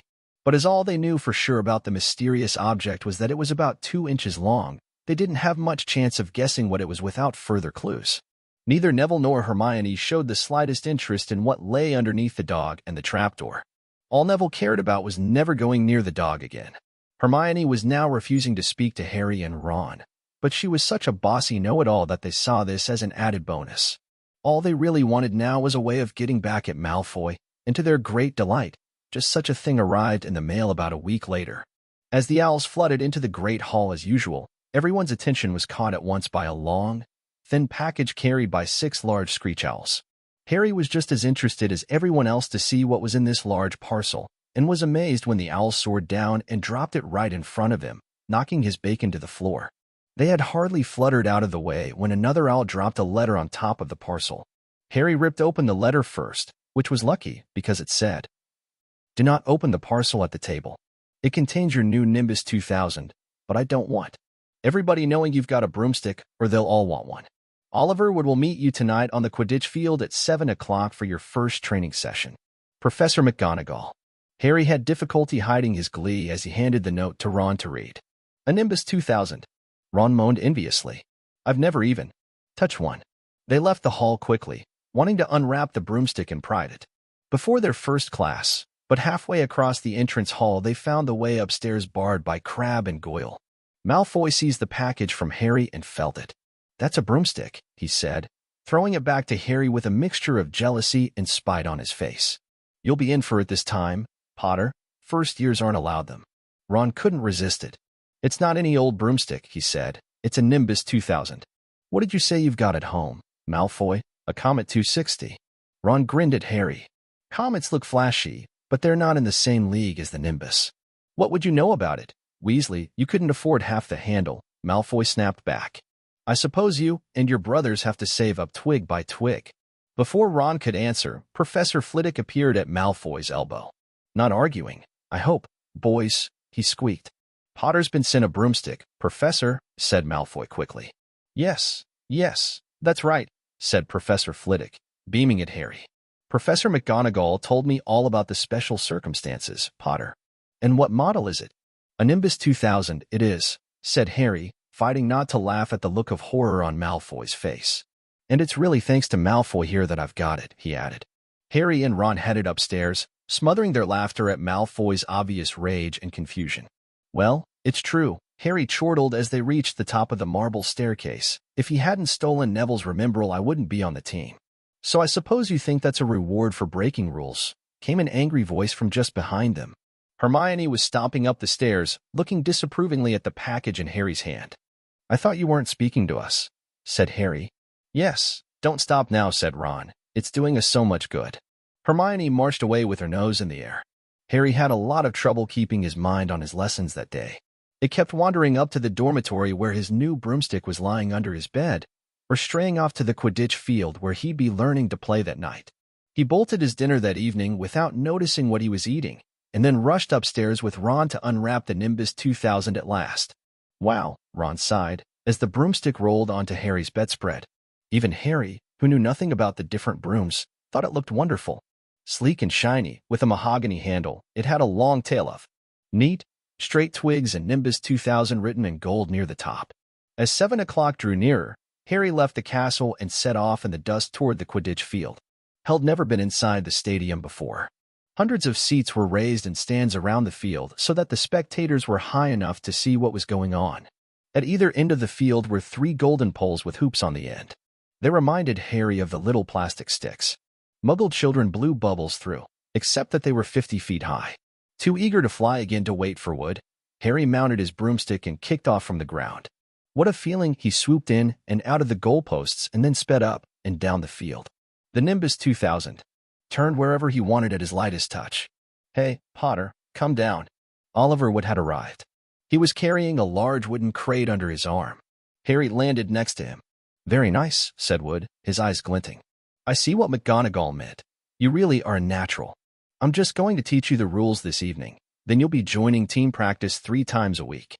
He opened the crate. Inside were 4 different-sized balls. Right, said Wood. Now, Quidditch is easy enough to understand, even if it's not too easy to play.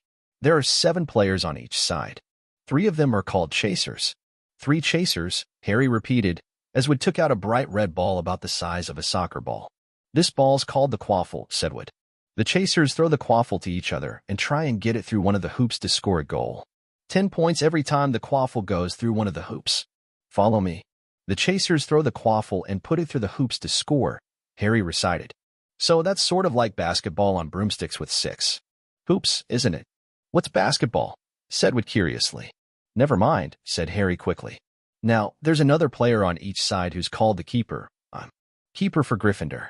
I have to fly around our hoops and stop the other team from scoring. 3 chasers, 1 keeper, said Harry, who was determined to remember it all. And they play with the quaffle. Okay, got that. So what are they for? He pointed at the 3 balls left inside the box. I'll show you now, said Wood. Take this. He handed Harry a small club, a bit like a short baseball bat. I'm going to show you what the bludgers do, Wood said. These 2 are the bludgers. He showed Harry 2 identical balls, jet black and slightly smaller than the red quaffle. Harry noticed that they seemed to be straining to escape the straps holding them inside the box. Stand back, Wood warned Harry. He bent down and freed one of the bludgers. At once, the black ball rose high in the air and then pelted straight at Harry's face. Harry swung at it with the bat to stop it from breaking his nose and sent it zigzagging away into the air. It zoomed around their heads and then shot at Wood, who dived on top of it and managed to pin it to the ground. See? Wood panted, forcing the struggling bludger back into the crate and strapping it down safely. The bludgers rocket around, trying to knock players off their brooms. That's why you have 2 beaters on each team. The Weasley twins are ours. It's their job to protect their side from the bludgers and try and knock them toward the other team. So, think you've got all that. 3 chasers try and score with the quaffle. The keeper guards the goalposts. The beaters keep the bludgers away from their team. Harry reeled off. Very good, said Wood. Have the bludgers ever killed anyone? Harry asked, hoping he sounded offhand. Never at Hogwarts. We've had a couple of broken jaws, but nothing worse than that. Now, the last member of the team is the Seeker. That's you. And you don't have to worry about the quaffle or the bludgers. Unless they crack my head open. Don't worry, the Weasleys are more than a match for the bludgers. They're like a pair of human bludgers themselves. Wood reached into the crate and took out the 4th and last ball. Compared with the quaffle and the bludgers, it was tiny, about the size of a large walnut. It was bright gold and had little fluttering silver wings. This, said Wood, is the golden snitch, and it's the most important ball of the lot. It's very hard to catch because it's so fast and difficult to see. It's the Seeker's job to catch it. You've got to weave in and out of the chasers, beaters, bludgers, and quaffle to get it before the other team's Seeker, because whichever Seeker catches the snitch wins his team an extra 150 points, so they nearly always win. That's why Seekers get fouled so much. A game of Quidditch only ends when the snitch is caught, so it can go on for ages. I think the record is 3 months. They had to keep bringing on substitutes so the players could get some sleep. Well, that's it. Any questions? Harry shook his head. He understood what he had to do all right. It was doing it that was going to be the problem. We won't practice with the snitch yet, said Wood, carefully shutting it. Back inside the crate. It's too dark. We might lose it. Let's try you out with a few of these. He pulled a bag of ordinary golf balls out of his pocket, and a few minutes later, he and Harry were up in the air, Wood throwing the golf balls as hard as he could in every direction for Harry to catch. Harry didn't miss a single one, and Wood was delighted. After half an hour, night had really fallen, and they couldn't carry on. That Quidditch Cup will have our name on it this year, said Wood happily as they trudged back up to the castle. I wouldn't be surprised if you turn out better than Charlie Weasley, and he could have played for England if he hadn't gone off chasing dragons. Perhaps it was because he was now so busy, what with Quidditch practice 3 evenings a week on top of all his homework, but Harry could hardly believe it when he realized that he'd already been at Hogwarts 2 months. The castle felt more like home than Privet Drive ever had. His lessons, too, were becoming more and more interesting now that they had mastered the basics. On Halloween morning, they woke to the delicious smell of baking pumpkin wafting through the corridors. Even better, Professor Flitwick announced in charms that he thought they were ready to start making objects fly, something they had all been dying to try since they'd seen him make Neville's toad zoom around the classroom. Professor Flitwick put the class into pairs to practice. Harry's partner was Seamus Finnegan, which was a relief, because Neville had been trying to catch his eye. Ron, however, was to be working with Hermione Granger. It was hard to tell whether Ron or Hermione was angrier about this. She hadn't spoken to either of them since the day Harry's broomstick had arrived. Now, don't forget that nice wrist movement we've been practicing, squeaked Professor Flitwick, perched on top of his pile of books as usual. Swish and flick, remember, swish and flick. And saying the magic words properly is very important. To never forget Wizard Baruffio, who said S instead of F, and found himself on the floor with a buffalo on his chest. It was very difficult. Harry and Seamus swished and flicked, but the feather they were supposed to be sending skyward just lay on the desktop. Seamus got so impatient that he prodded it with his wand and set fire to it. Harry had to put it out with his hat. Ron, at the next table, wasn't having much more luck. Wingardium Leviosa, he shouted, waving his long arms like a windmill. You're saying it wrong, Harry heard Hermione snap. It's Wingar. Dime Leviosa, make the gar nice and long. You do it, then, if you're so clever, Ron snarled. Hermione rolled up the sleeves of her gown, flicked her wand, and said, Wingardium Leviosa. Their feather rose off the desk and hovered about 4 feet above their heads. Oh, well done, cried Professor Flitwick, clapping. Everyone see here, Miss Granger's done it. Ron was in a very bad mood by the end of the class.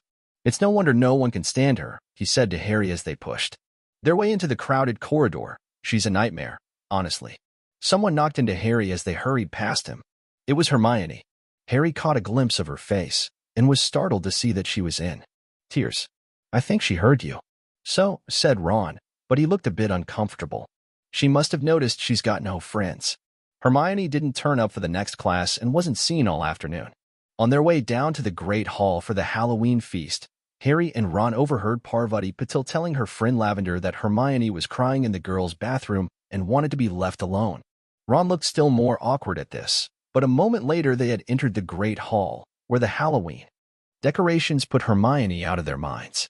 1,000 live bats fluttered from the walls and ceiling while 1,000 more swooped over the tables in low black clouds, making the candles and the pumpkin stutter. The feast appeared suddenly on the golden plates, as it had at the start of term banquet. Harry was just helping himself to a baked potato when Professor Quirrell came sprinting into the hall, his turban askew and terror on his face. Everyone stared as he reached Professor Dumbledore's chair, slumped against the table, and gasped, "Troll, in the dungeons, thought you ought to know." He then sank to the floor in a dead faint. There was an uproar. It took several purple firecrackers exploding from the end of Professor Dumbledore's wanna bring silence. "Prefects," he rumbled, "lead your houses back to the dormitories." Immediately, Percy was in his element. "Follow me. Stick together, first years. No need to fear the troll if you follow my orders. Stay close behind me, now. Make way, first years coming through." "Excuse me, I'm a prefect. How could a troll get in?" Harry asked as they climbed the stairs. "Don't ask me. They're supposed to be really stupid," said Ron. "Maybe." Peeves let it in for a Halloween joke. They passed different groups of people hurrying in different directions. As they jostled their way through a crowd of confused Hufflepuffs, Harry suddenly grabbed Ron's arm. "I've just thought, Hermione. What about her? She doesn't know about the troll." Ron bit his lip. "Oh, all right," he snapped. "But Percy'd better not see us." Ducking down, they joined the Hufflepuffs going the other way, slipped down a deserted side corridor, and hurried off toward the girls' bathroom. They had just turned the corner when they heard quick footsteps behind them. "Percy," hissed Ron, pulling Harry behind a large stone griffin. Peering around it, however, they saw not Percy but Snape. He crossed the corridor and disappeared from view. "What's he doing?" Harry whispered. "Why isn't he down in the dungeons with the rest of the teachers?" "Search me." Quietly as possible, they crept along the next corridor after Snape's fading footsteps. "He's heading for the 3rd floor," Harry said, but Ron held up his hand. "Can you smell something?" Harry sniffed, and a foul stench reached his nostrils, a mixture of old socks and the kind of public toilet no one seems to clean. And then they heard it, a low grunting, and the shuffling footfalls of gigantic feet. Ron pointed. At the end of a passage to the left, something huge was moving toward them. They shrank into the shadows and watched as it emerged into a patch of moonlight. It was a horrible sight. 12 feet tall, its skin was a dull, granite gray, its great lumpy body like a boulder with its small bald head perched on top like a coconut. It had short legs thick as tree trunks with flat, horny feet. The smell coming from it was incredible. It was holding a huge wooden club, which dragged along the floor because its arms were so long. The troll stopped next to a doorway and peered inside. It waggled its long ears, making up its tiny mind, then slouched slowly into the room. "The key's in the lock," Harry muttered. "We could lock it in." "Good idea," said Ron nervously. They edged toward the open door, mouths dry, praying the troll wasn't about to come out of it. With one great leap, Harry managed to grab the key, slam the door, and lock it. Yes. Flushed with their victory, they started to run back up the passage, but as they reached the corner they heard something that made their hearts stop, a high, petrified scream, and it was coming from the chamber they'd just chained up. "Oh, no," said Ron, pale as the Bloody Baron. "It's the girls' bathroom." Harry gasped. "Hermione," they said together. It was the last thing they wanted to do, but what choice did they have? Wheeling around, they sprinted back to the door and turned the key, fumbling in their panic. Harry pulled the door open and they ran inside. Hermione Granger was shrinking against the wall opposite, looking as if she was about to faint. The troll was advancing on her, knocking the sinks off the walls as it went. "Confuse it," Harry said desperately to Ron, and, seizing a tap, he threw it as hard as he could against the wall. The troll stopped a few feet from Hermione. It lumbered around, blinking stupidly, to see what had made the noise. Its mean little eyes saw Harry. It hesitated, then made for him instead, lifting its club as it went. "Oi, pea-brain!" yelled Ron from the other side of the chamber, and he threw a metal pipe at it. The troll didn't even seem to notice the pipe hitting its shoulder, but it heard the yell and paused again, turning its ugly snout toward Ron instead, giving Harry time to run around it. "Come on, run, run!" Harry yelled at Hermione, trying to pull her toward the door, but she couldn't move, She was still flat against the wall, her mouth open with terror. The shouting and the echoes seemed to be driving the troll berserk. It roared again and started toward Ron, who was nearest and had no way to escape. Harry then did something that was both very brave and very stupid. He took a great running jump and managed to fasten his arms around the troll's neck from behind. The troll couldn't feel Harry hanging there, but even a troll will notice if you stick a long bit of wood up its nose, and Harry's wand had still been in his hand when he jumped. It had gone straight up one of the troll's nostrils. Howling with pain, the troll twisted and flailed its club, with Harry clinging on for dear life. Any second, the troll was going to rip him off or catch him a terrible blow with the club. Hermione had sunk to the floor in fright. Ron pulled out his own wand. Not knowing what he was going to do, he heard himself cry the first spell that came into his head, Wingardium Leviosa. The club flew suddenly out of the troll's hand, rose high up into the air, turned slowly over, and dropped, with a sickening crack, onto its owner's head. The troll swayed on the spot and then fell flat on its face, with a thud that made the whole room tremble. Harry got to his feet. He was shaking and out of breath. Ron was standing there with his wand still raised, staring at what he had done. It was Hermione who spoke first. "Is it dead?" "I don't think so," said Harry. "I think it's just been knocked out." He bent down and pulled his wand out of the troll's nose. It was covered in what looked like lumpy gray glue. Ugh, troll boogers. He wiped it on the troll's trousers. A sudden slamming and loud footsteps made the three of them look up. They hadn't realized what a racket they had been making, but of course, someone downstairs must have heard the crashes and the troll's roars. A moment later, Professor McGonagall had come bursting into the room, closely followed by Snape, with Quirrell bringing up the rear. Quirrell took one look at the troll, let out a faint whimper, and sat quickly down on a toilet, clutching his heart. Snape bent over the troll. Professor McGonagall was looking at Ron and Harry. Harry had never seen her look so angry. Her lips were white. Hopes of winning 50 points for Gryffindor faded quickly from Harry's mind. "What on earth were you thinking of?" said Professor McGonagall, with cold fury in her voice. Harry looked at Ron, who was still standing with his wand in the air. "You're lucky you weren't killed. Why aren't you in your dormitory?" Snape gave Harry a swift, piercing look. Harry looked at the floor. He wished Ron would put his wand down. Then a small voice came out of the shadows. "Please, Professor McGonagall, they were looking for me." "Miss Granger." Hermione had managed to get to her feet at last. "I went looking for the troll because I thought I could deal with it on my own, because I've read all about them." Ron dropped his wand. "Hermione Granger, telling a downright lie. Teacher, if they hadn't found me, I'd be dead now." Harry stuck his wand up its nose and Ron knocked it out with its own club. "They didn't have time to come and fetch anyone. It was about to finish me off when they arrived." Harry and Ron tried to look as though this story wasn't new to them. "Well, in that case," said Professor McGonagall, staring at the three of them, "Miss Granger, you foolish girl, how could you think of tackling a mountain troll on your own?" Hermione hung her head. Harry was speechless. Hermione was the last person to do anything against the rules, and here she was, pretending she had, to get them out of trouble. It was as if Snape had started handing out sweets. "Miss Granger, 5 points will be taken from Gryffindor for this," said Professor McGonagall. "I'm very disappointed in you. If you're not hurt at all, you'd better get off to Gryffindor Tower. Students are finishing the feast in their houses." Hermione left. Professor McGonagall turned to Harry and Ron. "Well, I still say you were lucky, but not many first years could have taken on a full-grown mountain troll. You each win Gryffindor 5 points. Professor Dumbledore will be informed of this. You may go." They hurried out of the chamber and didn't speak at all until they had climbed 2 floors up. It was a relief to be away from the smell of the troll, quite apart from anything else. "We should have gotten more than 10 points, Ron grumbled. 5, you mean, once she's taken off Hermione's. Good of her to get us out of trouble like that, Ron admitted. Mind you, we did save her. She might not have needed saving if we hadn't locked the thing in with her, Harry reminded him. They had reached the portrait of the fat lady. "Pig snout," they said and entered. The common room was packed and noisy. Everyone was eating the food that had been sent up.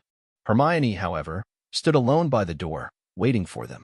There was a very embarrassed pause. Then, none of them looking at each other, they all said, "Thanks," and hurried off to get plates. But from that moment on, Hermione Granger became their friend. There are some things you can't share without ending up liking each other, and knocking out a 12-foot mountain troll is one of them. Chapter 11. Quidditch. As they entered November, The weather turned very cold. The mountains around the school became icy gray, and the lake like chilled steel. Every morning the ground was covered in frost. Hagrid could be seen from the upstairs windows defrosting broomsticks on the Quidditch field, bundled up in a long moleskin overcoat, rabbit fur gloves, and enormous beaver skin boots. The Quidditch season had begun. On Saturday, Harry would be playing in his first match after weeks of training, Gryffindor versus Slytherin. If Gryffindor won, they would move up into second place in the house championship. Hardly anyone had seen Harry play because Wood had decided that, as their secret weapon, Harry should be kept, well, secret. But the news that he was playing Seeker had leaked out somehow, and Harry didn't know which was worse, people telling him he'd be brilliant or people telling him they'd be running around underneath him holding a mattress. It was really lucky that Harry now had Hermione as a friend. He didn't know how he'd have gotten through all his homework without her, what with all the last-minute Quidditch practice Wood was making them do. She had also lent him Quidditch Through the Ages, which turned out to be a very interesting read. Harry learned that there were 700 ways of committing a Quidditch foul and that all of them had happened during a World Cup match in 1473, that Seekers were usually the smallest and fastest players, and that most serious Quidditch accidents seemed to happen to them, that although people rarely died playing Quidditch, referees had been known to vanish and turn up months later in the Sahara Desert. Hermione had become a bit more relaxed about breaking rules since Harry and Ron had saved her from the mountain troll, and she was much nicer for it. The day before Harry's first Quidditch match, the three of them were out in the freezing courtyard during break, and she had conjured them up a bright blue fire that could be carried around in a jam jar. They were standing with their backs to it, getting warm, when Snape crossed the yard. Harry noticed at once that Snape was limping.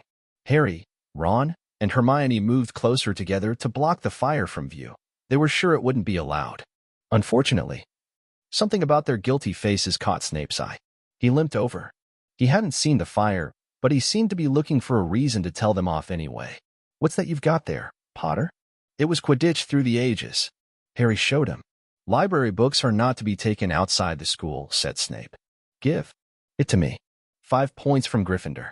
"He's just made that rule up," Harry muttered angrily as Snape limped away.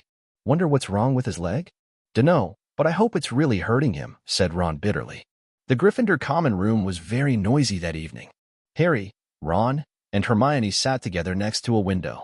Hermione was checking Harry and Ron's charms homework for them. She would never let them copy "How will you learn?" but by asking her to read it through, they got the right answers anyway. Harry felt restless. He wanted Quidditch Through the Ages back, to take his mind off his nerves about tomorrow. Why should he be afraid of Snape? Getting up, he told Ron and Hermione he was going to ask Snape if he could have it. "Better you than me," they said together, but Harry had an idea that Snape wouldn't refuse if there were other teachers listening. He made his way down to the staff room and knocked. There was no answer. He knocked again. Nothing. Perhaps Snape had left the book in there? It was worth a try. He pushed the door ajar and peered inside, and a horrible scene met his eyes. Snape and Filch were inside, alone. Snape was holding his robes above his knees. One of his legs was bloody and mangled. Filch was handing Snape bandages. "Blasted thing," Snape was saying. "How are you supposed to keep your eyes on all three heads at once?" Harry tried to shut the door quietly, but Potter. Snape's face was twisted with fury as he dropped his robes quickly to hide his leg. Harry gulped. "I just wondered if I could have my book back." "Get out." "Out." Harry left, before Snape could take any more points from Gryffindor. He sprinted back upstairs. "Did you get it?" Ron asked as Harry joined them. "What's the matter?" In a low whisper, Harry told them what he'd seen. "You know what this means?" he finished breathlessly. "He tried to get past that three-headed dog at Halloween. That's where he was going when we saw him. He's after whatever it's guarding. And I'd bet my broomstick he let that troll in to make a diversion." Hermione's eyes were wide. "No, he wouldn't," she said. "I know he's not very nice, but he wouldn't try and steal something Dumbledore was keeping safe." "Honestly, Hermione, you think all teachers are saints or something," snapped Ron. "I'm with Harry. I wouldn't put anything past Snape. But what's he after? What's that dog guarding?" Harry went to bed with his head buzzing with the same question. Neville was snoring loudly, but Harry couldn't sleep. He tried to empty his mind. He needed to sleep. He had to. He had his first Quidditch match in a few hours. But the expression on Snape's face when Harry had seen his leg wasn't easy to forget. The next morning dawned very bright and cold. The great hall was full of the delicious smell of fried sausages and the cheerful chatter of everyone looking forward to a good Quidditch match. "You've got to eat some breakfast." "I don't want anything. Just a bit of toast," wheedled Hermione. "I'm not hungry." Harry felt terrible. In an hour's time, he'd be walking onto the field. "Harry, you need your strength," said Seamus Finnegan. "Seekers are always the ones who get clobbered by the other team." "Thanks, Seamus," said Harry, watching Seamus pile ketchup on his sausages. By 11 o'clock, the whole school seemed to be out in the stands around the Quidditch pitch. Many students had binoculars. The seats might be raised high in the air, but it was still difficult to see what was going on sometimes. Ron and Hermione joined Neville, Seamus, and Dean the West Ham fan up in the top row. As a surprise for Harry, they had painted a large banner on one of the sheets Scabbers had ruined. It said Potter for President, and Dean, who was good at drawing, had done a large Gryffindor lion underneath. Then Hermione had performed a tricky little charm so that the paint flashed different colors.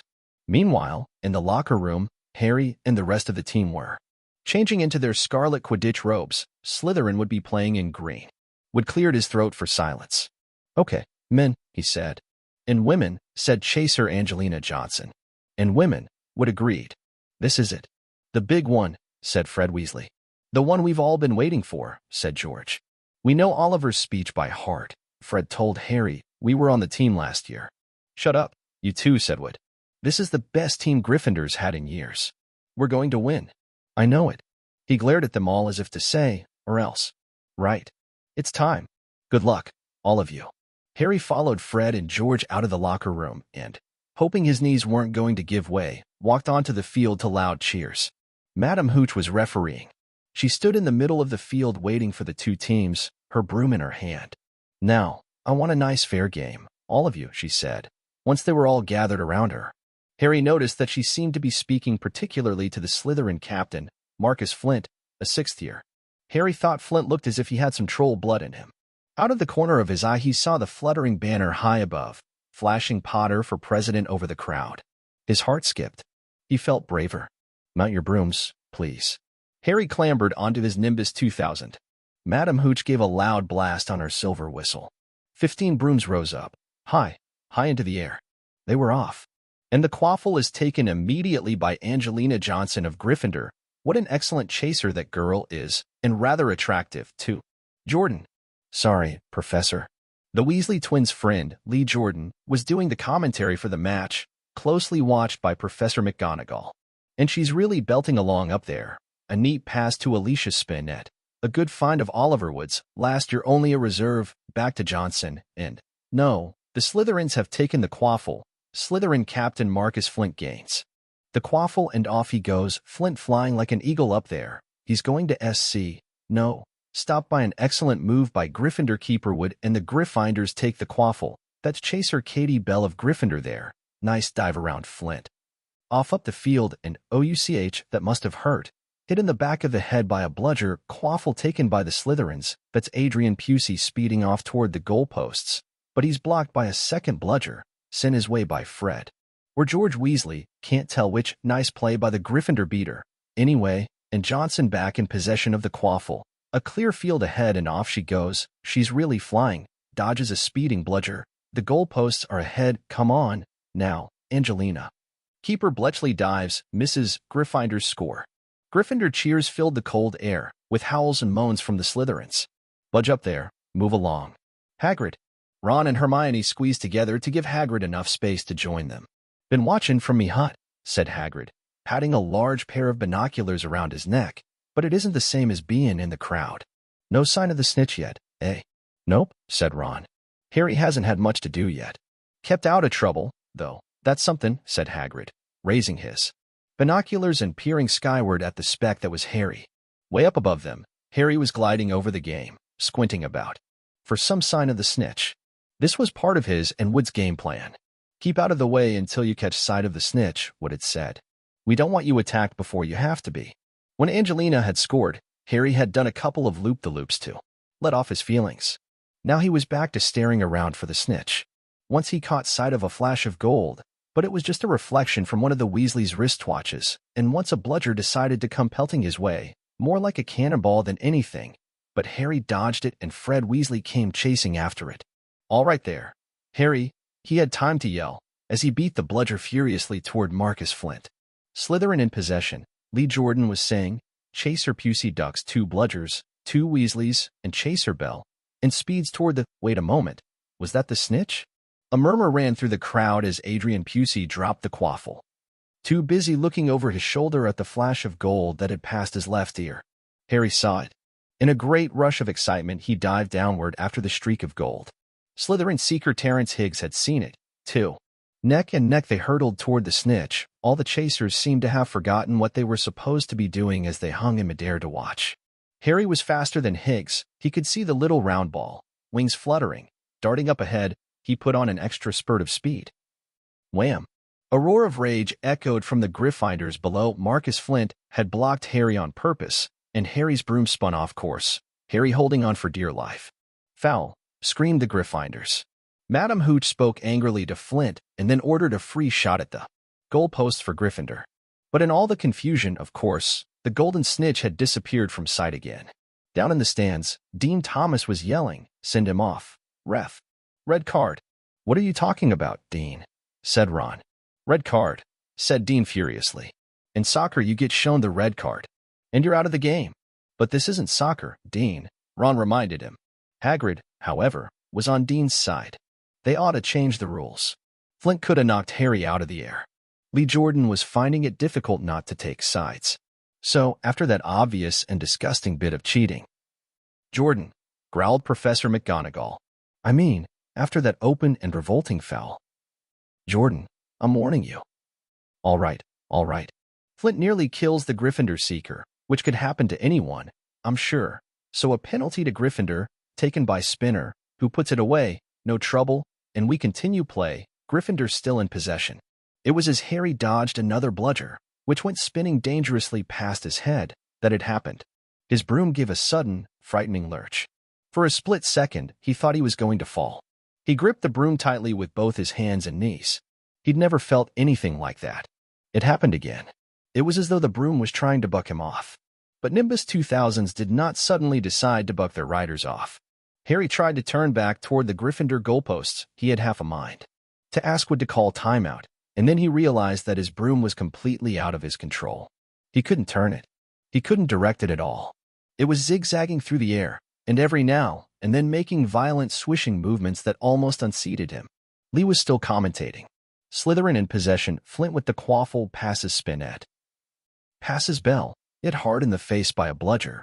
Hope it broke his nose. Only joking, Professor. Slytherin score a no. The Slytherins were cheering. No one seemed to have noticed that Harry's broom was behaving strangely. It was carrying him slowly higher, away from the game, jerking and twitching as it went. "Dunno what Harry thinks he's doing," Hagrid mumbled. He stared through his binoculars.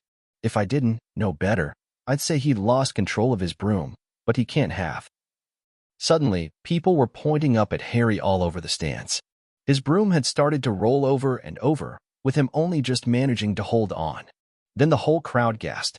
Harry's broom had given a wild jerk and Harry swung off it. He was now dangling from it, holding on with only one hand. Did something happen to it when Flint blocked him? Seamus whispered. "Can't have," Hagrid said, his voice shaking. "Can't nothing interfere with a broomstick except powerful dark magic. No kid could do that to a Nimbus 2000. At these words, Hermione seized Hagrid's binoculars, but instead of looking up at Harry, she started looking frantically at the crowd. "What are you doing?" moaned Ron, gray-faced. "I knew it," Hermione gasped. "Snape, look." Ron grabbed the binoculars. Snape was in the middle of the stands opposite them. He had his eyes fixed on Harry and was muttering nonstop under his breath. "He's doing something jinxing the broom," said Hermione. "What should we do?" "Leave it to me." Before Ron could say another word, Hermione had disappeared. Ron turned the binoculars back on Harry. His broom was vibrating so hard, it was almost impossible for him to hang on much longer. The whole crowd was on its feet, watching, terrified, as the Weasleys flew up to try and pull Harry safely onto one of their brooms. But it was no good. Every time they got near him, the broom would jump higher still. They dropped lower and circled beneath him, obviously hoping to catch him if he fell. Marcus Flint seized the quaffle and scored 5 times without anyone noticing. "Come on, Hermione," Ron muttered desperately. Hermione had fought her way across to the stand where Snape stood, and was now racing along the row behind him. She didn't even stop to say sorry as she knocked Professor Quirrell headfirst into the row in front. Reaching Snape, she crouched down, pulled out her wand, and whispered a few well-chosen words.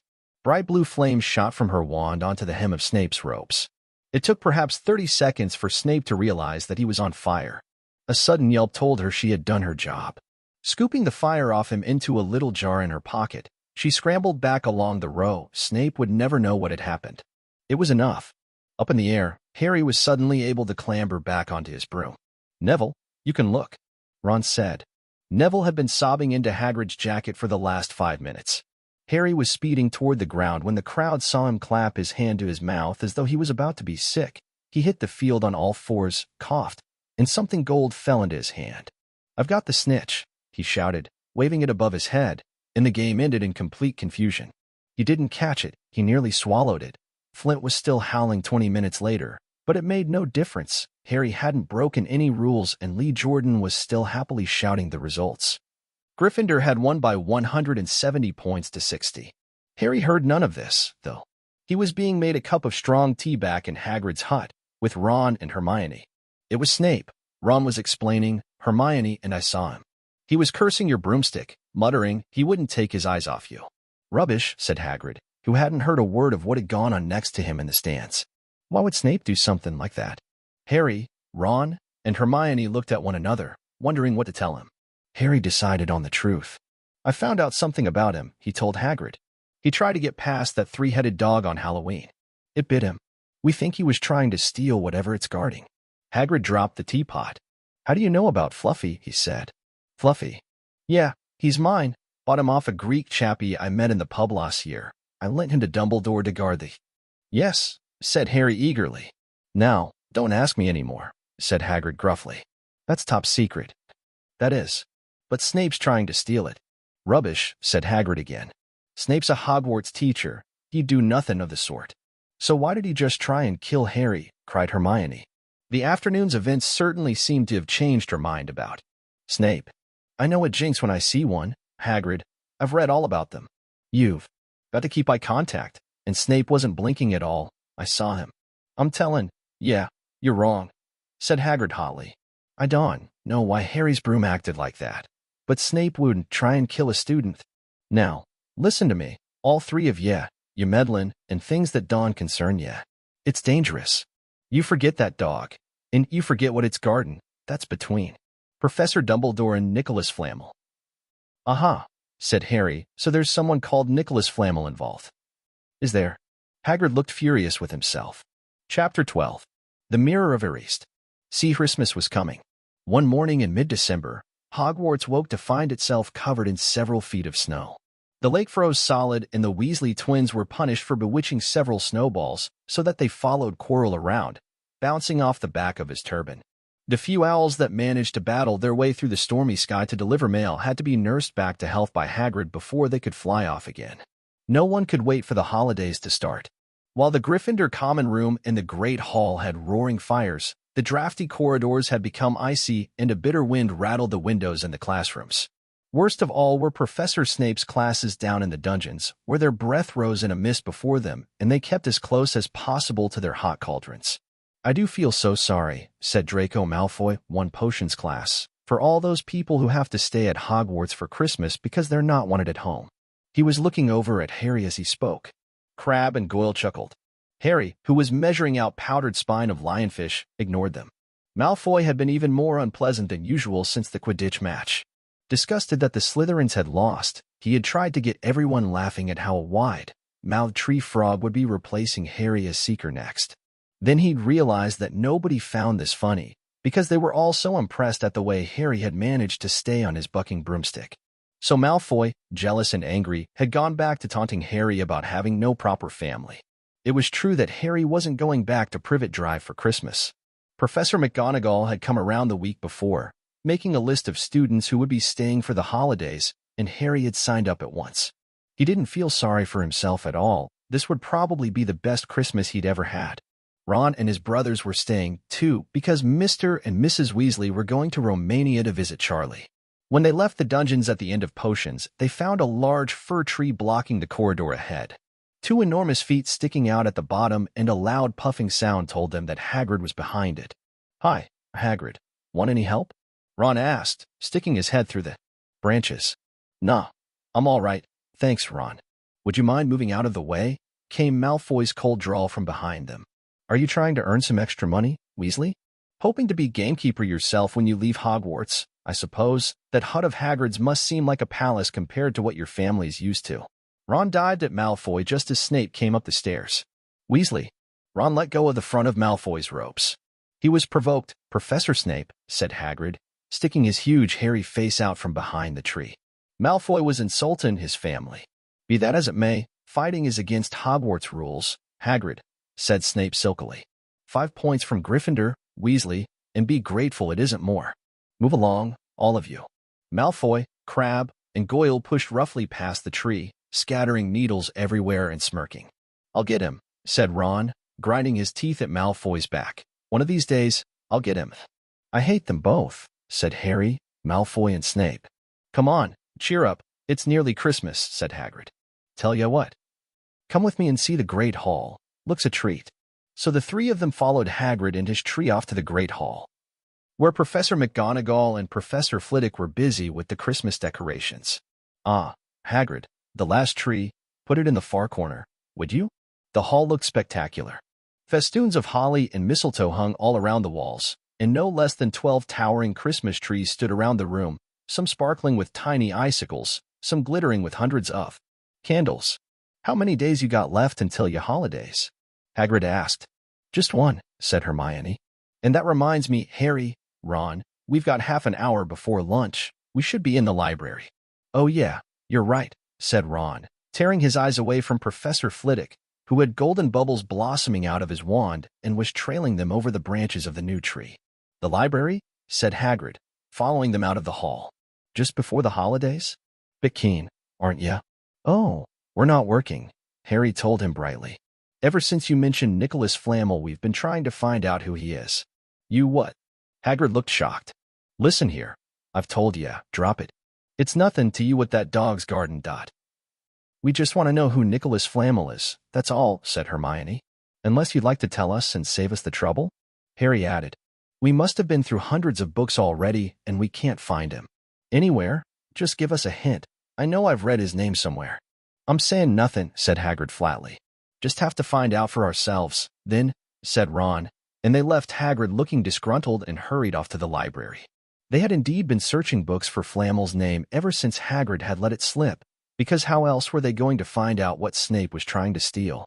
The trouble was, it was very hard to know where to begin, not knowing what Flamel might have done to get himself into a book. He wasn't in great wizards of the 20th century or notable magical names of our time. He was missing, too, from important modern magical discoveries and a study of recent developments in wizardry. And then, of course, there was the sheer size of the library. Tens of thousands of books, thousands of shelves, hundreds of narrow rows.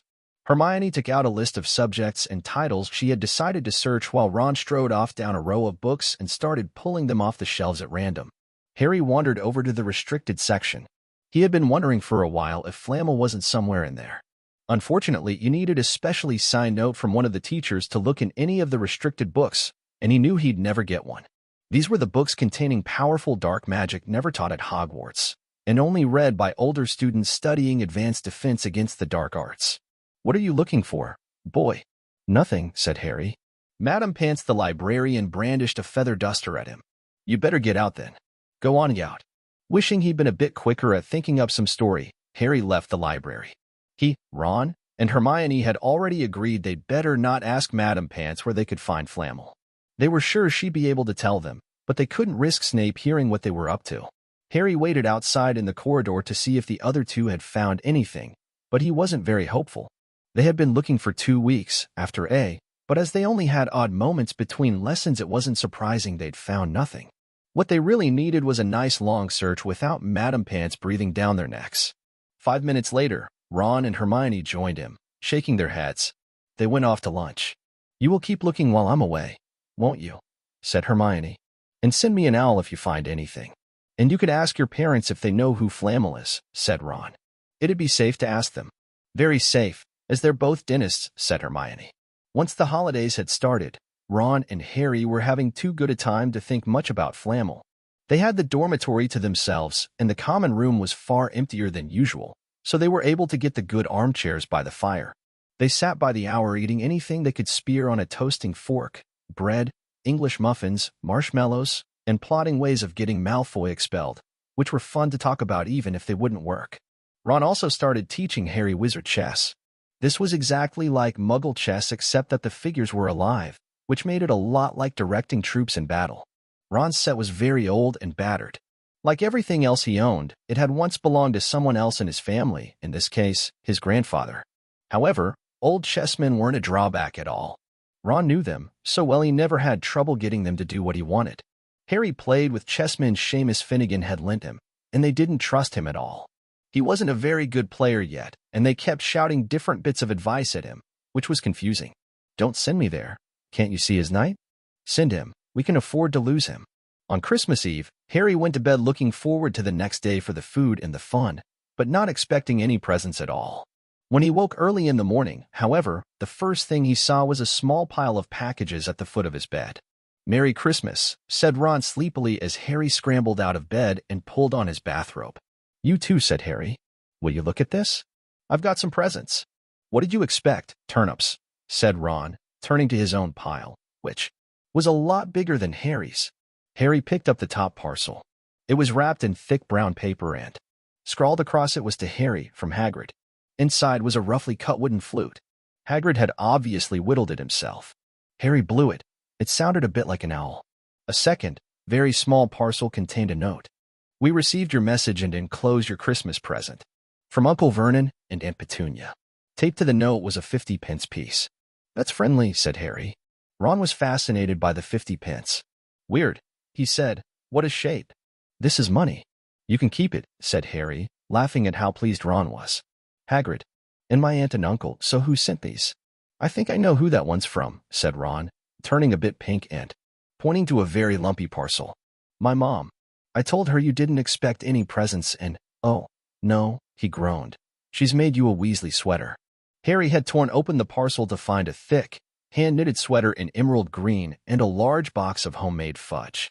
"Every year she makes us a sweater," said Ron, unwrapping his own, "and mine's always maroon." "That's really nice of her," said Harry, trying the fudge, which was very tasty. His next present also contained candy, a large box of chocolate frogs from Hermione. This only left one parcel. Harry picked it up and felt it. It was very light. He unwrapped it. Something fluid and silvery gray went slithering to the floor where it lay in gleaming folds. Ron gasped. "I've heard of those," he said in a hushed voice, dropping the box of every flavor beans he'd gotten from Hermione. "If that's what I think it is, they're really rare and really valuable." "What is it?" Harry picked the shining, silvery cloth off the floor. It was strange to the touch, like water woven into material. "It's an invisibility cloak," said Ron, a look of awe on his face. "I'm sure. It is. Try it on." Harry threw the cloak around his shoulders and Ron gave a yell. "It is.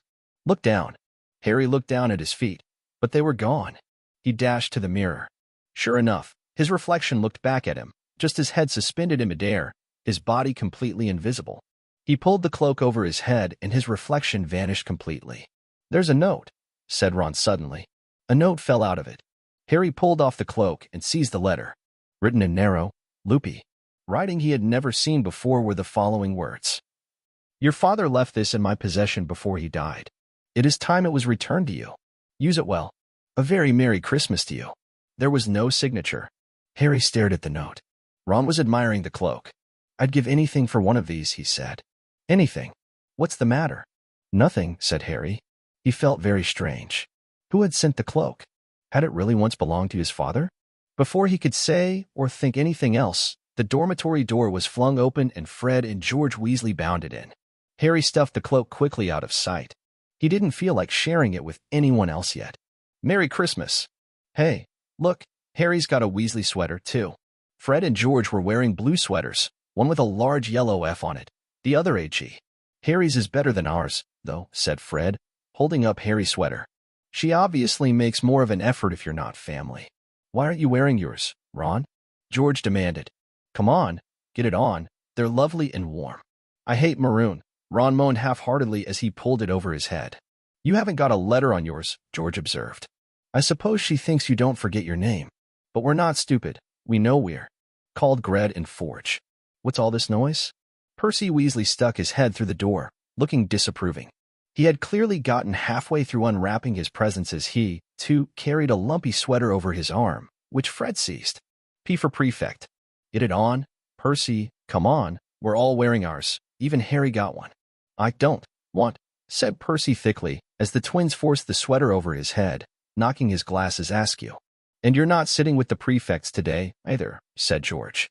"Christmas is a time for family." They frog-marched Percy from the room, his arms pinned to his side by his sweater. Harry had never in all his life had such a Christmas dinner. 100 fat, roast turkeys, mountains of roast and boiled potatoes, platters of chipolatas, tureens of buttered peas, silver boats of thick, rich gravy and cranberry sauce, and stacks of wizard crackers every few feet along the table. These fantastic party favors were nothing like the feeble muggle ones the Dursleys usually bought, with their little plastic toys and their flimsy paper hats inside. Harry pulled a wizard cracker with Fred, and it didn't just bang. It went off with a blast like a cannon and engulfed them all in a cloud of blue smoke, while from the inside exploded a rear admiral's hat and several live, white mice. Up at the high table, Dumbledore had swapped his pointed wizard's hat for a flowered bonnet, and was chuckling merrily at a joke Professor Flitwick had just read him. Flaming Christmas puddings followed the turkey. Percy nearly broke his teeth on a silver sickle embedded in his slice.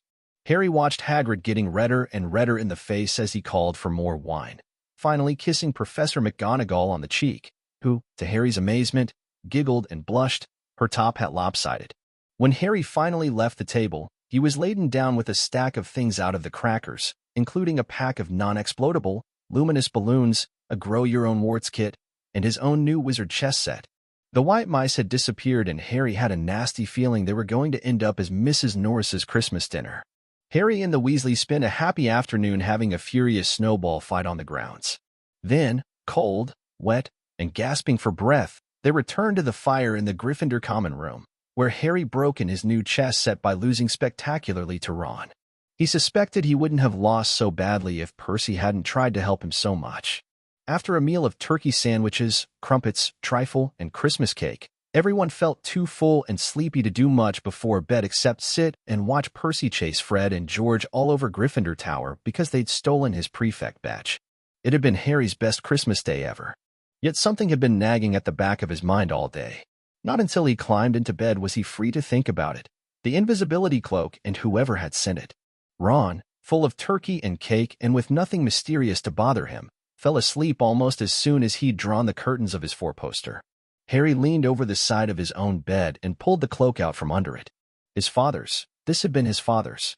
He let the material flow over his hands, smoother than silk, light as air. "Use it well," the note had said. He had to try it, now. He slipped out of bed and wrapped the cloak around himself. Looking down at his legs, he saw only moonlight and shadows. It was a very funny feeling.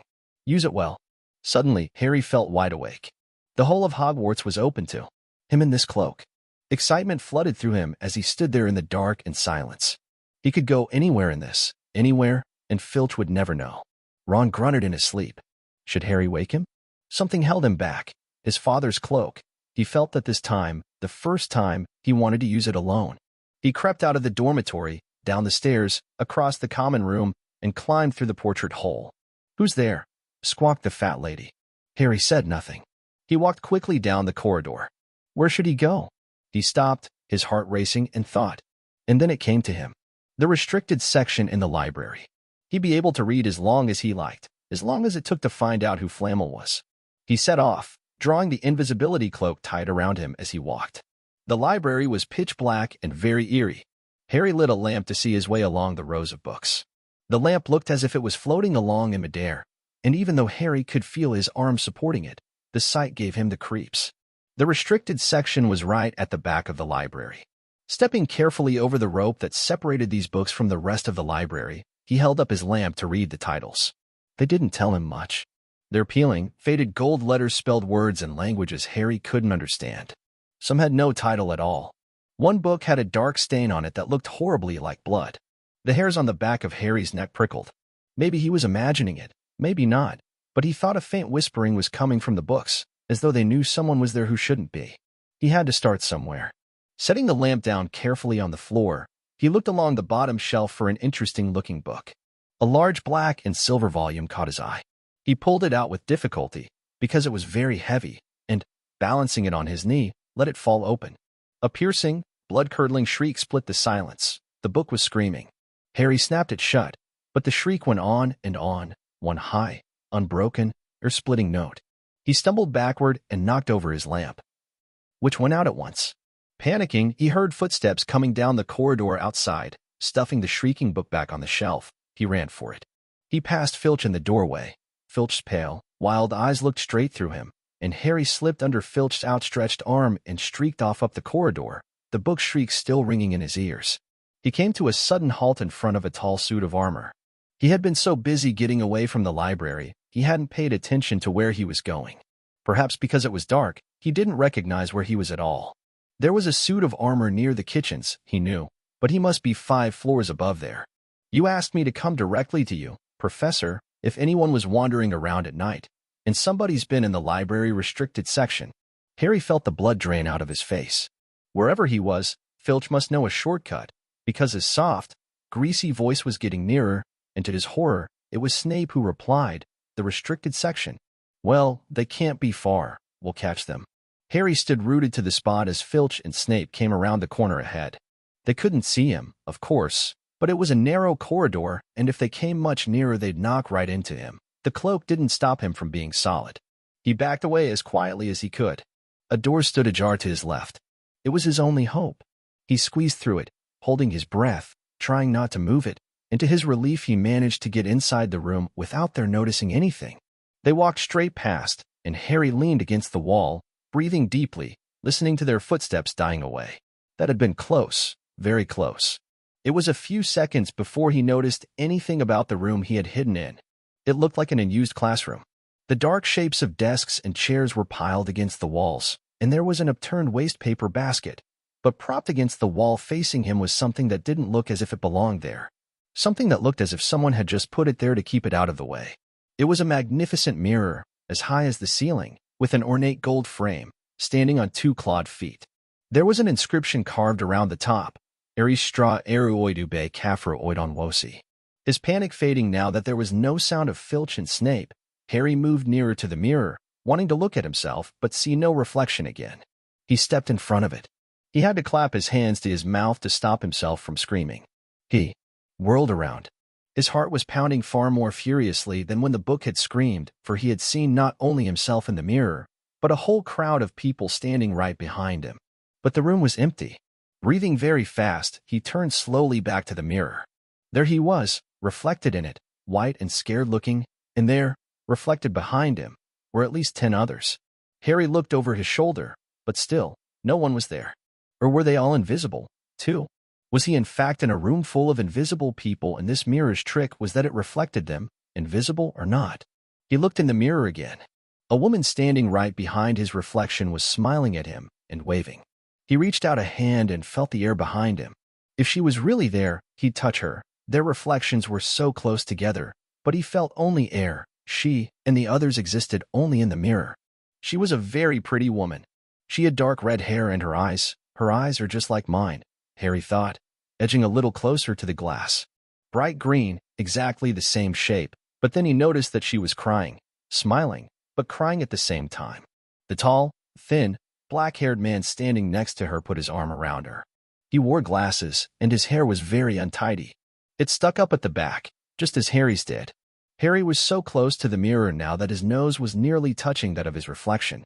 "Mom," he whispered. "Dad." They just looked at him, smiling. And slowly, Harry looked into the faces of the other people in the mirror and saw other pairs of green eyes like his, other noses like his, even a little old man who looked as though he had Harry's knobbly knees. Harry was looking at his family. For the first time in his life.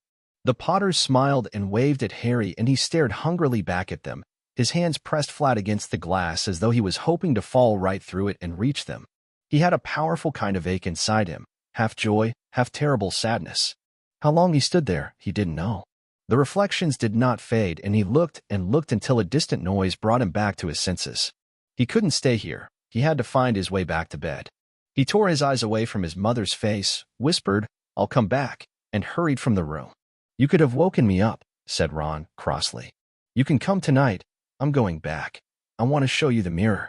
"I'd like to see your mom and dad," Ron said eagerly. "And I want to see all your family, all the Weasleys. You'll be able to show me your other brothers and everyone." "You can see them any old time," said Ron. "Just come round my house this summer.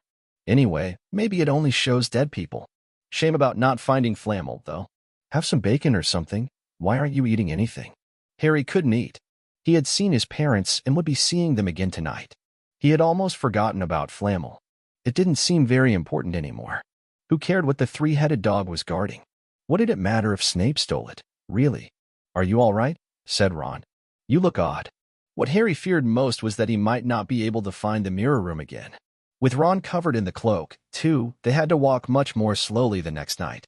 They tried retracing Harry's route from the library, wandering around the dark passageways for nearly an hour. "I'm freezing," said Ron.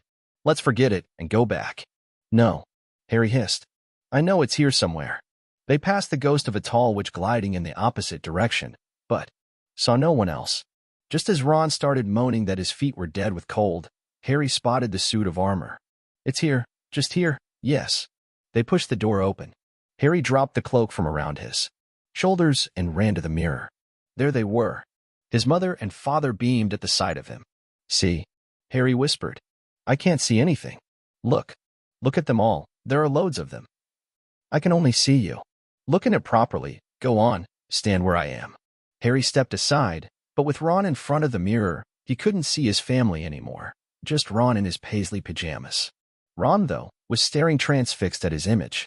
"Look at me," he said. "Can you see all your family standing around you?" "No, I'm alone, but I'm different. I look older, and I'm head boy." "What?" "I am. I'm wearing the badge like Bill used to, and I'm holding the house cup and the Quidditch cup. I'm Quidditch captain, too." Ron tore his eyes away from this splendid sight to look excitedly at Harry. "Do you think this mirror shows the future?" "How can it? All my family are dead. Let me have another look. You had it to yourself all last night. Give me a bit more time. You're only holding the Quidditch cup. What's interesting about that?" "I want to see my parents." "Don't push me." A sudden noise outside in the corridor put an end to their discussion. They hadn't realized how loudly they had been talking. "Quick!" Ron threw the cloak back over them as the luminous eyes of Mrs. Norris came round the door. Ron and Harry stood quite still, both thinking the same thing. Did the cloak work on cats? After what seemed an age, she turned and left. "This isn't safe. She might have gone for Filch. I bet she heard us. Come on." And Ron pulled Harry out of the room. The snow still hadn't melted the next morning. "Want to play chess, Harry?" said Ron. "No." "Why don't we go down and visit Hagrid?" "No, you go." "I know what you're thinking about, Harry, that mirror. Don't go back tonight." "Why not?" "I dunno. I've just got a bad feeling about it. And anyway, you've had too many close shaves already. Filch, Snape, and Mrs. Norris are wandering around. So what if they can't see you? What if they walk into you? What if you knock something over? You sound like Hermione." "I'm serious, Harry. Don't go." But Harry only had one thought in his head, which was to get back in front of the mirror, and Ron wasn't going to stop him. That third night he found his way more quickly than before. He was walking so fast he knew he was making more noise than was wise, but he didn't meet anyone. And there were his mother and father smiling at him again, and one of his grandfathers nodding happily. Harry sank down to sit on the floor in front of the mirror. There was nothing to stop him from staying here all night with his family. Nothing at all. Except... So back again, Harry? Harry felt as though his insides had turned to ice. He looked behind him. Sitting on one of the desks by the wall was none other than Albus Dumbledore. Harry must have walked straight past him, so desperate to get to the mirror he hadn't noticed him. I didn't see you, sir." "Strange how nearsighted being invisible can make you," said Dumbledore, and Harry was relieved to see that he was smiling. "So," said Dumbledore, slipping off the desk to sit on the floor with Harry, "you, like hundreds before you, have discovered the delights of the mirror. Of Ariste. I didn't know it was called that, sir. But I expect you've realized by now what it does? It shows me my family. And it showed your friend Ron himself as head boy. How did you know?" "I don't need a cloak to become invisible," said Dumbledore gently. "Now, can you think what the mirror of Ariste shows us all?" Harry shook his head. Let me explain. The happiest man on earth would be able to use the mirror of Aries like a normal mirror. That is, he would look into it and see himself exactly as he is. Does that help?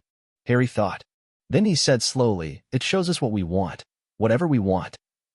Yes and no, said Dumbledore quietly. It shows us nothing more or less than the deepest, most desperate desire of our hearts. You, who have never known your family, see them standing around you. Ronald Weasley, who has always been overshadowed by his brothers, sees himself standing alone, the best of all of them. However, this mirror will give us neither knowledge or truth. Men have wasted away before it, entranced by what they have seen, or been driven mad, not knowing if what it shows is real or even possible. The mirror will be moved to a new home tomorrow, Harry, and I ask you not to go looking for it again. If you ever do run across it, you will now be prepared. It does not do to dwell on dreams and forget to live, remember that. Now, why don't you put that admirable cloak back on and get off to bed? Harry stood up. Sir, Professor Dumbledore? Can I ask you something? Obviously, you've just done so, Dumbledore smiled. You may ask me one more thing, however. What do you see when you look in the mirror? I see myself holding a pair of thick, woolen socks. Harry stared. One can never have enough socks, said Dumbledore. Another Christmas has come and gone, and I didn't get a single pair. People will insist on giving me books. It was only when he was back in bed that it struck Harry that Dumbledore might not have been quite truthful. But then, he thought, as he shoved Scabbers off his pillow, it had been quite a personal question. Chapter 13. Nicholas Flamel. Dumbledore had convinced Harry not to go looking for the Mirror of Eris again, and for the rest of the Christmas holidays the invisibility cloak stayed folded at the bottom of his trunk. Harry wished he could forget what he'd seen in the mirror as easily, but he couldn't. He started having nightmares. Over and over again he dreamed about his parents disappearing in a flash of green light, while a high voice cackled with laughter. You see, Dumbledore was right. That mirror could drive you mad, said Ron, when Harry told him about these dreams. Hermione, who came back the day before term started, took a different view of things. She was torn between horror at the idea of Harry being out of bed, roaming the school 3 nights in a row, if Filch had caught you, and disappointment that he hadn't at least found out who Nicholas Flamel was. They had almost given up hope of ever finding Flamel in a library book, even though Harry was still sure he'd read the name somewhere. Once term had started, they were back to skimming through books for 10 minutes during their breaks. Harry had even less time than the other two, because Quidditch practice had started again. Wood was working the team harder than ever. Even the endless rain that had replaced the snow couldn't dampen his spirits. The Weasleys complained that Wood was becoming a fanatic, but Harry was on Wood's side. If they won their next match against Hufflepuff, they would overtake Slytherin in the House Championship for the first time in 7 years. Quite apart from wanting to win, Harry found that he had fewer nightmares when he was tired out after training. Then, during one particularly wet and muddy practice session, Wood gave the team a bit of bad news. He'd just gotten very angry with the Weasleys, who kept dive-bombing each other and pretending to fall off their brooms. Will you stop messing around? He yelled. That's exactly the sort of thing that'll lose us the match. Snape's refereeing this time, and he'll be looking for any excuse to knock points off Gryffindor. George Weasley really did fall off his broom at these words. Snape's refereeing? He spluttered through a mouthful of mud. When's he ever refereed a Quidditch match? He's not going to be fair if we might. Overtake Slytherin.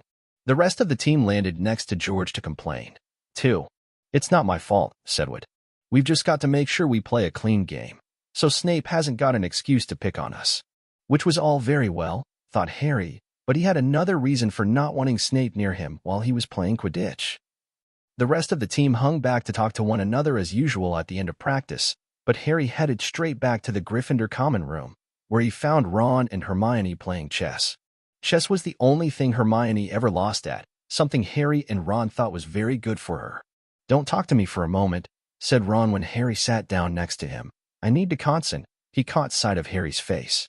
What's the matter with you? You look terrible. Speaking quietly so that no one else would hear, Harry told the other two about Snape's sudden, sinister desire to be a Quidditch referee. Don't play, said Hermione at once. Say you're ill, said Ron. Pretend to break your leg, Hermione suggested. Really break your leg, said Ron. I can't, said Harry. There isn't a reserve seeker. If I back out, Gryffindor can't play at all. At that moment Neville toppled into the common room. How he had managed to climb through the portrait hole was anyone's guess, because his legs had been stuck together with what they recognized at once as the leg locker curse. He must have had to bunny hop all the way up to Gryffindor Tower. Everyone fell over laughing except Hermione, who leapt up and performed the counter curse. Neville's legs sprang apart, and he got to his feet, trembling. What happened? Hermione asked him, leading him over to sit with Harry and Ron. Malfoy, said Neville shakily. I met him outside the library. He said he'd been looking for someone to practice that on. Go to Professor McGonagall. Hermione urged Neville. Report him. Neville shook his head. I don't want more trouble, he mumbled. You've got to stand up to him, Neville, said Ron. He's used to walking all over people, but that's no reason to lie down in front of him and make it easier. There's no need to tell me I'm not brave enough to be in Gryffindor. Malfoy's already done that, Neville choked out. Harry felt in the pocket of his robes and pulled out a chocolate frog, the very last one from the box Hermione had given him for Christmas. He gave it to Neville, who looked as though he might cry. You're worth 12 of Malfoy, Harry said. The Sorting Hat chose you for Gryffindor, didn't it? And where's Malfoy? In stinking Slytherin. Neville's lips twitched in a weak smile as he unwrapped the frog. Thanks, Harry. I think I'll go to bed. Do you want the card? You collect them, don't you? As Neville walked away, Harry looked at the famous wizard card. Dumbledore again, he said. He was the first one I ever. He gasped. He stared at the back of the card. Then he looked up at Ron and Hermione. I found him, he whispered. I found Flammel. I told you I'd read the name somewhere before. I read it on the train coming here. Listen to this. Dumbledore is particularly famous for his defeat of the dark wizard Grindelwald in 1945, for the discovery of the 12 uses of dragon's blood, and his work on alchemy with his partner, Nicholas Flamel. Hermione jumped to her feet. She hadn't looked so excited since they'd gotten back the marks for their very first piece of homework. Stay there, she said, and she sprinted up the stairs to the girls' dormitories. Harry and Ron barely had time to exchange mystified looks before she was dashing back, an enormous old book in her arms. I never thought to look in here, she whispered excitedly. I got this out of the library weeks ago for a bit of light reading. Light? Said Ron, but Hermione told him to be quiet until she looked something up and started flicking frantically through the pages, muttering to herself. At last she found what she was looking for. I knew it. I knew it. Are we allowed to speak yet? Said Ron grumpily. Hermione ignored him. Nicholas Flamel, she whispered dramatically, is the only known maker of the Sorcerer's Stone. This didn't have quite the effect she'd expected. The what? Said Harry and Ron. Oh, honestly, don't you two read? Look, read that, there. She pushed the book toward them, and Harry and Ron read. The ancient study of alchemy is concerned with making the Sorcerer's Stone, a legendary substance with astonishing powers. The stone will transform any metal into pure gold. It also produces the elixir of life, which will make the drinker immortal. There have been many reports of the Sorcerer's Stone over the centuries, but the only stone currently in existence belongs to Mr. Nicholas Flamel, the noted alchemist and opera lover. Mr. Flamel, who celebrated his 665th birthday last year, enjoys a quiet life in Devon with his wife, Perenelle 658. See? Said Hermione, when Harry and Ron had finished. The dog must be guarding Flamel's Sorcerer's Stone. I bet he asked Dumbledore to keep it safe for him, because they're friends and he knew someone was after it. That's why he wanted the stone moved out of Gringotts. A stone that makes gold and stops you from ever dying, said Harry. No wonder Snape's after it. Anyone would want it. And no wonder we couldn't find Flamel in that study of recent developments in wizardry, said Ron. He's not exactly recent if he's 665, is he? The next morning, in defense against the dark arts, while copying down different ways of treating werewolf bites, Harry and Ron were still discussing what they'd do with a Sorcerer's Stone if they had one. It wasn't until Ron said he'd buy his own Quidditch team that Harry remembered about Snape and the coming match. I'm going to play, he told Ron and Hermione. If I don't, all the Slytherins will think I'm just too scared to face Snape. I'll show them. It'll really wipe the smiles off their faces if we win. Just as long as we're not wiping you off the field, said Hermione. As the match drew nearer, however, Harry became more and more nervous, whatever he told Ron and Hermione. The rest of the team wasn't too calm, either. The idea of overtaking Slytherin in the House Championship was wonderful. No one had done it for 7 years, but would they be allowed to, with such a biased referee? Harry didn't know whether he was imagining it or not, but he seemed to keep running into Snape wherever he went. At times, he even wondered whether Snape was following him, trying to catch him on his own.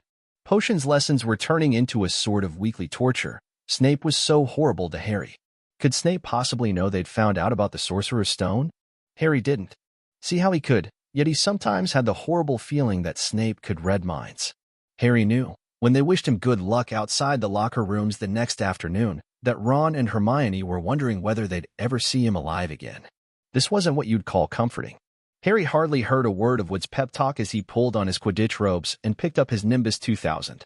Ron and Hermione, meanwhile, had found a place in the stands next to Neville, who couldn't understand why they looked so grim and worried, or why they had both brought their wands to the match. Little did Harry know that Ron and Hermione had been secretly practicing the leg locker curse. They'd gotten the idea from Malfoy using it on Neville, and were ready to use it on Snape if he showed any sign of wanting to hurt Harry. Now, don't forget, it's Locomotor Mortis, Hermione muttered as Ron slipped his wand up his sleeve. I know, Ron snapped. Don't nag. Back in the locker room, Wood had taken Harry aside. Don't want to pressure you, Potter, but if we ever need an early capture of the snitch, it's now. Finish the game before Snape can favor Hufflepuff too much. The whole school's out there, said Fred Weasley, peering out of the door.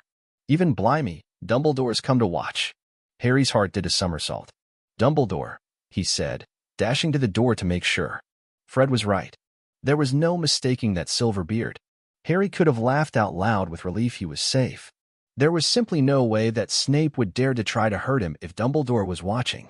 Perhaps that was why Snape was looking so angry as the teams marched onto the field, something that Ron noticed, too. I've never seen Snape look so mean, he told Hermione. Look, they're off. Ouch. Someone had poked Ron in the back of the head. It was Malfoy. Oh, sorry, Weasley, didn't see you there. Malfoy grinned broadly at Crabbe and Goyle. Wonder how long Potter's going to stay on his broom this time? Anyone? Want to bet? What about you, Weasley? Ron didn't answer. Snape had just awarded Hufflepuff a penalty because George Weasley had hit a bludger at him. Hermione, who had all her fingers crossed in her lap, was squinting fixedly at Harry, who was circling the game like a hawk, looking for the snitch. You know how I think they choose people for the Gryffindor team? Said Malfoy loudly a few minutes later, as Snape awarded Hufflepuff another penalty for no reason at all. It's people they feel sorry for. See, there's Potter, who's got no parents. Then there's the Weasleys, who've got no money. You should be on the team. Longbottom, you've got no brains. Neville went bright red but turned in his seat to face Malfoy. I'm worth 12 of you, Malfoy, he stammered. Malfoy, Crabbe, and Goyle howled with laughter, but Ron, still not daring to take his eyes from the game, said, You tell him, Neville. Longbottom, if brains were gold you'd be poorer than Weasley, and that's saying something. Ron's nerves were already stretched to the breaking point with anxiety about Harry. I'm warning you, Malfoy, one more word, Ron, said Hermione suddenly. Harry. What? Where? Harry had suddenly gone into a spectacular dive, which drew gasps and cheers from the crowd. Hermione stood up, her crossed fingers in her mouth, as Harry streaked toward the ground like a bullet. You're in luck, Weasley. Potter's obviously spotted some money on the ground, said Malfoy. Ron snapped. Before Malfoy knew what was happening, Ron was on top of him, wrestling him to the ground. Neville hesitated, then clambered over the back of his seat to help. Come on, Harry.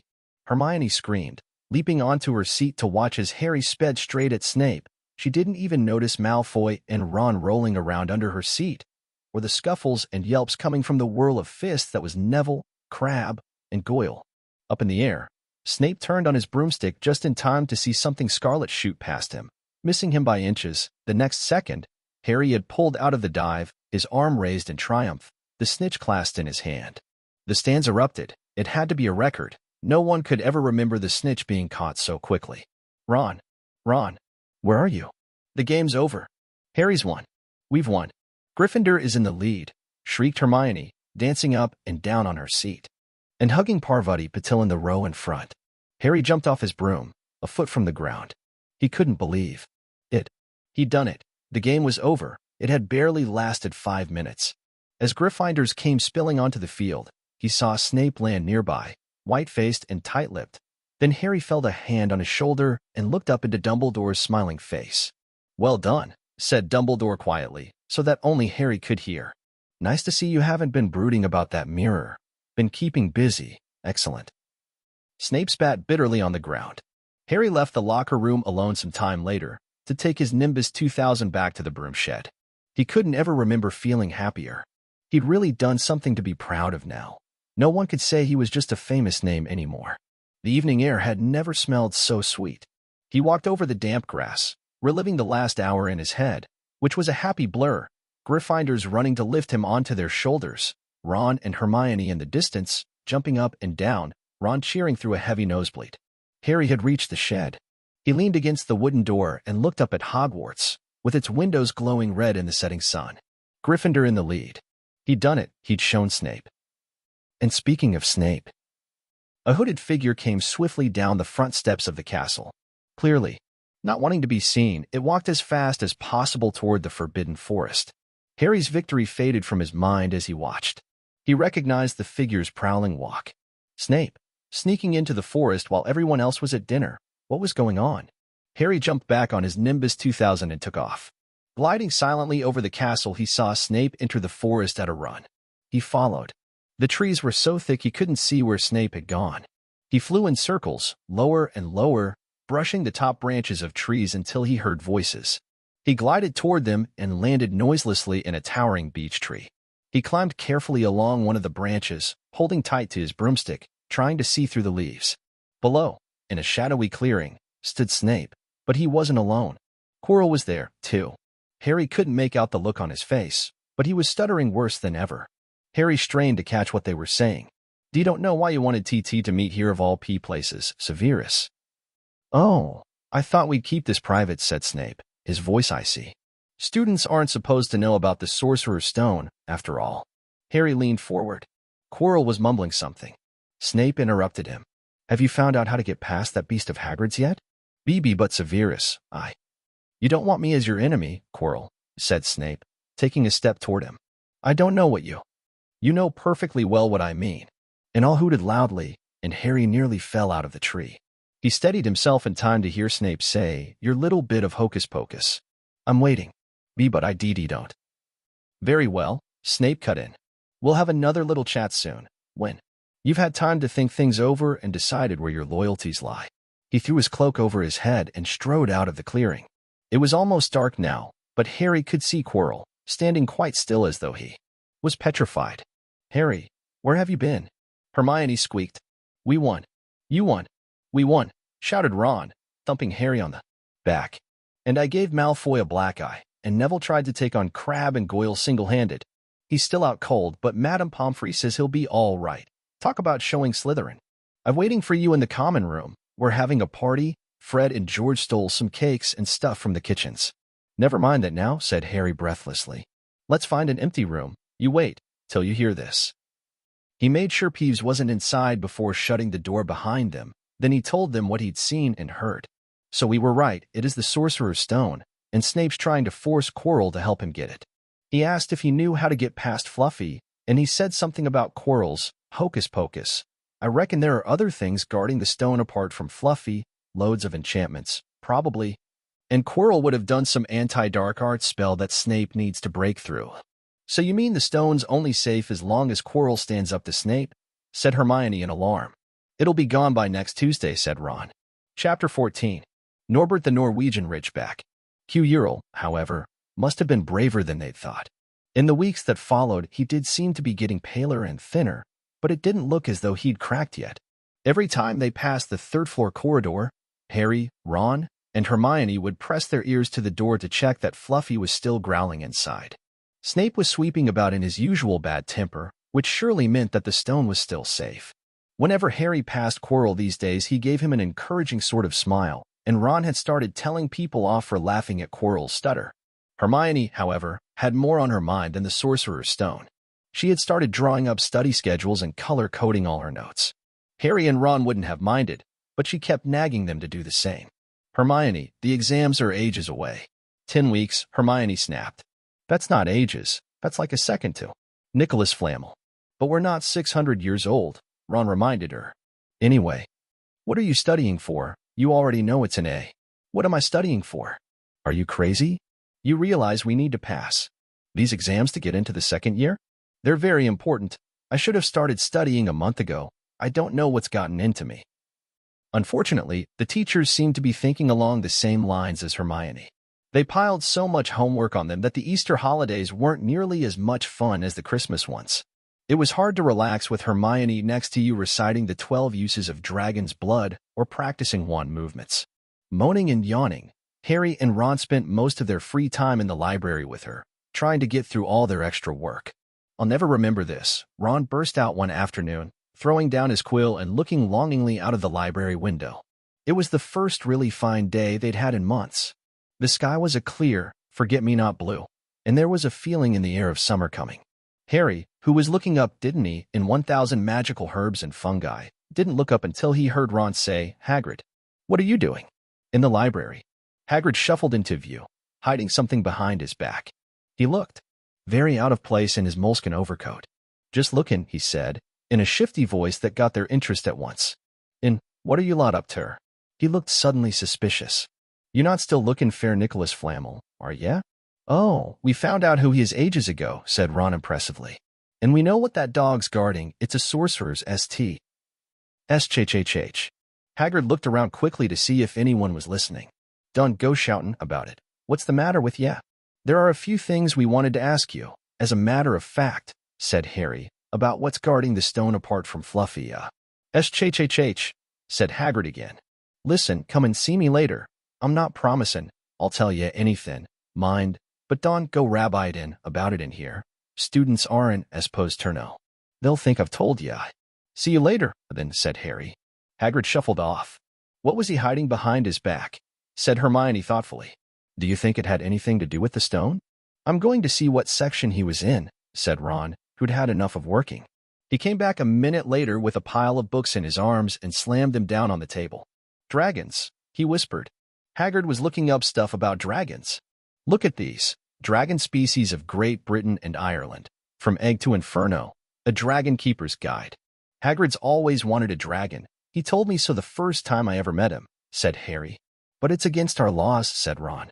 "Dragon breeding was outlawed by the Warlocks Convention of 1709. Everyone knows that. It's hard to stop muggles from noticing us if we're keeping dragons in the back garden. Anyway, you can't tame dragons. It's dangerous. You should see the burns Charlie's got off wild ones in Romania." "But there aren't wild dragons in Britain," said Harry. "Of course there are," said Ron. "Common Welsh Green and Hebridean. Blacks. The Ministry of Magic has a job hushing them up, I can tell you. Our kind have to keep putting spells on muggles who've spotted them, to make them forget." "So what on earth's Hagrid up to?" said Hermione. When they knocked on the door of the gamekeeper's hut an hour later, they were surprised to see that all the curtains were closed. Hagrid called, "Who is it?" before he let them in, and then shut the door quickly behind them. It was stifling hot inside. Even though it was such a warm day, there was a blazing fire in the grate. Hagrid made them tea and offered them stoat sandwiches, which they refused. "So, you wanted to ask me something?" "Yes," said Harry. There was no point beating around the bush. "We were wondering if you could tell us what's guarding the Sorcerer's Stone apart from Fluffy." Hagrid frowned at him. "Oh, of course I can't," he said. "Number 1, I don't know myself. Number 2, you know too much already, so I wouldn't tell you if I could. That stone's here for a good reason. It was almost stolen out of Gringotts. I suppose you've worked that out and all? Beats me how you even know Abu Fluffy." "Oh, come on, Hagrid. You might not want to tell us, but you do know. You know everything that goes on round here," said Hermione in a warm, flattering voice. Hagrid's beard twitched, and they could tell he was smiling. "We only wondered who had done the guarding, really," Hermione went on. "We wondered who Dumbledore had trusted enough to help him, apart from you." Hagrid's chest swelled at these last words. Harry and Ron beamed at Hermione. "Well, I don't suppose it could hurt to tell you that. Let's see. He borrowed Fluffy from me. Then the teachers did enchantments. Professor Sprout, Professor Flitwick, Professor McGonagall, he ticked them off on his fingers. Professor Quirrell, then Dumbledore himself did something. Oh, course. Hang on, I've forgotten someone. Oh yeah, Professor Snape." "Snape? Yeah. You're not still on Abu, that, are ya? Look, Snape helped protect the stone. He's not about to steal it." Harry knew Ron and Hermione were thinking the same as he was. If Snape had been in on protecting the stone, it must have been easy to find out how the other teachers had guarded it. He probably knew everything except, it seemed, Quirrell's spell and how to get past Fluffy. "You're the only one who knows how to get past Fluffy, aren't you, Hagrid?" said Harry anxiously. And you wouldn't tell anyone, would you? Not even one of the teachers. Not a soul knows except me and Dumbledore, said Hagrid proudly. Well, that's something, Harry muttered to the others. Hagrid, can we have a window open? I'm boiling. Can't, Harry, sorry, said Hagrid. Harry noticed him glance at the fire. Harry looked at it, too. Hagrid, what's that? But he already knew what it was. In the very heart of the fire, underneath the kettle, was a huge, black egg. Ah, said Hagrid, fiddling nervously with his beard, that's Where did you get it, Hagrid? Said Ron, crouching over the fire to get a closer look at the egg. It must have cost you a fortune. Won it, said Hagrid. Last night. I was down in the village having a few drinks and got into a game of cards with a stranger. Think he was quite glad to get rid of it, to be honest.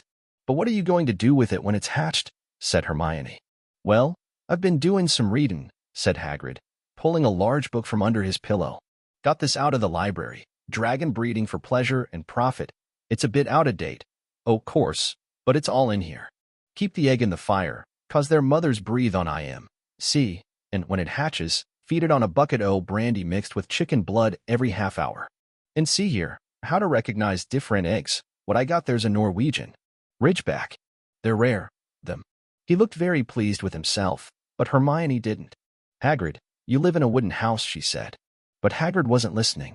He was humming merrily as he stoked the fire.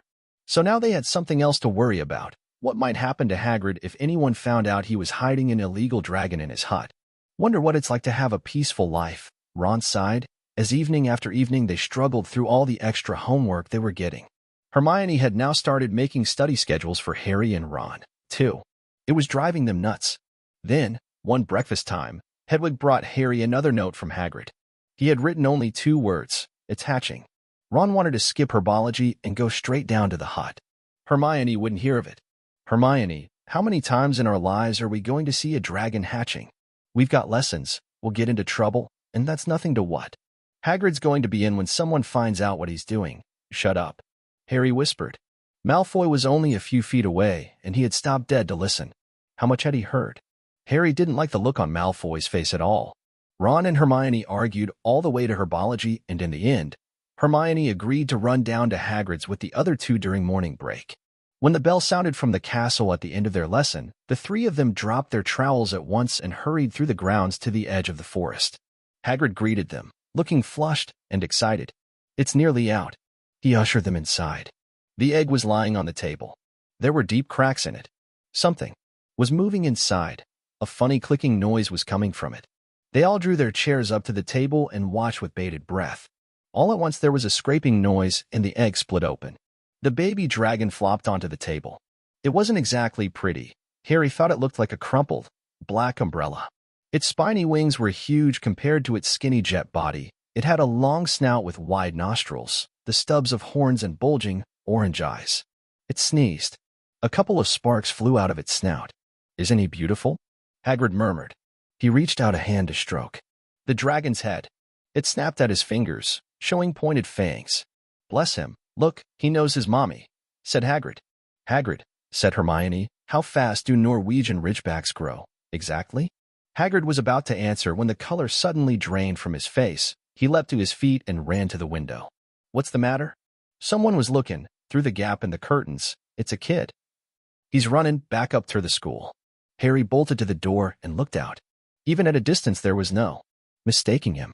Malfoy had seen the dragon. Something about the smile lurking on Malfoy's face during the next week made Harry, Ron, and Hermione very nervous. They spent most of their free time in Hagrid's darkened hut, trying to reason with him. Just let him go, Harry urged. Set him free. I can't, said Hagrid. He's too little. He'd die. They looked at the dragon. It had grown 3 times in length in just a week. Smoke kept furling out of its nostrils. Hagrid hadn't been doing his gamekeeping duties because the dragon was keeping him so busy. There were empty brandy bottles and chicken feathers all over the floor. I've decided to call him Norbert, said Hagrid, looking at the dragon with misty eyes. He really knows me now, watch. Norbert. Norbert. Where's Mommy? He's lost his marbles, Ron muttered in Harry's ear. Hagrid, said Harry loudly, give it 2 weeks and Norbert's going to be as long as your house. Malfoy could go to Dumbledore at any moment. Hagrid bit his lip. I know I can't keep him forever, but I can't just dump him. I can't.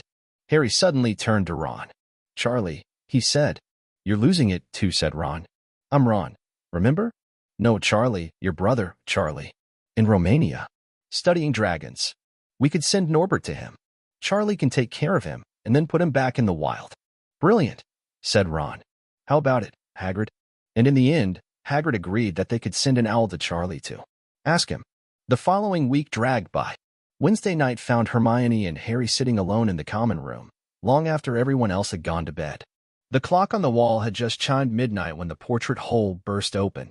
Ron appeared out of nowhere as he pulled off Harry's invisibility cloak. He had been down at Hagrid's hut, helping him feed Norbert, who was now eating dead rats by the crate. It bit me, he said, showing them his hand, which was wrapped in a bloody handkerchief. I'm not going to be able to hold a quill for a week. I tell you, that dragon's the most horrible animal I've ever met, but the way Hagrid goes on about it, you'd think it was a fluffy little bunny rabbit. When it bit me, he told me off for frightening it. And when I left, he was singing it a lullaby. There was a tap on the dark window. It's Hedwig, said Harry, hurrying to let her in. She'll have Charlie's answer. The three of them put their heads together to read the note. Dear Ron, how are you? Thanks for the letter. I'd be glad to take the Norwegian Ridgeback, but it won't be easy getting him here. I think the best thing will be to send him over with some friends of mine who are coming to visit me next week. Trouble is, they mustn't be seen carrying an illegal dragon. Could you get the Ridgeback up the tallest tower at midnight on Saturday? They can meet you there and take him away while it's still dark. Send me an answer as soon as possible. Love, Charlie. They looked at one another. We've got the invisibility cloak, said Harry. It shouldn't be too difficult. I think the cloak's big enough to cover two of us and Norbert. It was a mark of how bad the last week had been that the other two agreed with him. Anything to get rid of Norbert and Malfoy. There was a hitch. By the next morning, Ron's bitten hand had swollen to twice its usual size. He didn't know whether it was safe to go to Madame Pomfrey. Would she recognize a dragon bite? By the afternoon, though, he had no choice. The cut had turned a nasty shade of green. It looked as if Norbert's fangs were poisonous. Harry and Hermione rushed up to the hospital wing at the end of the day to find Ron in a terrible state in bed. It's not just my hand, he whispered, although that feels like it's about to fall off. Malfoy told Madame Pomfrey he wanted to borrow one of my books so he could come and have a good laugh at me. He kept threatening to tell her what really bit me. I've told her it was a dog, but I don't think she believes me. I shouldn't have hit him at the Quidditch match. That's why he's doing this. Harry and Hermione tried to calm Ron down. It'll all be over at midnight on Saturday, said Hermione, but this didn't soothe Ron at all. On the contrary, he sat bolt upright and broke into a sweat. Midnight on Saturday, he said in a hoarse voice. Oh no, I've just remembered. Charlie's letter was in that book Malfoy took. He's going to. No, we're getting rid of Norbert. Harry and Hermione didn't get a chance to answer. Madame Pomfrey came over at that moment and made them leave, saying Ron needed sleep. It's too late to change the plan now, Harry told Hermione. We haven't got time to send Charlie another owl, and this could be our only chance to get rid of Norbert. We'll have to risk it. And we have got the invisibility cloak. Malfoy doesn't know about that. They found Fong, the boarhound, sitting outside with a bandaged tail when they went to tell Hagrid, who opened a window to talk to them. I won't let you in, he puffed. Norbert's at a tricky stage, nothing I can't handle. When they told him about Charlie's letter, his eyes filled with tears, although that might have been because Norbert had just bitten him on the leg. Arg. It's all right, he only got my boot. Just playing, he's only a baby, after all. The baby banged its tail on the wall, making the windows rattle.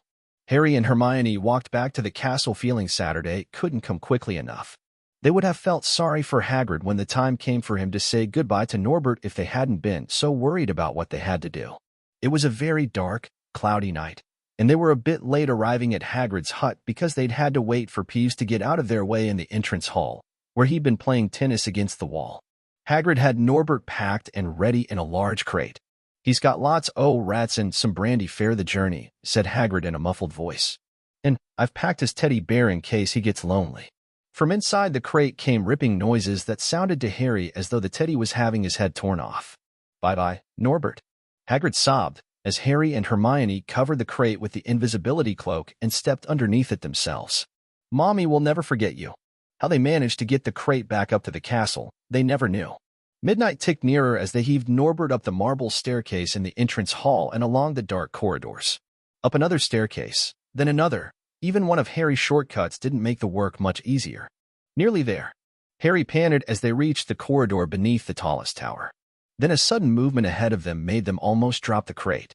Forgetting that they were already invisible, they shrank into the shadows, staring at the dark outlines of two people grappling with each other 10 feet away. A lamp flared.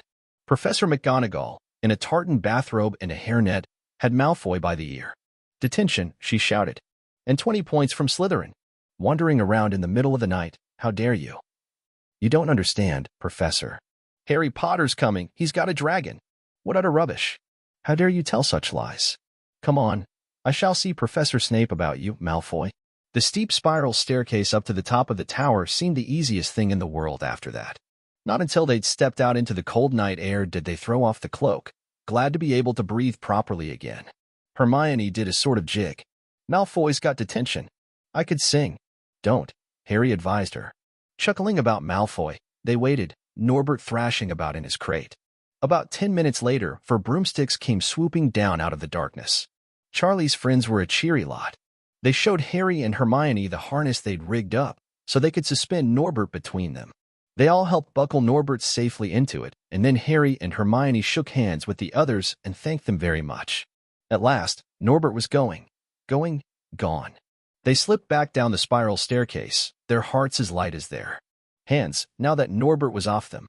No more dragon, Malfoy in detention. What could spoil their happiness? The answer to that was waiting at the foot of the stairs. As they stepped into the corridor, Filch's face loomed suddenly out of the darkness. Well, he whispered, "We are in trouble." They'd left the invisibility cloak on top of the tower. Chapter 15. The Forbidden Forest. Things couldn't have been worse. Filch took them down to Professor McGonagall's study on the first floor, where they sat and waited without saying a word to each other. Hermione was trembling. Excuses, alibis, and wild cover-up stories chased each other around Harry's brain, each more feeble than the last. He couldn't see how they were going to get out of trouble this time. They were cornered. How could they have been so stupid as to forget the cloak?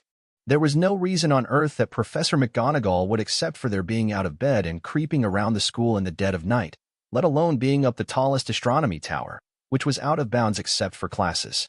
Add Norbert and the invisibility cloak, and they might as well be packing their bags already. Had Harry thought that things couldn't have been worse? He was wrong. When Professor McGonagall appeared, she was leading Neville. "Harry," Neville burst out, the moment he saw the other two. "I was trying to find you to warn you. I heard Malfoy saying he was going to catch you. He said you had a dragon." Harry shook his head violently to shut Neville up, but Professor McGonagall had seen. She looked more likely to breathe fire than Norbert as she towered over the three of them. "I would never have believed it of any of you. Mr. Filch says you were up in the astronomy tower. It's 1 o'clock in the morning. Explain yourselves." It was the first time Hermione had ever failed to answer a teacher's question. She was staring at her slippers, as still as a statue. "I think I've got a good idea of what's been going on," said Professor McGonagall. "It doesn't take a genius to work it out. You fed Draco Malfoy some cock-and-bull story about a dragon, trying to get him out of bed and into trouble. I've already caught him. I suppose you think it's funny that Longbottom here heard the story and believed it, too." Harry caught Neville's eye and tried to tell him without words that this wasn't true, because Neville was looking stunned and hurt. Poor, blundering Neville. Harry knew what it must have cost him to try and find them in the dark, to warn them. "I'm disgusted," said Professor McGonagall. "For students out of bed in one night. I've never heard of such a thing before. You, Miss Granger, I thought you had more sense. As for you, Mr. Potter, I thought Gryffindor meant more to you than this. All 3 of you will receive detentions. Yes, you too, Mr. Longbottom. Nothing gives you the right to walk around school at night, especially these days. It's very dangerous, and 50 points will be taken from Gryffindor." 50. Harry gasped. They would lose the lead he'd won in the last Quidditch match. 50 points each, said Professor McGonagall, breathing heavily through her long, pointed nose. "Professor, please, you can't. Don't tell me what I can and can't do, Potter. Now get back to bed, all of you. I've never been more ashamed of Gryffindor students." 150 points lost. That put Gryffindor in last place. In one night, they'd ruined any chance Gryffindor had had for the House Cup. Harry felt as though the bottom had dropped out of his stomach. How could they ever make up for this? Harry didn't sleep all night. He could hear Neville sobbing into his pillow for what seemed like hours. Harry couldn't think of anything to say to comfort him. He knew Neville, like himself, was dreading the dawn. What would happen when the rest of Gryffindor found out what they'd done? At first, Gryffindors passing the giant hourglasses that recorded the house points the next day thought there'd been a mistake. How could they suddenly have 150 points fewer than yesterday? And then the story started to spread. Harry Potter, the famous Harry Potter, their hero of 2 Quidditch matches, had lost them all those points, him and a couple of other stupid first years. From being one of the most popular and admired people at the school, Harry was suddenly the most hated. Even Ravenclaws and Hufflepuffs turned on him, because everyone had been longing to see Slytherin lose the House Cup. Everywhere Harry went, people pointed and didn't trouble to lower their voices as they insulted him. Slytherins, on the other hand, clapped as he walked past them, whistling and cheering, "Thanks, Potter, we owe you one." Only Ron stood by him. They'll all forget this in a few weeks. Fred and George have lost loads of points in all the time they've been here, and people still like them. They've never lost 150 points in one go, though, have they? Said Harry miserably. Well, no, Ron admitted. It was a bit late to repair the damage, but Harry swore to himself not to meddle in things that weren't his business from now on. He'd had it with sneaking around and spying. He felt so ashamed of himself that he went to Wood and offered to resign from the Quidditch team. Resign? Wood thundered. What good'll that do? How are we going to get any points back if we can't win at Quidditch? But even Quidditch had lost its fun. The rest of the team wouldn't speak to Harry during practice, and if they had to speak about him, they called him the Seeker. Hermione and Neville were suffering, too. They didn't have as bad a time as Harry, because they weren't as well known, but nobody would speak to them, either. Hermione had stopped drawing attention to herself in class, keeping her head down and working in silence. Harry was almost glad that the exams weren't far away. All the studying he had to do kept his mind off his misery. He, Ron, and Hermione kept to themselves, working late into the night, trying to remember the ingredients in complicated potions, learn charms and spells by heart, memorize the dates of magical discoveries and goblin rebellions. Then, about a week before the exams were due to start, Harry's new resolution not to interfere in anything that didn't concern him was put to an unexpected test. Walking back from the library on his own one afternoon, he heard somebody whimpering from a classroom up ahead. As he drew closer, he heard Quirrell's voice. No, not again, please. It sounded as though someone was threatening him. Harry moved closer. All right, he heard Quirrell sob. Next second, Quirrell came hurrying out of the classroom straightening his turban. He was pale and looked as though he was about to cry. He strode out of sight. Harry didn't think Quirrell had even noticed him. He waited until Quirrell's footsteps had disappeared, then peered into the classroom. It was empty, but a door stood ajar at the other end. Harry was halfway toward it before he remembered what he'd promised himself about not meddling. All the same, he'd have gambled 12 Sorcerer stones that Snape had just left the room, and from what Harry had just heard, Snape would be walking with a new spring in his step. Quirrell seemed to have given in at last. Harry went back to the library, where Hermione was testing Ron on astronomy. Harry told them what he'd heard. Snape's done it, then, said Ron. If Quirrell's told him how to break his anti-dark force spell. They're still fluffy, though, said Hermione. Maybe Snape's found out how to get past him without asking Hagrid, said Ron, looking up at the thousands of books surrounding them. I bet there's a book somewhere in here telling you how to get past a giant 3-headed dog. So what do we do, Harry? The light of adventure was kindling again in Ron's eyes, but Hermione answered before Harry could. Go to Dumbledore. That's what we should have done ages ago. If we try anything ourselves, we'll be thrown out for sure. But we've got no proof, said Harry. Quirrell's too scared to back us up. Snape's only got to say he doesn't know how the troll got in at Halloween, and that he was nowhere near the 3rd floor. Who do you think they'll believe, him or us? It's not exactly a secret we hate him. Dumbledore'll think we made it up to get him sacked. Filch wouldn't help us if his life depended on it. He's too friendly with Snape, and the more students get thrown out, the better, he'll think. And don't forget, we're not supposed to know about the stone or Fluffy. That'll take a lot of explaining. Hermione looked convinced, but Ron didn't. If we just do a bit of poking around. No, said Harry flatly, we've done enough poking around. He pulled a map of Jupiter toward him and started to learn the names of its moons. The following morning, notes were delivered to Harry, Hermione, and Neville at the breakfast table. They were all the same. Your detention will take place at 11 o'clock tonight. Meet Mr. Filch in the entrance hall. Professor McGonagall. Harry had forgotten they still had detentions to do in the furor over the points they'd lost. He half expected Hermione to complain that this was a whole night of studying lost, but she didn't say a word. Like Harry, she felt they deserved what they got. At 11 o'clock that night, they said goodbye to Ron in the common room and went down to the entrance hall with Neville. Filch was already there, and so was Malfoy. Harry had also forgotten that Malfoy had gotten a detention, too. "Follow me," said Filch, lighting a lamp and leading them outside. "I bet you'll think twice about breaking a school rule again, won't you?" He said, leering at them. "Oh yes, hard work and pain are the best teachers if you ask me. It's just a pity they let the old punishments die out. Hang you by your wrist from the ceiling for a few days. I've got the chains still in my office. Keep 'em well oiled in case they're ever needed. Right. Off we go, and don't think of running off. Now, it'll be worse for you if you do." They marched off across the dark grounds. Neville kept sniffing. Harry wondered what their punishment was going to be. It must be something really horrible, or Filch wouldn't be sounding so delighted. The moon was bright, but clouds scudding across it kept throwing them into darkness. Ahead, Harry could see the lighted windows of Hagrid's hut.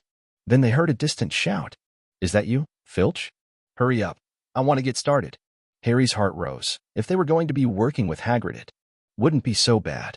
His relief must have showed in his face, because Filch said, "I suppose you think you'll be enjoying yourself with that oaf? Well, think again. Boy, it's into the forest you're going, and I'm much mistaken if you'll all come out in one piece." At this, Neville let out a little moan, and Malfoy stopped dead in his tracks. "The forest," he repeated, and he didn't sound quite as cool as usual. "We can't go in there at night. There's all sorts of things in there. Werewolves, I heard." Neville clutched the sleeve of Harry's robe and made a choking noise. "That's your problem, isn't it?" said Filch, his voice cracking with glee. "Should have thought of them werewolves before you got in trouble, shouldn't you?" Hagrid came striding toward them out of the dark, Fong at his heel. He was carrying his large crossbow, and a quiver of arrows hung over his shoulder. "Abu time," he said. "I've been waiting fair half an hour already." "All right. Harry, Hermione, I shouldn't be too friendly to them, Hagrid," said Filch coldly. "They're here to be punished, after all." "That's why you're late, is it?" said Hagrid, frowning at Filch. "Been lecturing them, eh? It's not your place to do that. You've done your bit. I'll take over from here." "I'll be back at dawn," said Filch, "for what's left of them," he added nastily, and he turned and started back toward the castle, his lamp bobbing away in the darkness. Malfoy now turned to Hagrid. "I'm not going in that forest," he said, and Harry was pleased to hear the note of panic in his voice. "Ye are if ye want to stay at Hogwarts," said Hagrid fiercely. "Ye've done wrong, and now ye've got ter pay for it. But this is servant stuff. It's not for students to do. I thought we'd be copying lines or something. If my father knew I was doing this, he'd tell you that's how it is at Hogwarts," Hagrid growled. "Copying lines? What good's that to anyone? Ye'll do summat useful or ye'll get out. If you think you father'd rather you were expelled, then get back off to the castle and pack. Go on." Malfoy didn't move. He looked at Hagrid furiously, but then dropped his gaze. "Right then," said Hagrid. "Now, listen carefully, 'cause it's dangerous. What we're gonna do tonight, and I don't want no one taking risks. Follow me over here a moment."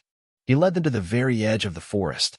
Holding his lamp up high, he pointed down a narrow, winding earth track that disappeared into the thick black trees. A light breeze lifted their hair as they looked into the forest. "Look there," said Hagrid. "See that stuff churning on the ground? Silvery stuff? That's unicorn blood. There's a unicorn in there been hurt badly by summit. This is the second time in a week. I found one dead last Wednesday. We're going to try and find the poor thing.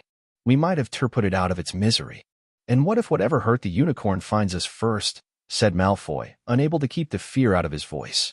"There's nothing that lives in the forest that'll hurt ye if you with me, or Fong," said Hagrid. "And keep to the path. Right, now, we're going to split into two parties and follow the trail in different directions. There's blood all over the place. It must have been stag-airing around since last night at least." "I want Fong," said Malfoy quickly, looking at Fong's long teeth. "All right, but I warn ye, he's a coward," said Hagrid. "So me, Harry, and Hermione'll go one way, and Draco, Neville, and Fong will go the other. Now, if any of us finds the unicorn, we'll send up green sparks, right? Get you ones out in practice now, that's it. And if anyone gets in trouble, send up red sparks. And we'll all come and find ya, so be careful. Let's go." The forest was black and silent. A little way into it, they reached a fork in the earth path, and Harry, Hermione, and Hagrid took the left path while Malfoy, Neville, and Fong took the right. They walked in silence, their eyes on the ground. Every now and then a ray of moonlight through the branches above lit a spot of silver-blue blood on the fallen leaves. Harry saw that Hagrid looked very worried. Could a werewolf be killing the unicorns? Harry asked. Not fast enough, said Hagrid. It's not easy to catch a unicorn. They're powerful magic creatures. I never knew one to be hurt before. They walked past a mossy tree stump. Harry could hear running water. There must be a stream somewhere close by. There were still spots of unicorn blood here, and there along the winding path. You all right, Hermione? Hagrid whispered. Don't worry, it can't be gone far if it's this badly hurt, and then we'll be able to get behind the tree. Hagrid seized Harry and Hermione and hoisted them off the path behind a towering oak. He pulled out an arrow and fitted it into his crossbow, raising it, ready to fire. The three of them listened. Something was slithering over dead leaves nearby. It sounded like a cloak trailing along the ground. Hagrid was squinting up the dark path, but after a few seconds, the sound faded away. I knew it, he murmured. There's something in here that shouldn't be. A werewolf, Harry suggested. That wasn't no werewolf and it wasn't no unicorn. Neither, said Hagrid grimly. Right, follow me, but careful, now. They walked more slowly, ears straining for the faintest sound. Suddenly, in a clearing ahead, something definitely moved. Who's there? Hagrid called. Show yourself, I'm armed. And into the clearing came, was it a man or a horse? To the waist, a man, with red hair and beard, but below that was a horse's gleaming chestnut body with a long, reddish tail. Harry and Hermione's jaws dropped. Oh, it's you, Ronan, said Hagrid in relief. How are ya? He walked forward and shook the centaur's hand. Good evening to you, Hagrid, said Ronan. He had a deep, sorrowful voice. Were you going to shoot me? Can't be too careful, Ronan, said Hagrid, patting his crossbow. There's somewhat bad loose in this forest. This is Harry Potter and Hermione Granger, by the way. Students up at the school. And this is Ronan. You too. He's a centaur. We'd noticed, said Hermione faintly. Good evening, said Ronan. Students, are you? And do you learn much, up at the school? A bit, said Hermione timidly. A bit. Well, that's something. Ronan sighed. He flung back his head and stared at the sky. Mars is bright tonight. Yeah, said Hagrid, glancing up, too. Listen, I'm glad we've run into ya, Ronan, 'cause there's a unicorn been hurt. You seen anything? Ronan didn't answer immediately. He stared unblinkingly upward, then sighed again. Always the innocent are the first victims, he said. So it has been for ages past, so it is now. Yeah, said Hagrid, but have you seen anything, Ronan? Anything unusual? Mars is bright tonight, Ronan repeated, while Hagrid watched him impatiently. Unusually bright. Yeah, but I was meaning anything unusual a bit nearer home, said Hagrid. So you haven't noticed anything strange? Yet again, Ronan took a while to answer. At last, he said, the forest hides many secrets. A movement in the trees behind Ronan made Hagrid raise his bow again, but it was only a second centaur, black-haired and bodied and wilder looking than Ronan. Hello, Bane, said Hagrid. All right. Good evening, Hagrid. I hope you are well. Well enough. Look, I've just been a skin, Ronan. You seen anything odd in here lately? There's a unicorn been injured. Would you know anything about it? Bane walked over to stand next to Ronan. He looked skyward. Mars is bright tonight, he said simply.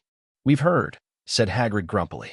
Well, if either of you do see anything, let me know, won't ya? We'll be off then. Harry and Hermione followed him out of the clearing, staring over their shoulders at Ronan and Bane until the trees blocked their view.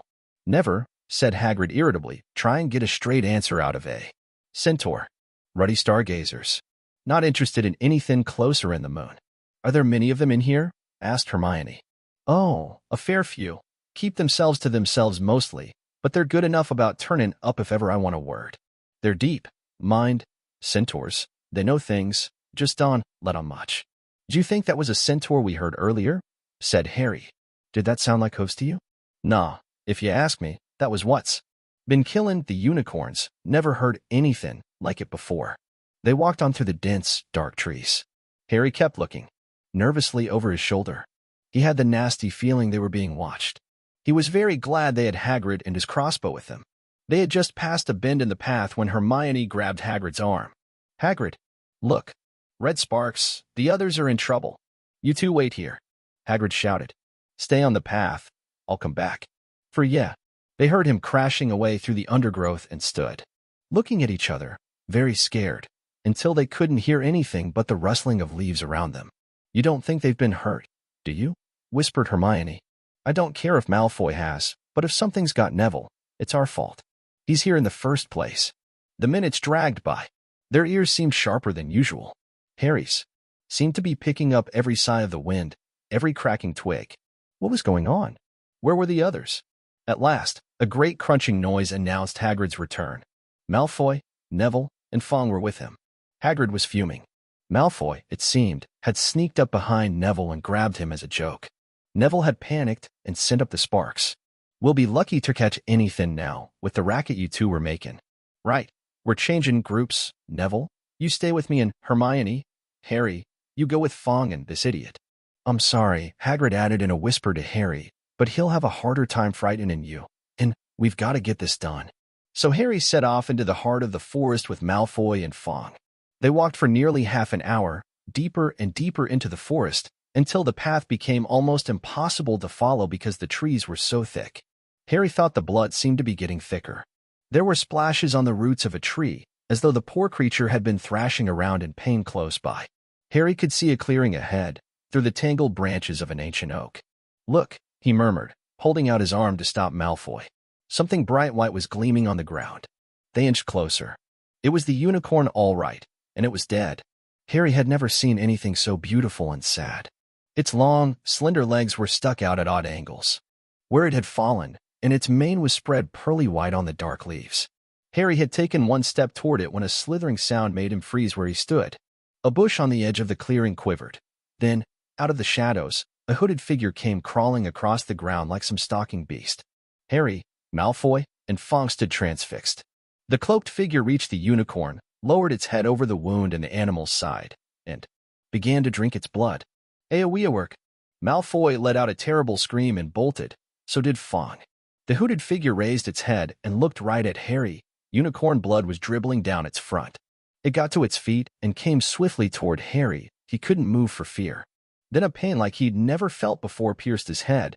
It was as though his scar were on fire. Half blinded, he staggered backward. He heard it was behind him, galloping, and something jumped clean over Harry, charging at the figure. The pain in Harry's head was so bad he fell to his knees. It took a minute or two to pass. When he looked up, the figure had gone. A centaur was standing over him, not Ronan or Bane. This one looked younger. He had white blonde hair and a palomino body. Are you all right? Said the centaur, pulling Harry to his feet. Yes, thank you. What was that? The centaur didn't answer. He had astonishingly blue eyes, like pale sapphires. He looked carefully at Harry, his eyes lingering on the scar that stood out, livid, on Harry's forehead. You are the Potter boy, he said. You had better get back to Hagrid. The forest is not safe at this time, especially for you. Can you ride? It will be quicker this way. My name is Firenze, he added, as he lowered himself onto his front legs so that Harry could clamber onto his back. There was suddenly a sound of more galloping from the other side of the clearing. Ronan and Bane came bursting through the trees, their flanks heaving and sweaty.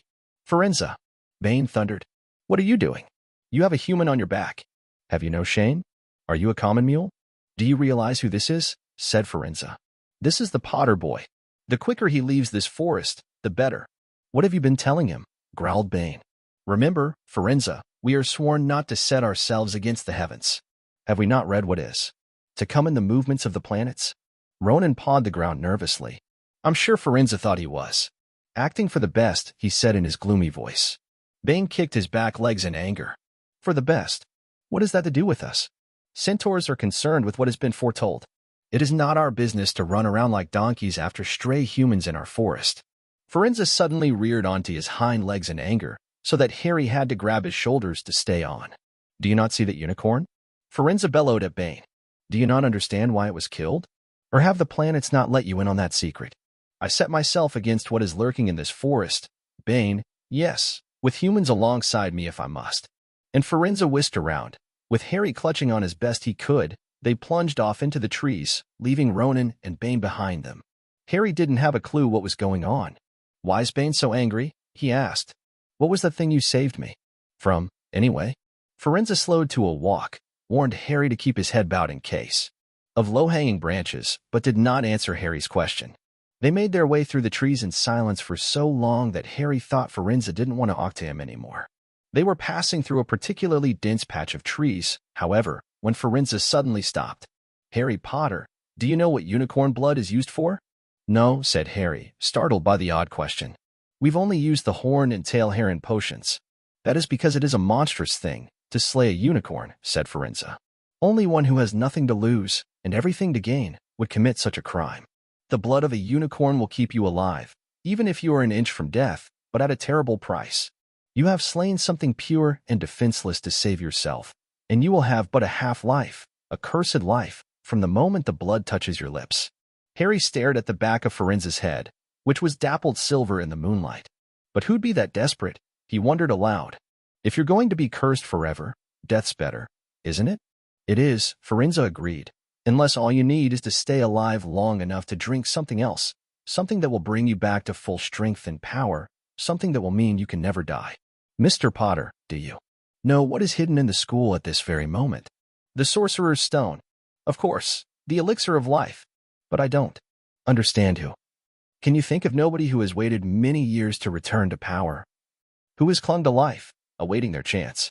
It was as though an iron fist had clenched suddenly around Harry's heart. Over the rustling of the trees, he seemed to hear once more what Hagrid had told him on the night they had met. "Some say he died. Codswallop, in my opinion. Dunno if he had enough human left in him to die." "Do you mean?" Harry croaked. "That was Valdash, Harry." "Harry, are you all right?" Hermione was running toward them down the path, Hagrid puffing along behind her. "I'm fine," said Harry, hardly knowing what he was saying. "The unicorn's dead, Hagrid. It's in that clearing back there." "This is where I leave you," Forenza murmured as Hagrid hurried off to examine the unicorn. "You are safe now." Harry slid off his back. "Good luck, Harry Potter," said Forenza. "The planets have been read wrongly before now, even by centaurs. I hope this is one of those times." He turned and cantered back into the depths of the forest, leaving Harry shivering behind him. Ron had fallen asleep in the dark common room, waiting for them to return. He shouted something about Quidditch fouls when Harry roughly shook him awake. In a matter of seconds, though, he was wide-eyed as Harry began to tell him and Hermione what had happened in the forest. Harry couldn't sit down. He paced up and down in front of the fire. He was still shaking. "Snape wants the stone for Voldemort, and Voldemort's waiting in the forest, and all this time we thought Snape just wanted to get rich." "Stop saying the name," said Ron in a terrified whisper, as if he thought Voldemort could hear them. Harry wasn't listening. "Forenza saved me, but he shouldn't have done so," Bane was furious. "He was talking about interfering with what the planets say is going to happen.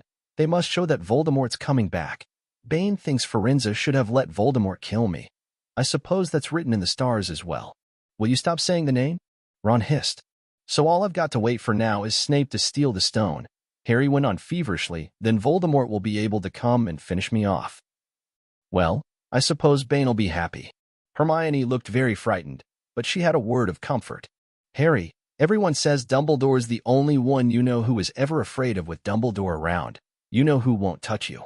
Anyway, who says the centaurs are right? It sounds like fortune-telling to me. And Professor McGonagall says that's a very imprecise branch of magic." The sky had turned light before they stopped talking. They went to bed, exhausted, their throats sore. But the night's surprises weren't over. When Harry pulled back his sheets, he found his invisibility cloak folded neatly underneath them. There was a note pinned to it, just in case. Chapter 16. Through the Trapdoor. In years to come, Harry would never quite remember how he had managed to get through his exams when he half expected Voldemort to come bursting through the door at any moment. Yet the days crept by, and there could be no doubt that Fluffy was still alive and well behind the locked door. It was sweltering hot, especially in the large classroom where they did their written papers. They had been given special, new quills for the exams, which had been bewitched with an anti-heating spell. They had practical exams as well. Professor Flitwick called them one by one into his class to see if they could make a pineapple tap dance across a desk. Professor McGonagall watched them turn a mouse into a snuffbox. Points were given for how pretty the snuffbox was, but taken away if it had whiskers. Snape made them all nervous, breathing down their necks while they tried to remember how to make a forgetfulness potion. Harry did the best he could, trying to ignore the stabbing pains in his forehead, which had been bothering him ever since his trip into the forest. Neville thought Harry had a bad case of exam nerves because Harry couldn't sleep, but the truth was that Harry kept being woken by his old nightmare, except that it was now worse than ever because there was a hooded figure dripping blood in it. Maybe it was because they hadn't seen what Harry had seen in the forest, or because they didn't have scars burning on their foreheads, but Ron and Hermione didn't seem as worried about the stone as Harry. The idea of Voldemort certainly scared them, but he didn't keep visiting them in dreams, and they were so busy with their studying they didn't have much time to fret about what Snape or anyone else might be up to. Their very last exam was History of Magic. 1 hour of answering questions about batty old wizards who'd invented self-stirring cauldrons, and they'd be free for a whole wonderful week until their exam results came out. When the ghost of Professor Binns told them to put down their quills and roll up their parchment, Harry couldn't help cheering with the rest. "That was far easier than I thought it would be," said Hermione as they joined the crowds flocking out onto the sunny grounds. "I needn't have learned about the 1637 Werewolf Code of Conduct or the uprising of Elfric the Eager." Hermione always liked to go through their exam papers afterward, but Ron said this made him feel ill, so they wandered down to the lake and flopped under a tree. The Weasley twins and Lee Jordan were tickling the tentacles of a giant squid, which was basking in the warm shallows. "No more studying," Ron sighed happily, stretching out on the grass. "You could look more cheerful, Harry. We've got a week before we find out how badly we've done. There's no need to worry yet." Harry was rubbing his forehead. "I wish I knew what this means," he burst out angrily. "My scar keeps hurting. It's happened before, but never as often as this." "Go to Madame Pomfrey," Hermione suggested. "I'm not ill," said Harry. "I think it's a warning. It means dangers coming." Ron couldn't get worked up. It was too hot. "Harry, relax. Hermione's right. The stone's safe as long as Dumbledore's around. Anyway, we've never had any proof Snape found out how to get past Fluffy. He nearly had his leg ripped off once. He's not going to try it again in a hurry. And Neville will play Quidditch for England before Hagrid lets Dumbledore down." Harry nodded, but he couldn't shake off a lurking feeling that there was something he'd forgotten to do, something important. When he tried to explain this, Hermione said, "That's just the exams. I woke up last night and was halfway through my Transfiguration notes before I remembered we'd done that one." Harry was quite sure the unsettled feeling didn't have anything to do with work, though. He watched an owl flutter toward the school across the bright blue sky, a note clamped in its mouth. Hagrid was the only one who ever sent him letters. Hagrid would never betray Dumbledore. Hagrid would never tell anyone how to get past Fluffy. Never. But Harry suddenly jumped to his feet. "Where are you going?" said Ron sleepily. "I've just thought of something," said Harry. He had turned white. "We've got to go and see Hagrid now." "Why?" panted Hermione, hurrying to keep up. "Don't you think it's a bit odd," said Harry, scrambling up the grassy slope, "that what Hagrid wants more than anything else is a dragon, and a stranger turns up who just happens to have an egg in his pocket? How many people wander around with dragon eggs if it's against wizard law? Lucky they found Hagrid, don't you think? Why didn't I see it before?" "What are you talking about?" said Ron, but Harry, sprinting across the grounds toward the forest, didn't answer. Hagrid was sitting in an armchair outside his house. His trousers and sleeves were rolled up, and he was shelling peas into a large bowl. "Hello," he said, smiling. "Finished you exams? Got time for a drink?" "Yes, please," said Ron, but Harry cut him off. "No, we're in a hurry. Hagrid, I've got to ask you something. You know that night you won Norbert? What did the stranger you were playing cards with look like?" "Dunno," said Hagrid casually. He would take his cloak off. He saw the three of them look stunned and raised his eyebrows. "It's not that unusual. Yeah, I get a lot o' funny folk in the Hog's Head. That's the pub down in the village. Might have been a dragon dealer, might he? I never saw his face." He kept his hood up. Harry sank down next to the bowl of peas. "What did you talk to him about, Hagrid? Did you mention Hogwarts at all?" "Might have come up," said Hagrid, frowning as he tried to remember. "Yeah, he asked what I did, and I told him I was gamekeeper here. He asked a bit about the sort of creatures I took after, so I told him, and I said what I'd always really wanted was a dragon, and then, I can't remember too well, 'cause he kept buying me drinks. Let's see. Yeah, then he said he had the dragon egg in. We could play cards fair it if I wanted, but he had ter be sure I could handle it. He didn't want it ter go ter any old home. So I told him, after Fluffy, a dragon would be easy." "And did he seem interested in Fluffy?" Harry asked, trying to keep his voice calm. Well, yeah, how many three-headed dogs do you meet, even around Hogwarts? So I told him, Fluffy's a piece o' cake if you know how to calm him down. Just play him a bit o' music and he'll go straight off to sleep. Hagrid suddenly looked horrified. I shouldn't have told you that, he blurted out. Forget I said it. Hey, where are ye going? Harry, Ron, and Hermione didn't speak to each other at all until they came to a halt in the entrance hall, which seemed very cold and gloomy after the grounds. We've got to go to Dumbledore, said Harry. Hagrid told that stranger how to get past Fluffy, and it was either Snape or Voldemort under that cloak. It must have been easy, once he'd got Hagrid drunk. I just hope Dumbledore believes us. Firenze might back us up if Bane doesn't stop him. Where's Dumbledore's office? They looked around, as if hoping to see a sign pointing them in the right direction. They had never been told where Dumbledore lived, nor did they know anyone who had been sent to see him. We'll just have to, Harry began, but a voice suddenly rang across the hall. What are you three doing inside? It was Professor McGonagall, carrying a large pile of books. We want to see Professor Dumbledore, said Hermione, rather bravely. Harry and Ron thought. See Professor Dumbledore? Professor McGonagall repeated, as though this was a very fishy thing to want to do. Why? Harry swallowed. Now what? It's sort of secret, he said, but he wished at once he hadn't, because Professor McGonagall's nostrils flared. Professor Dumbledore left 10 minutes ago, she said coldly. He received an urgent owl from the Ministry of Magic and flew off for London at once. He's gone, said Harry frantically. Now, Professor Dumbledore is a very great wizard, Potter. He has many demands on his time. But this is important. Something you have to say is more important than the Ministry of Magic, Potter. Look, said Harry, throwing caution to the winds. Professor, it's about the Sorcerer's Stone.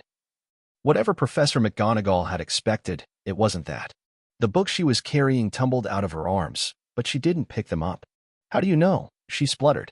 Professor, I know that someone's going to try and steal the stone. I've got to talk to Professor Dumbledore. She eyed him with a mixture of shock and suspicion. Professor Dumbledore will be back tomorrow, she said finally. I don't know how you found out about the stone, but rest assured, no one can possibly steal it. It's too well protected. But Professor Potter, I know what I'm talking about, she said shortly. She bent down and gathered up the fallen books. I suggest you all go back outside and enjoy the sunshine. But they didn't. It's tonight, said Harry, once he was sure Professor McGonagall was out of earshot. Snape's going through the trapdoor tonight. He's found out everything he needs, and now he's got Dumbledore out of the way. He sent that note. I bet the Ministry of Magic will get a real shock when Dumbledore turns up. But what can we? Hermione gasped. Harry and Ron wheeled round. Snape was standing there. Good afternoon, he said smoothly. They stared at him. You shouldn't be inside on a day like this, he said, with an odd, twisted smile. Harry began, without any idea what he was going to say. You want to be more careful, said Snape. Hanging around like this, people will think you're up to something. And Gryffindor really can't afford to lose any more points, can it? Harry flushed. They turned to go outside, but Snape called them back. Be warned, Potter, any more nighttime wanderings and I will personally make sure you're expelled. Good day to you. He strode off in the direction of the staff room. Out on the stone steps, Harry turned to the others. Right, here's what we've got to do, he whispered urgently. One of us has got to keep an eye on Snape, wait outside the staff room, and follow him if he leaves it. Hermione, you'd better do that. Why me? It's obvious, said Ron. You can pretend to be waiting for Professor Flitwick, you know. He put on a high voice. Oh, Professor Flitwick, I'm so worried. I think I got question 14B wrong. Oh, shut up, said Hermione, but she agreed to go and watch out for Snape. And we'd better stay outside the third-floor corridor, Harry told Ron. Come on. But that part of the plan didn't work. No sooner had they reached the door separating Fluffy from the rest of the school than Professor McGonagall turned up again, and this time, she lost her temper. I suppose you think you're harder to get past than a pack of enchantments, she stormed. Enough of this nonsense. If I hear you've come anywhere near here again, I'll take another 50 points from Gryffindor. Yes, Weasley from my own house. Harry and Ron went back to the common room. Harry had just said, at least Hermione's on Snape's tail, when the portrait of the fat lady swung open and Hermione came in. I'm sorry, Harry, she wailed. Snape came out and asked me what I was doing. So I said I was waiting for Flitwick, and Snape went to get him. And I've only just got away. I don't know where Snape went. Well, that's it then, isn't it? Harry said. The other two stared at him. He was pale and his eyes were glittering. I'm going out of here tonight, and I'm going to try and get to the stone first. You're mad, said Ron. You can't, said Hermione. After what McGonagall and Snape have said, you'll be expelled. So what? Harry shouted. Don't you understand? If Snape gets hold of the stone, Voldemort's coming back. Haven't you heard what it was like when he was trying to take over? There won't be any Hogwarts to get expelled from. He'll flatten it, or turn it into a school for the dark arts. Losing points doesn't matter anymore. Can't you see? Do you think he'll leave you and your families alone if Gryffindor wins the House Cup? If I get caught before I can get to the stone, well, I'll have to go back to the Dursleys and wait for Voldemort to find me there. It's only dying a bit later than I would have, because I'm never going over to the dark side. I'm going through that trapdoor tonight, and nothing you two say is going to stop me. Voldemort killed my parents, remember? He glared at them. You're right, Harry, said Hermione in a small voice. I'll use the invisibility cloak, said Harry. It's just lucky I got it back. But will it cover all three of us? Said Ron. All three of us? Oh, come off it. You don't think we'd let you go alone? Of course not, said Hermione briskly. How do you think you'd get to the stone without us? I'd better go and look through my books. There might be something useful. But if we get caught, you two will be expelled, too. Not if I can help it, said Hermione grimly. Flitwick told me in secret that I got 112% on his exam. They're not throwing me out after that. After dinner, the three of them sat nervously apart in the common room. Nobody bothered them.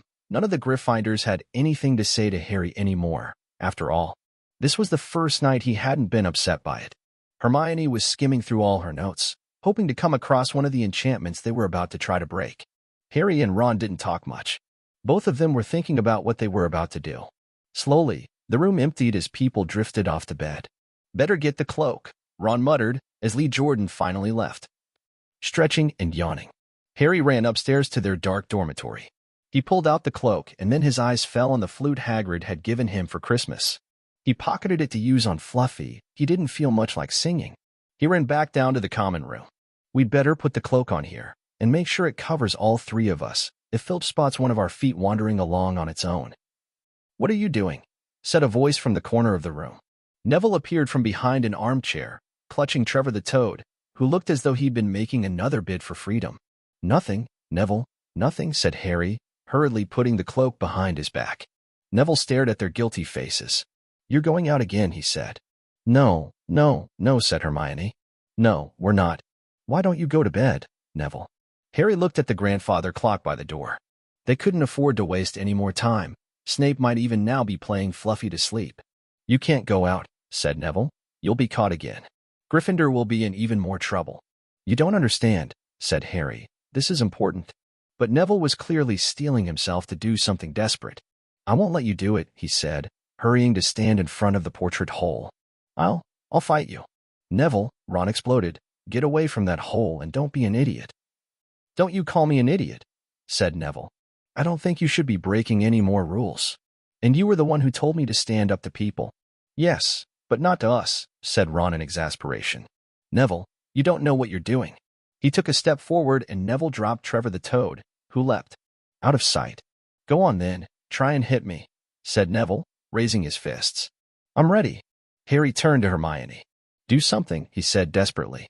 Hermione stepped forward. Neville, she said, I'm really sorry about this. She raised her wand. Petrificus totalis, she cried, pointing it at Neville. Neville's arms snapped to his sides. His legs sprang together. His whole body rigid, he swayed where he stood and then fell flat on his face, stiff as a board. Hermione ran to turn him over. Neville's jaws were jammed together so he couldn't speak. Only his eyes were moving, looking at them in horror. What have you done to him? Harry whispered. It's the full body bind, said Hermione miserably. Oh, Neville, I'm so sorry. We had to, Neville. No time to explain, said Harry. You'll understand later, Neville, said Ron as they stepped over him and pulled on the invisibility cloak. But leaving Neville lying motionless on the floor didn't feel like a very good omen. In their nervous state, every statue's shadow looked like Filch. Every distant breath of wind sounded like Peeves swooping down on them. At the foot of the first set of stairs, they spotted Mrs. Norris skulking near the top. Oh, let's kick her, Just this once, Ron whispered in Harry's ear, but Harry shook his head. As they climbed carefully around her, Mrs. Norris turned her lamp-like eyes on them, but didn't do anything. They didn't meet anyone else until they reached the staircase up to the 3rd floor. Peeves was bobbing halfway up, loosening the carpet so that people would trip. "Who's there?" he said suddenly as they climbed toward him. He narrowed his wicked black eyes. "Know you're there, even if I can't see you. Are you ghouly, or ghosty, or wee student beastie?" He rose up in the air and floated there, squinting at them. "Should call Filch. I should, if something's creeping around unseen." Harry had a sudden idea. "Peeves," he said, in a hoarse whisper, "the Bloody Baron has his own reasons for being invisible." Peeves almost fell out of the air in shock. He caught himself in time and hovered about a foot off the stairs. "So sorry, your bloodiness, Mr. Baron, sir," he said greasily. My mistake. I didn't see you, of course I didn't. You're invisible, forgive old Peevesy his little joke, sir." "I have business here." "Peeves," croaked Harry. "Stay away from this place tonight." "I will, sir. I most certainly will," said Peeves, rising up in the air again. "Hope your business goes well, Baron. I'll not bother you." And he scooted off. "Brilliant, Harry," whispered Ron. A few seconds later, they were there, outside the 3rd floor corridor, and the door was already ajar. "Well, there you are," Harry said quietly. "Snape's already got past Fluffy." Seeing the open door somehow seemed to impress upon all 3 of them what was facing them. Underneath the cloak, Harry turned to the other 2. "If you want to go back, I won't blame you," he said. "You can take the cloak. I won't need it now." "Don't be stupid," said Ron. "We're coming," said Hermione. Harry pushed the door open. As the door creaked, low, rumbling growls met their ears. All 3 of the dogs' noses sniffed madly in their direction, even though it couldn't see them. "What's that at its feet?" Hermione whispered. "Looks like a harp," said Ron. "Snape must have left it there." "It must wake up the moment you stop playing," said Harry. "Well, here goes." He put Hagrid's flute to his lips and blew. It wasn't really a tune, but from the first note the beast's eyes began to droop. Harry hardly drew breath. Slowly, the dog's growls ceased. It tottered on its paws and fell to its knees. Then it slumped to the ground, fast asleep. "Keep playing," Ron warned Harry as they slipped out of the cloak and crept toward the trapdoor. They could feel the dog's hot, smelly breath as they approached the giant heads. "I think we'll be able to pull the door open," said Ron, peering over the dog's back. "Want to go first, Hermione?" "No, I don't." "All right." Ron gritted his teeth and stepped carefully over the dog's legs. He bent and pulled the ring of the trapdoor, which swung up and opened. "What can you see?" Hermione said anxiously. "Nothing, just black. There's no way of climbing down. We'll just have to drop." Harry, who was still playing the flute, waved at Ron to get his attention, and pointed at himself. "You want to go first?" "Are you sure?" said Ron. "I don't know how deep this thing goes. Give the flute to Hermione so she can keep him asleep." Harry handed the flute over. In the few seconds' silence, the dog growled and twitched, but the moment Hermione began to play, it fell back into its deep sleep. Harry climbed over it and looked down through the trapdoor. There was no sign of the bottom. He lowered himself through the hole until he was hanging on by his fingertips. Then he looked up at Ron and said, "If anything happens to me, don't follow. Go straight to the Ollery and send Hedwig to Dumbledore, right?" "Right," said Ron. "See you in a minute, I hope." And Harry let go. Cold, damp air rushed past him as he fell down, and flump. With a funny, muffled sort of thump, he landed on something soft. He sat up and felt around, his eyes not used to the gloom. It felt as though he was sitting on some sort of plant. "It's okay." He called up to the light the size of a postage stamp, which was the open trapdoor. "It's a soft landing. You can jump." Ron followed right away. He landed, sprawled next to Harry. "What's this stuff?" were his first words. "Dunno, some sort of plant thing. I suppose it's here to break the fall. Come on, Hermione." The distant music stopped. There was a loud bark from the dog, but Hermione had already jumped. She landed on Harry's other side. "We must be miles under the school," she said. "Lucky this plant thing's here." "Really?" said Ron. "Lucky," shrieked Hermione. "Look at you both." She leapt up and struggled toward a damp wall. She had to struggle because the moment she had landed, the plant had started to twist snake-like tendrils around her ankles. As for Harry and Ron, their legs had already been bound tightly in long creepers without their noticing. Hermione had managed to free herself before the plant got a firm grip on her. Now she watched in horror as the two boys fought to pull the plant off them, but the more they strained against it, the tighter and faster the plant wound around them. "Stop moving," Hermione ordered them. "I know what this is. It's Devil's Snare." "Oh, I'm so glad we know what it's called. That's a great help," snarled Ron, leaning back, trying to stop the plant from curling around his neck. "Shut up. I'm trying to remember how to kill it," said Hermione. "Well, hurry up. I can't breathe." Harry gasped, wrestling with it as it curled around his chest. Devil's Snare, Devil's Snare. What did Professor Sprout say? It likes the dark and the damp. So light a fire. Harry choked. "Yes, of course, but there's no wood," Hermione cried, wringing her hands. "Have you gone mad?" Ron bellowed. "Are you a witch or not?" "Oh, right," said Hermione, and she whipped out her wand, waved it, muttered something, and sent a jet of the same bluebell flame she had used on Snape at the plant. In a matter of seconds, the two boys felt it loosening its grip as it cringed away from the light and warmth. Wriggling and flailing, it unraveled itself from their bodies, and they were able to pull free. "Lucky you pay attention in herbology, Hermione," said Harry as he joined her by the wall, wiping sweat off his face. "Yeah," said Ron, "and lucky Harry doesn't lose his head in a crisis. There's no wood, honestly." "This way," said Harry, pointing down a stone passageway, which was the only way forward. All they could hear apart from their footsteps was the gentle drip of water trickling down the walls. The passageway sloped downward, and Harry was reminded of Gringotts. With an unpleasant jolt of the heart, he remembered the dragons said to be guarding vaults in the wizard's bank. If they met a dragon, a fully grown dragon, Norbert had been bad enough. "Can you hear something?" Ron whispered. Harry listened. A soft rustling and clinking seemed to be coming from up ahead. "Do you think it's a ghost?" "I don't know. Sounds like wings to me." "There's light ahead. I can see something moving." They reached the end of the passageway and saw before them a brilliantly lit chamber, its ceiling arching high above them. It was full of small, jewel-bright birds, fluttering and tumbling all around the room. On the opposite side of the chamber was a heavy wooden door. "Do you think they'll attack us if we cross the room?" said Ron. "Probably," said Harry. "They don't look very vicious, but I suppose if they all swoop down at once, well, there's no other choice. I'll run." He took a deep breath, covered his face with his arms, and sprinted across the room. He expected to feel sharp beaks and claws tearing at him any second, but nothing happened. He reached the door untouched. He pulled the handle, but it was locked. The other two followed him. They tugged and heaved at the door, but it wouldn't budge, not even when Hermione tried her Alohomora charm. "Now what?" said Ron. "These birds. They can't be here just for decoration," said Hermione. They watched the birds soaring overhead, glittering. "They're not birds," Harry said suddenly. "They're keys.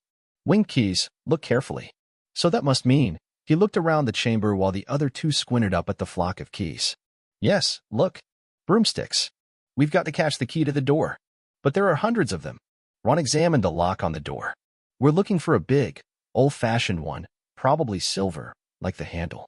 They each seized a broomstick and kicked off into the air, soaring into the midst of the cloud of keys. They grabbed and snatched, but the bewitched keys darted and dived so quickly it was almost impossible to catch one.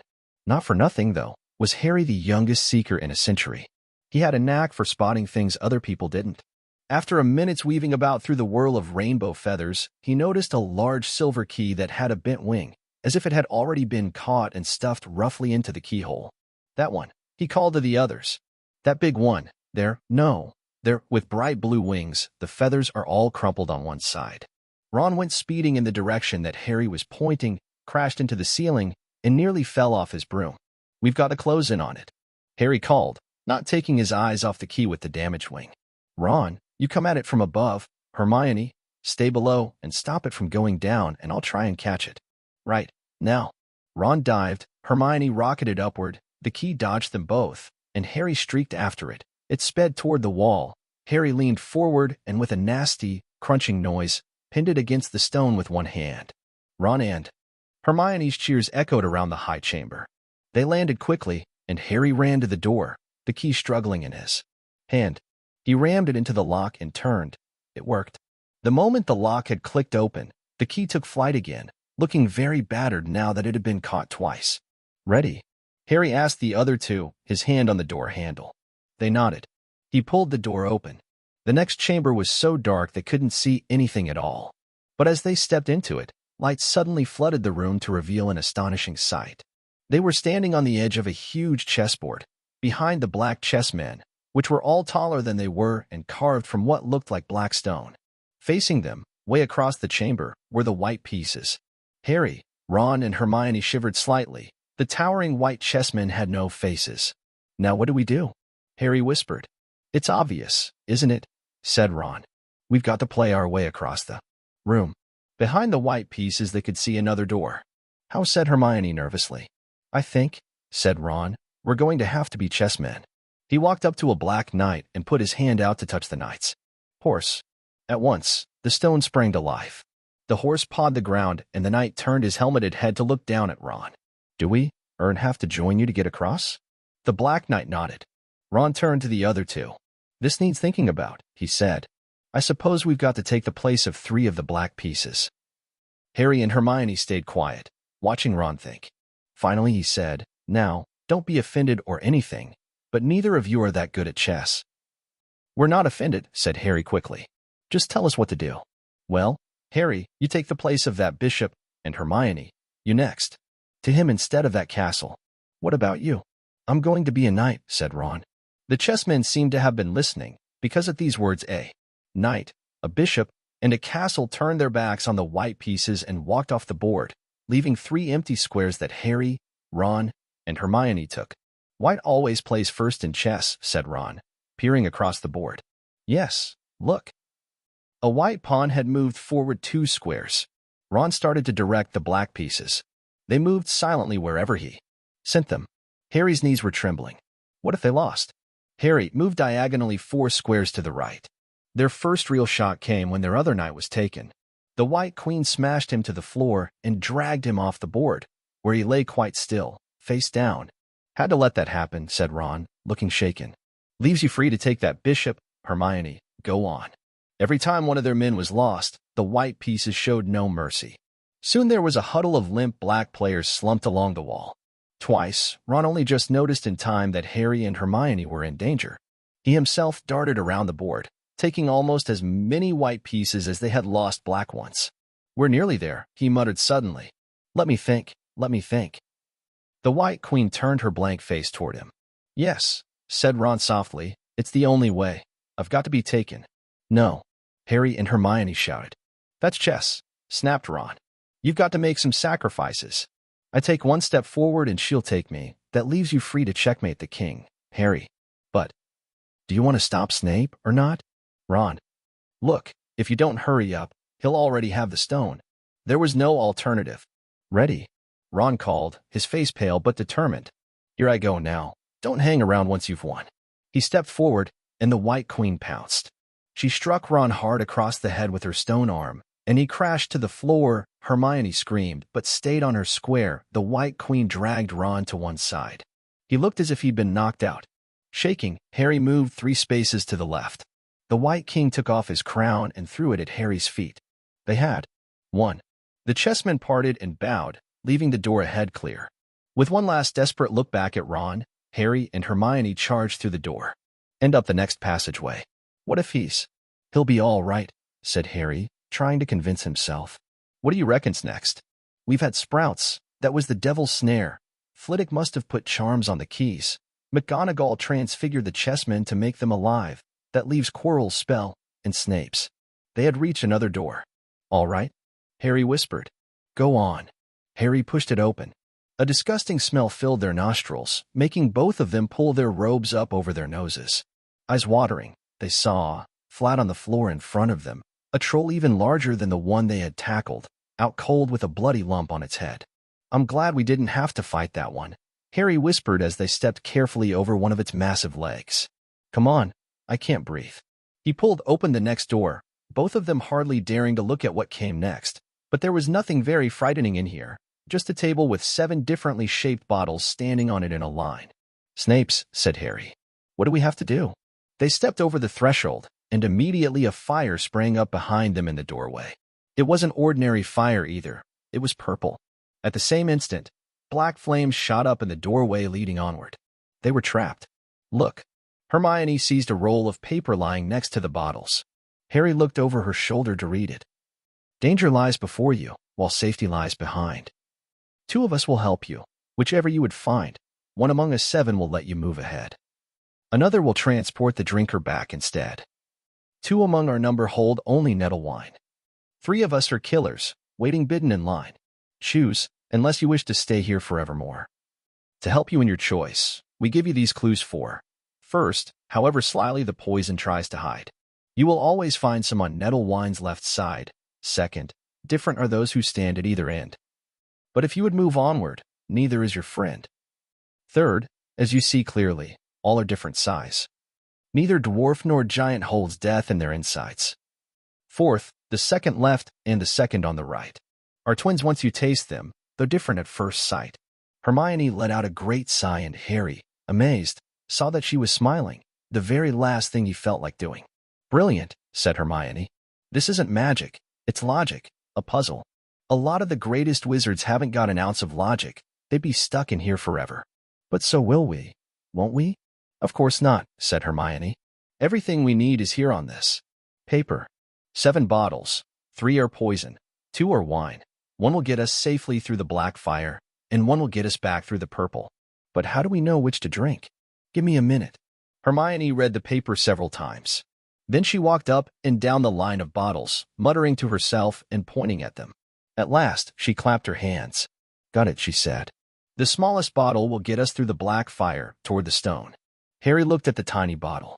There's only enough there for 1 of us, he said. That's hardly 1. Swallow. They looked at each other. Which one will get you back through the purple flames? Hermione pointed at a rounded bottle at the right end of the line. You drink that, said Harry. No. Listen, get back and get Ron. Grab brooms from the flying key room. They'll get you out of the trapdoor and past Fluffy. Go straight to the Ollery and send Hedwig to Dumbledore. We need him. I might be able to hold Snape off for a while, but I'm no match for him, really. But Harry, what if you know who's with him? Well, I was lucky once, wasn't I? Said Harry, pointing at his scar. I might get lucky again. Hermione's lip trembled, and she suddenly dashed at Harry and threw her arms around him. Hermione. Harry, you're a great wizard, you know. I'm not as good as you, said Harry, very embarrassed, as she let go of him. Me, said Hermione. Books. And cleverness. There are more important things, friendship and bravery and, oh, Harry, be careful. You drink first, said Harry. You are sure which is which, aren't you? Positive, said Hermione. She took a long drink from the round bottle at the end and shuddered. It's not poison, said Harry anxiously. No, but it's like ice. Quick, go, before it wears off. Good luck, take care. Go. Hermione turned and walked straight through the purple fire. Harry took a deep breath and picked up the smallest bottle. He turned to face the black flames. Here I come, he said, and he drained the little bottle in 1 gulp. It was indeed as though ice was flooding his body. He put the bottle down and walked forward. He braced himself, saw the black flames licking his body, but couldn't feel them. For a moment he could see nothing but dark fire. Then he was on the other side in the last chamber. There was already someone there, but it wasn't Snape. It wasn't even Voldemort. Chapter 17. The Man with 2 Faces. It was Quirrell. You, gasped Harry. Quirrell smiled. His face wasn't twitching at all. Me, he said calmly. I wondered whether I'd be meeting you here, Potter. But I thought Snape. Severus. Quirrell laughed, and it wasn't his usual quivering treble. Either, but cold and sharp. Yes, Severus does seem the type, doesn't he? So useful to have him swooping around like an overgrown bat. Next to him, who would suspect P.P. poor, S.D. stuttering P. Professor Quirrell? Harry couldn't take it in. This couldn't be true, it couldn't. But Snape tried to kill me. No, no, no. I tried to kill you. Your friend Miss Granger accidentally knocked me over as she rushed to set fire to Snape at that Quidditch match. She broke my eye contact with you. Another few seconds, and I'd have got you off that broom. I'd have managed it before then if Snape hadn't been muttering a counter-curse, trying to save you. Snape was trying to save me? Of course, said Quirrell coolly. Why do you think he wanted to? Referee your next match? He was trying to make sure I didn't do it again. Funny. Really, he needn't have bothered. I couldn't do anything with Dumbledore watching. All the other teachers thought Snape was trying to stop Gryffindor from winning. He did make himself unpopular, and what a waste of time, when after all that, I'm going to kill you tonight. Quirrell snapped his fingers. Ropes sprang out of thin air and wrapped themselves tightly around Harry. "You're too nosy to live, Potter. Scurrying around the school on Halloween like that. For all I knew, you'd seen me coming to look at what was guarding the stone. You let the troll in?" "Certainly. I have a special gift with trolls. You must have seen what I did to the one in the chamber back there." Unfortunately, while everyone else was running around looking for it, Snape, who already suspected me, went straight to the third floor to head me off. And not only did my troll fail to beat you to death, that three-headed dog didn't even manage to bite Snape's leg off properly. Now, wait quietly, Potter. I need to examine this interesting mirror. It was only then that Harry realized what was standing behind Quirrell. It was the mirror of Erist. "This mirror is the key to finding the stone," Quirrell murmured, tapping his way around the frame. "Trust Dumbledore to come up with something like this, but he's in London. I'll be far away by the time he gets back." All Harry could think of doing was to keep Quirrell talking and stop him from concentrating on the mirror. "I saw you and Snape in the forest," he blurted out. "Yes," said Quirrell idly, walking around the mirror to look at the back. "He was onto me by that time, trying to find out how far I'd got. He suspected me all along. Tried to frighten me, as though he could, when I had Lord Voldemort on my side." Quirrell came back out from behind the mirror and stared hungrily into it. "I see the stone. I'm presenting it to my master, but where is it?" Harry struggled against the ropes binding him, but they didn't give. He had to keep Quirrell from giving his whole attention to the mirror. "But Snape always seemed to hate me so much." "Oh, he does," said Quirrell casually. "Heavens, yes. He was at Hogwarts. With your father, didn't you know? They loathed each other. But he never wanted you dead. But I heard you a few days ago, sobbing. I thought Snape was threatening you." For the first time, a spasm of fear flitted across Quirrell's face. "Sometimes," he said, "I find it hard to follow my master's instructions. He is a great wizard and I am weak." "You mean he was there in the classroom with you?" Harry gasped. "He is with me wherever I go," said Quirrell quietly. "I met him when I traveled around the world. A foolish young man I was then, full of ridiculous ideas about good and evil. Lord Voldemort showed me how wrong I was. There is no good and evil, there is only power, and those too weak to seek it. Since then, I have served him faithfully, although I have let him down many times. He has had to be very hard on me." Quirrell shivered suddenly. He does not forgive mistakes easily. "When I failed to steal the stone from Gringotts, he was most displeased. He punished me, decided he would have to keep a closer watch on me." Quirrell's voice trailed away. Harry was remembering his trip to Diagon Alley. How could he have been so stupid? He'd seen Quirrell there that very day, shaken hands with him in the leaky cauldron. Quirrell cursed under his breath. "I don't understand. Is the stone inside the mirror? Should I break it?" Harry's mind was racing. "What I want more than anything else in the world at the moment," he thought, "is to find the stone before Quirrell does. So if I look in the mirror, I should see myself finding it, which means I'll see where it's hidden. But how can I look without Quirrell realizing what I'm up to?" He tried to edge to the left, to get in front of the glass without Quirrell noticing, but the ropes around his ankles were too tight. He tripped and fell over. Quirrell ignored him. He was still talking to himself. "What does this mirror do? How does it work? Help me, master." And to Harry's horror, a voice answered, and the voice seemed to come from Quirrell himself. "Use the boy. Use the boy." Quirrell rounded on Harry. "Yes, Potter, come here." He clapped his hands once, and the ropes binding Harry fell off. Harry got slowly to his feet. "Come here," Quirrell repeated. "Look in the mirror and tell me what you see." Harry walked toward him. "I must lie," he thought desperately. "I must look and lie about what I see. That's all." Quirrell moved close behind him. Harry breathed in the funny smell that seemed to come from Quirrell's turban. He closed his eyes, stepped in front of the mirror, and opened them again. He saw his reflection, pale and scared looking at first. But a moment later, the reflection smiled at him. It put its hand into its pocket and pulled out a blood-red stone. It winked and put the stone back in its pocket, and as it did so, Harry felt something heavy drop into his real pocket. Somehow, incredibly, he'd gotten the stone. "Well," said Quirrell impatiently. "What do you see?" Harry screwed up his courage. "I see myself shaking hands with Dumbledore," he invented. I've won the House Cup for Gryffindor." Quirrell cursed again. "Get out of the way," he said. As Harry moved aside, he felt the Sorcerer's stone against his leg. Dare he make a break for it? But he hadn't walked 5 paces before a high voice spoke, though Quirrell wasn't moving his lips. He lies. He lies."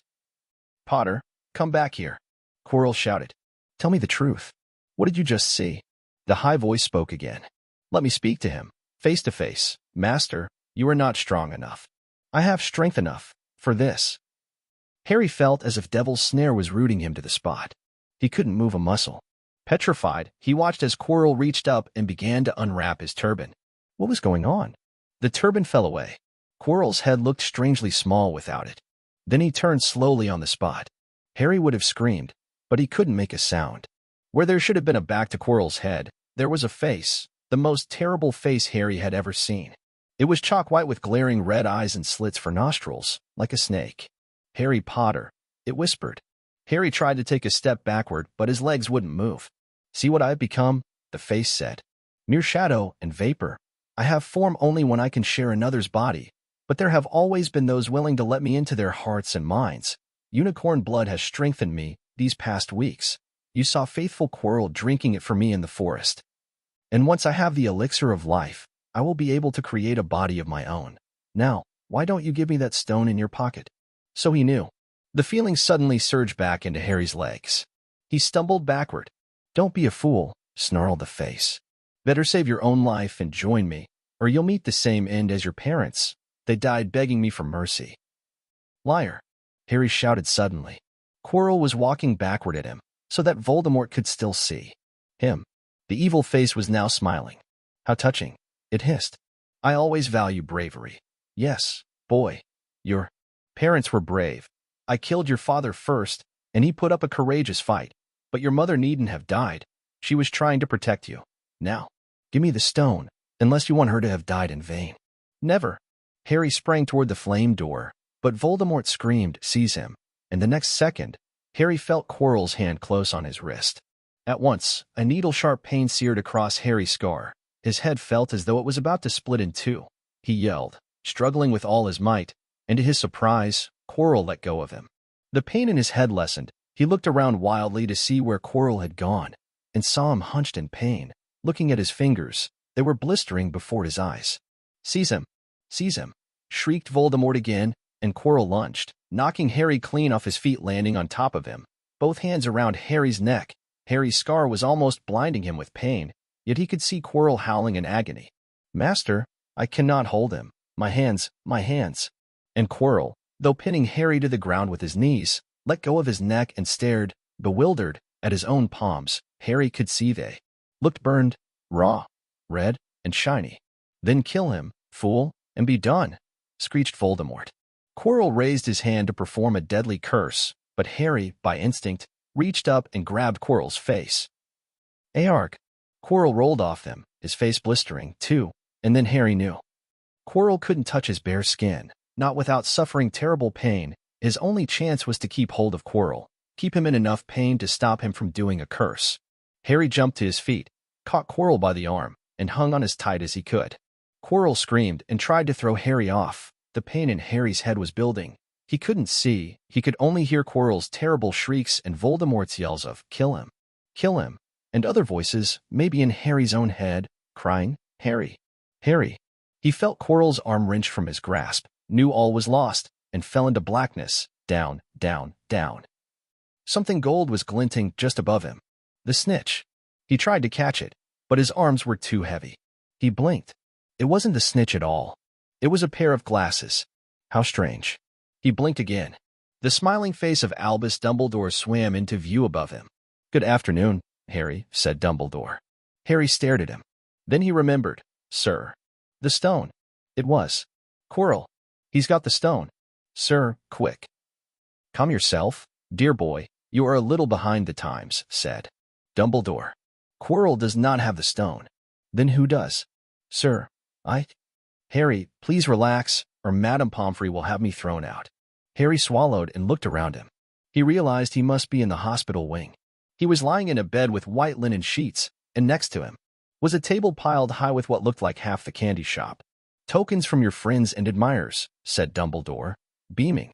What happened down in the dungeons between you and Professor Quirrell is a complete secret, so, naturally, the whole school knows. I believe your friends Misters Fred and George Weasley were responsible for trying to send you a toilet seat. No doubt they thought it would amuse you. Madame Pomfrey, however, felt it might not be very hygienic, and confiscated it. How long have I been in here? 3 days. Mr. Ronald Weasley and Miss Granger will be most relieved you have come round. They have been extremely worried. But, sir, the stone. I see you are not to be distracted. Very well, the stone. Professor. Quirrell did not manage to take it from you. I arrived in time to prevent that. Although you were doing very well on your own, I must say. You got there? You got Hermione's owl? We must have crossed in midair. No sooner had I reached London than it became clear to me that the place I should be was the one I had just left. I arrived just in time to pull Quirrell off you. It was you. I feared I might be too late. You nearly were. I couldn't have kept him off the stone much longer. Not the stone. Boy. The effort involved nearly killed you. For one terrible moment there, I was afraid it had. As for the stone, it has been destroyed. Destroyed, said Harry blankly. But your friend, Nicholas Flamel, oh, you know about Nicholas, said Dumbledore, sounding quite delighted. You did do the thing properly, didn't you? Well, Nicholas and I have had a little chat and agreed it's all for the best. But that means he and his wife will die, won't they? They have enough elixir stored to set their affairs in order and then, yes, they will die. Dumbledore smiled at the look of amazement on Harry's face. To one as young as you, I'm sure it seems incredible, but to Nicholas and Perenelle, it really is like going to bed after a very, very long day. After all, to the well-organized mind, death is but the next great adventure. You know, the stone was really not such a wonderful thing. As much money and life as you could want. The two things most human beings would choose above all. The trouble is, humans do have a knack of choosing precisely those things that are worst for them. Harry lay there, lost for words. Dumbledore hummed a little and smiled at the ceiling. Sir, said Harry, I've been thinking, sir, even if the stone's gone, I mean, you know who. Call him Voldemort, Harry. Always use the proper name for things. Fear of a name increases fear of the thing itself. Yes, sir. Well, Voldemort's going to try other ways of coming back, isn't he? I mean, he hasn't gone, has he? No, Harry, he has not. He is still out there somewhere, perhaps looking for another body to share. Not being truly alive, he cannot be killed. He left Quirrell to die.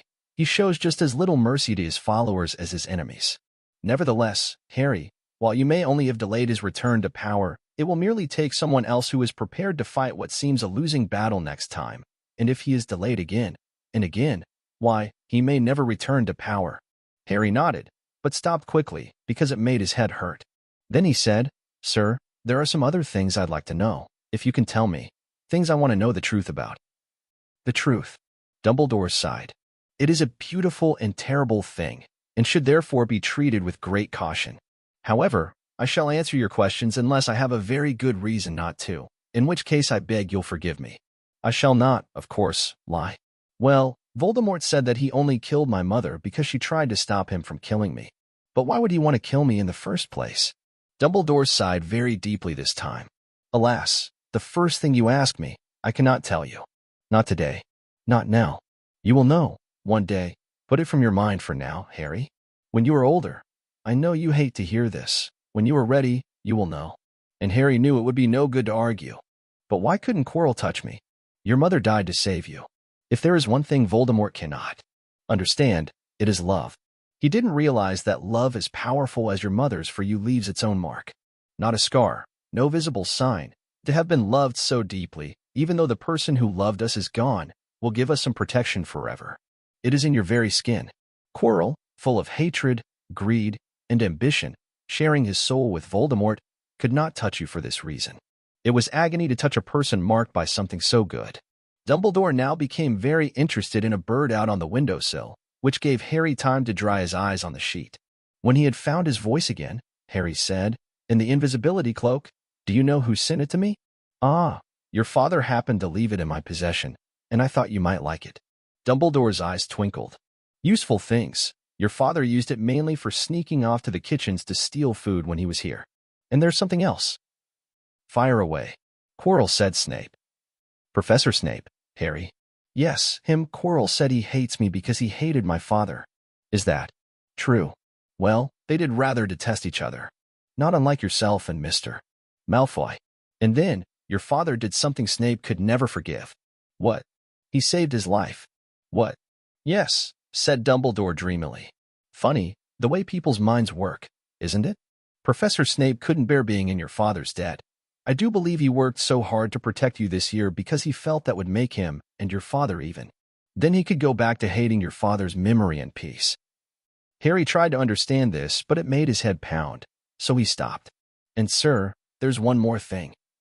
Just the one. How did I get the stone out of the mirror? Oh, now, I'm glad you asked me that. It was one of my more brilliant ideas, and between you and me, that's saying something. You see, only one who wanted to find the stone find it, but not use it, would be able to get it. Otherwise, they'd just see themselves making gold or drinking elixir of life. My brain surprises even me sometimes. Now, enough questions. I suggest you make a start on these sweets. Betty bots every flavor beans. I was unfortunate enough in my youth to come across a vomit-flavored one, and since then I'm afraid I've rather lost my liking for them, but I think I'll be safe with a nice toffee, don't you? He smiled and popped the golden brown bean into his mouth. Then he choked and said, alas, earwax. Madame Pomfrey, the nurse, was a nice woman, but very strict. Just 5 minutes, Harry pleaded. Absolutely not. You let Professor Dumbledore in. Well, of course, that was the headmaster, quite different. You need rest. I am resting, look, lying down and everything. Oh, go on, Madame Pomfrey. Oh, very well, she said. But 5 minutes only. And she let Ron and Hermione in. Harry. Hermione looked ready to fling her arms around him again, but Harry was glad she held herself in as his head was still very sore. Oh, Harry, we were sure you were going to. Dumbledore was so worried. The whole school's talking about it, said Ron. What really happened? It was one of those rare occasions when the true story is even more strange and exciting than the wild rumors. Harry told them everything: Quirrell, the mirror, the stone, and Voldemort. Ron and Hermione were a very good audience. They gasped in all the right places, and when Harry told them what was under Quirrell's turban, Hermione screamed out loud. So the stone's gone? Said Ron finally. Flamel's just going to die? That's what I said, but Dumbledore thinks that. What was it? 2. The well-organized mind. Death is but the next great adventure. I always said he was off his rocker, said Ron, looking quite impressed at how crazy his hero was. So what happened to you too? Said Harry. Well, I got back all right, said Hermione. I brought Ron round. That took a while, and we were dashing up to the Ollery to contact Dumbledore when we met him in the entrance hall. He already knew. He just said, Harry's gone after him, hasn't he? And hurtled off to the 3rd floor. Do you think he meant you to do it? Said Ron. Sending you your father's cloak and everything? Well, Hermione exploded. If he did, I mean to say that's terrible. You could have been killed. No, it isn't, said Harry thoughtfully. He's a funny man, Dumbledore. I think he sort of wanted to give me a chance. I think he knows more or less everything that goes on here, you know. I reckon he had a pretty good idea we were going to try, and instead of stopping us, he just taught us enough to help. I don't think it was an accident he let me find out how the mirror worked. It's almost like he thought I had the right to face Voldemort if I could. Yeah, Dumbledore's off his rocker, all right, said Ron proudly. Listen, you've got to be up for the end-of-year feast tomorrow. The points are all in and Slytherin won. Of course, you missed the last Quidditch match. We were steamrollered by Ravenclaw without you, but the food'll be good. At that moment, Madame Pomfrey bustled over. You've had nearly 15 minutes, now out, she said firmly. After a good night's sleep, Harry felt nearly back to normal. I want to go to the feast, he told Madame Pomfrey as she straightened his many candy boxes. I can't I? Professor Dumbledore says you are to be allowed to go, she said. Stiffly, as though in her opinion Professor Dumbledore didn't realize how risky feasts could be. And you have another visitor. Oh, good, said Harry. Who is it? Hagrid sidled through the door as he spoke. As usual when he was indoors, Hagrid looked too big to be allowed. He sat down next to Harry, took one look at him, and burst into tears. It's all my ruddy fault, he sobbed, his face in his hands. I told the evil git how to get past Fluffy. I told him. It was the only thing he didn't know, and I told him. Yeah, I could have died. All fair a dragon egg. I'll never drink again. I should be chucked out and made to live as a muggle. Hagrid, said Harry, shocked to see Hagrid shaking with grief and remorse, great tears leaking down into his beard. Hagrid, he'd have found out somehow. This is Voldemort we're talking about. He'd have found out even if you hadn't told him. Yeah, could have died, sobbed Hagrid. And Dawn say the name. Voldemort. Harry bellowed, and Hagrid was so shocked, he stopped crying. I've met him, and I'm calling him by his name. Please cheer up, Hagrid. We saved the stone. It's gone. He can't use it. Have a chocolate frog. I've got loads. Hagrid wiped his nose on the back of his hand and said, That reminds me. I've got you a present. It's not a stoat sandwich, is it? Said Harry anxiously, and at last Hagrid gave a weak chuckle. Nah. Dumbledore gave me the day off yesterday to fix it. Course, he should have sacked me instead. Anyway, got ya this. It seemed to be a handsome, leather-covered book. Harry opened it curiously. It was full of wizard photographs. Smiling and waving at him from every page were his mother and father. Send owls off to all your parents' old school friends, as skin fair photos. Knew ya didn't have any. Do ya like it? Harry couldn't speak, but Hagrid understood. Harry made his way down to the end-of-year feast alone that night. He had been held up by Madame Pomfrey's fussing about, insisting on giving him one last checkup, so the great hall was already full. It was decked out in the Slytherin colors of green and silver to celebrate Slytherin's winning the House Cup for the 7th year in a row. A huge banner showing the Slytherin serpent covered the wall behind the high table. When Harry walked in, there was a sudden hush, and then everybody started talking loudly at once. He slipped into a seat between Ron and Hermione at the Gryffindor table and tried to ignore the fact that people were standing up to look at him.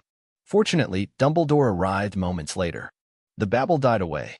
Another year gone, Dumbledore said cheerfully, and I must trouble you with an old man's wheezing waffle before we sink our teeth into our delicious feast. What a year it has been. Hopefully your heads are all a little fuller than they were. You have the whole summer ahead to get them nice and empty before next year starts. Now, as I understand it, the House Cup here needs awarding, and the points stand thus. In 4th place, Gryffindor, with 312 points. In 3rd, Hufflepuff, with 352. Ravenclaw has 426 and Slytherin, 472. A storm of cheering and stamping broke out from the Slytherin table. Harry could see Draco Malfoy banging his goblet on the table. It was a sickening sight. Yes, well done, Slytherin, said Dumbledore. However, recent events must be taken into account. The room went very still. The Slytherin smiles faded a little. Ahem, said Dumbledore. I have a few last-minute points to dish out. Let me see. Yes. First, to Mr. Ronald Weasley. Ron went purple in the face. He looked like a radish with a bad sunburn. For the best-played game of chess Hogwarts has seen in many years, I award Gryffindor House 50 points. Gryffindor cheers nearly raised the bewitched ceiling. The stars overhead seemed to quiver. Percy could be heard telling the other prefects, my brother, you know, my youngest brother, got past McGonagall's giant chess set. At last there was silence again. Second, to Miss Hermione Granger, for the use of cool logic in the face of fire, I award Gryffindor House 50 points. Hermione buried her face in her arms. Harry strongly suspected she had burst into tears. Gryffindors up and down the table were beside themselves. They were 100 points up. Third, to Mr. Harry Potter, said Dumbledore. The room went deadly quiet. For pure nerve and outstanding courage, I award Gryffindor House 60 points. The din was deafening. Those who could add up while yelling themselves hoarse knew that Gryffindor now had 472 points, exactly the same as Slytherin. They had tied for the House Cup. If only Dumbledore had given Harry just one more point. Dumbledore raised his hand. The room gradually fell silent. There are all kinds of courage, said Dumbledore, smiling. It takes a great deal of bravery to stand up to our enemies, but just as much to stand up to our friends. I therefore award 10 points to Mr. Neville Longbottom. Someone standing outside the Great Hall might well have thought some sort of explosion had taken place, so loud was the noise that erupted from the Gryffindor table. Harry, Ron, and Hermione stood up to yell and cheer as Neville, white with shock, disappeared under a pile of people hugging him. He had never won so much as a point for Gryffindor before. Harry, still cheering, nudged Ron in the ribs and pointed at Malfoy, who couldn't have looked more stunned and horrified if he'd just had the body-bind curse put on him. Which means Dumbledore called over the storm of applause, for even Ravenclaw and Hufflepuff were celebrating the downfall of Slytherin. We need a little change of decoration. He clapped his hands. In an instant, the green hangings became scarlet, and the silver became gold. The huge Slytherin serpent vanished, and a towering Gryffindor lion took its place. Snape was shaking Professor McGonagall's hand with a horrible, forced smile. He caught Harry's eye, and Harry knew at once that Snape's feelings toward him hadn't changed one jot. This didn't worry Harry. It seemed as though life would be back to normal next year, or as normal as it ever was at Hogwarts. It was the best evening of Harry's life, better than winning at Quidditch, or Christmas, or knocking out mountain trolls. He would never, ever forget tonight. Harry had almost forgotten that the exam results were still to come, but come they did. To their great surprise, both he and Ron passed with good marks. Hermione, of course, had the best grades of the first years. Even Neville scraped through, his good herbology mark making up for his abysmal potions one.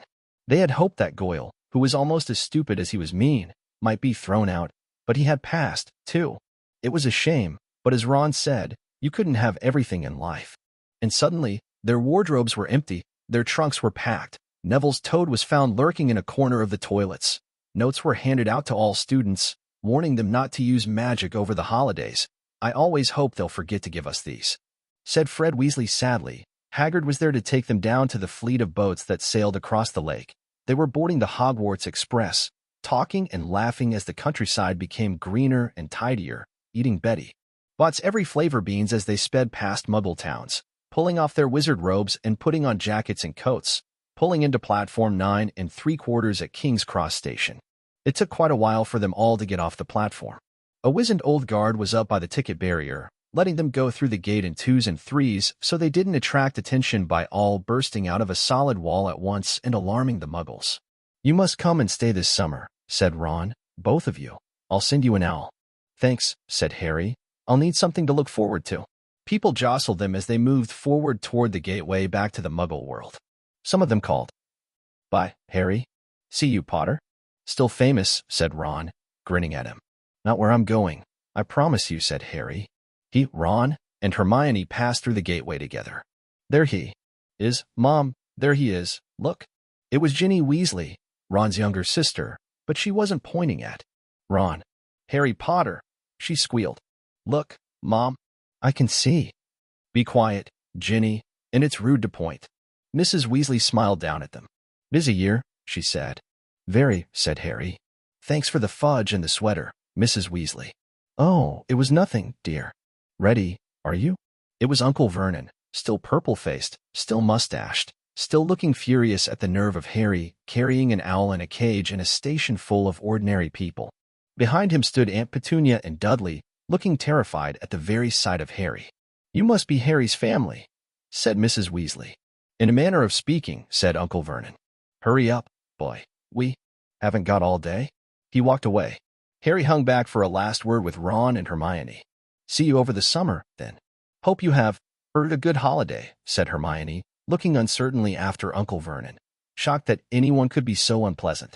Oh, I will, said Harry, and they were surprised at the grin that was spreading over his face. They don't know we're not allowed to use magic at home. I'm going to have a lot of fun with Dudley this summer.